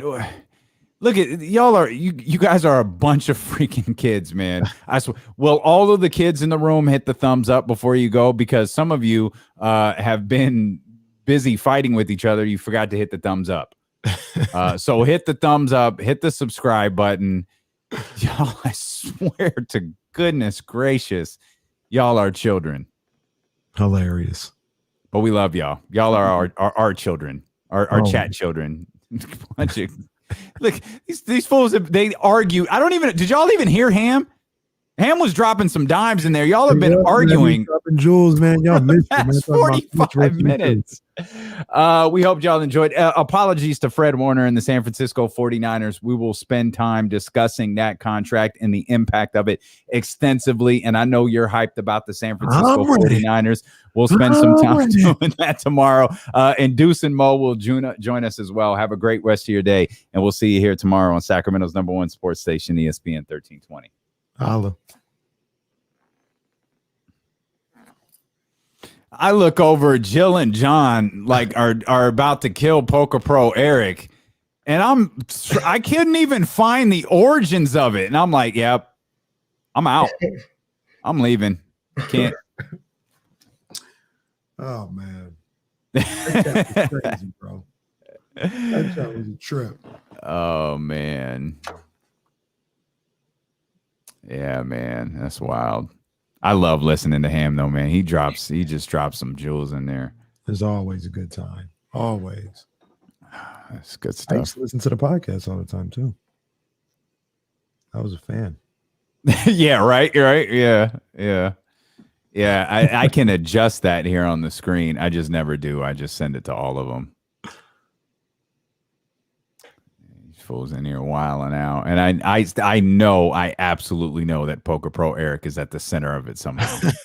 I absolutely know he is at the okay, I knew it. He's an S starter. Yeah, 100%. 100%. Oh man, that was fun, man. Y'all have been in here pretty steep today. That's always cool. What we gonna do here? No basketball for a week, 2 weeks, week and a half. It don't matter, man, because it ain't even that long. We ain't got no basketball till Thursday. We gonna be all over the draft all next week. Draft or a trade, draft, trade, right into free agency. Oh man, look at this! I already have 13th round content for tomorrow. Can't wait. Yeah, we're doing an 8-hour show. I think I have a call with Danny in San Francisco today to kind of figure that out. I'm hoping it's a slightly different style of 8-hour show. Okay, like maybe middle relievers and closers. if you feel me, smell what's cooking. We should have that. So we didn't get to talk this. I don't even know that it's worth bringing back tomorrow. I'm just kind of looking at my mentions right now. Do you call coaches coach? Like regardless of who it is, like do you call every coach coach? It's a good question. I feel like I'll answer it why you think. I don't. I call coaches coach normally based on like a respect level for them or my relationship with them. Like I call Mike Tebow coach. I don't call him. I've never called him anything else other than coach. Right. Pat told me to call her coach. Like not in because I called her Miss Summit the first time I met. She said, "No, honey, you call me Pat or call me coach." And I started calling her coach. Right. I remembered the Rick Adelman conversation. I called him coach. But like if we had Luke Walton on the air, I wouldn't call Luke Walton coach. Like I don't have that type of relationship with him. Yeah, I feel like it's like an age thing. Like that's kind of what I feel. Is it like the equivalent of Mr.? But is it the equivalent of Mr.? You say an age thing. For me. So like, and Luke is older than me, but like Pat Summit. I'm calling her coach. You know what I mean? But Luke, we're in the same age bracket, kind of. Yeah. I'm not like Coach Walton or something. Like I might though. I might. I mean, like I called John Wisnick Coach Wiz, the coach who won the championship. I called him Coach Wiz. When Jenny took over, I called her Jenny. I didn't call her Coach. Yeah. But it was a discussion formed from Deion Sanders telling people, "Hi Twitch, welcome. Show's over, but thank you for joining us." Deion did saying, you call Nick Saban coach, you're going to call me coach. Don't call me. You don't call Nick Saban Nick. You're not going to call me Deion. Deion was wilding yesterday, and I kind of thought like, that's like I loved it. That's just a weird proclamation to me. And I'm looking at a response from Ken Rudolph, and I specifically remember when we interviewed Ken and I interviewed George Karl. He kept calling George Karl coach. And that stood out to me. And I said something to him about it. And I remember he got pissed at me. He said, in my opinion, calling that person coach has nothing to do with my respect for them as individuals. It has to do with my respect for that job. Yeah. Coach does a lot of different things for the team in each player. The position carries power and responsibility at every level, which I think is totally valid, but it doesn't for me. Yeah, I feel like it's individual. And I think what Ken said about just a respect for the job. I agree with that one. But where I say it's the age thing is George Karl is considerably older than me.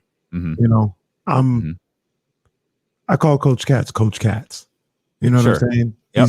He's an older guy. I know him from when I was introduced to him. He was like my superior in the form of, just an older man. And I would coach. You know what I'm saying? Or Mr. Katz or whatever. That's how I feel about a George Karl. When I was introduced to Luke Walton, I was in high school. He was in college. So it's like, I don't know if he's Luke Walton. He's not. And maybe subconsciously that's what it is too. Yeah. Like, because I call Coach Katz that also. I don't call him Brian. Right. Like, he's Coach Katz. Like that's. But I also have a respect for him.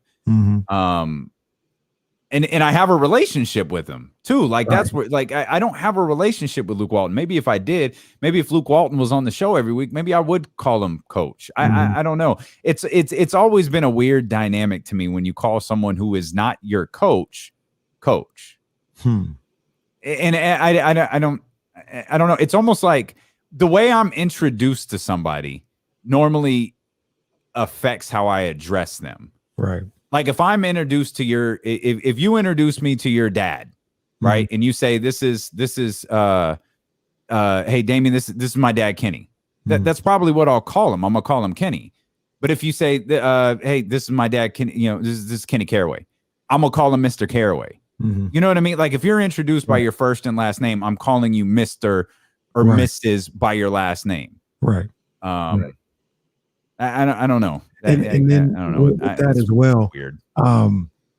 For me, I think, and all this, I never really thought about it, but I think for me, it doesn't matter if you coach me or not. You're a coach, so I'm gonna, that's what you are. That's not all you are, but you're a coach. So Coach JT, Coach, Mark Wong. Like, you're Coach. All right, cool. You know what I mean? And that's, I don't know, I never really thought about it, though. I think a lot of it for me, though, is like the age of the person. You know what I'm saying? But who knows? It's interesting. I thought Deion's thing was interesting. I thought Deion's thing yesterday was nitpicking. Like, I didn't think that was a big deal at all. I think Deion's having a tough time adjusting to not being the best at what he does. Not saying he's not good, but like Deion was arguably the greatest, certainly one of the greatest at his position we've ever seen. He's always Deion. He's always prime time. Wasn't he Coach Prime for a minute? Prime, yeah, like a high school or charter school or something like that. He's that Prime U. Yeah, that was a whole other type of disaster. But I think as a coach here, he's adjusting to. He's still finding his way. And so he makes proclamations like, you're going to call me this and you're going to treat me with the same respect you treat Nick Saban. Nick Saban's been doing this for God knows how many years. He's probably the greatest we've ever seen at it. Like, there is a certain moniker of respect that goes along with that. Not that people don't respect you, but making big proclamations is, you're going to call me this and you're going to treat me like this. You're going to treat me like you treat the greatest of all time. Right. That's a little... You wouldn't want a rookie cornerback being treated the same way you were. Absolutely. You know what I mean? So, and nobody's even thinking about it that hard. Like, it's not that serious. But since you open up the door for why he's called Coach Saban or whatever, and why you probably wouldn't be, then we're going to open the door. Yeah. Look at what he's accomplished. Yeah. You know what I mean? So, yeah. Deion wilding out, man. Yeah. Calm down, Brian. Oh. Coach Deion Prime. Calm down, man. I hope he sticks with it for the sake of those young people there, man. I hope he does too. A lot of people in that community don't think he is. They think it's a sideshow. I hope it's not, because that does a disservice to those kids there, and it does a disservice to HBCUs and what a big deal it was for an HBCU to get Deion Sanders. So I hope he sticks with it. I hope he's committed to it. I hope he doesn't run away from it. I hope he settles into the position and succeeds at it, man. That's good for everyone involved. As are you. Thanks for hanging out with us. I mean, we're still 140 strong, and the show ended, 10 minutes ago. So we appreciate y'all. We even peaked at 210 when the chat jumped in here, or when the Twitch crowd jumped in here. Always got love for Twitch, man. Always late. Always late, man. They're like my best friend. They're going to show up. They just ain't never going to show up on time. Hate to leave 141 people in here, but we appreciate it. We love y'all. Thanks for making today fun. Make sure you'll come back tomorrow, and we'll dive into the 49er stuff. Do some more. We'll be with us. Virtually everything we didn't get to today, we'll get to tomorrow. Yeah, this was NBA Today. This was pretty much a jump today. Pretty much. Just without, Rachel. We'll see y'all tomorrow.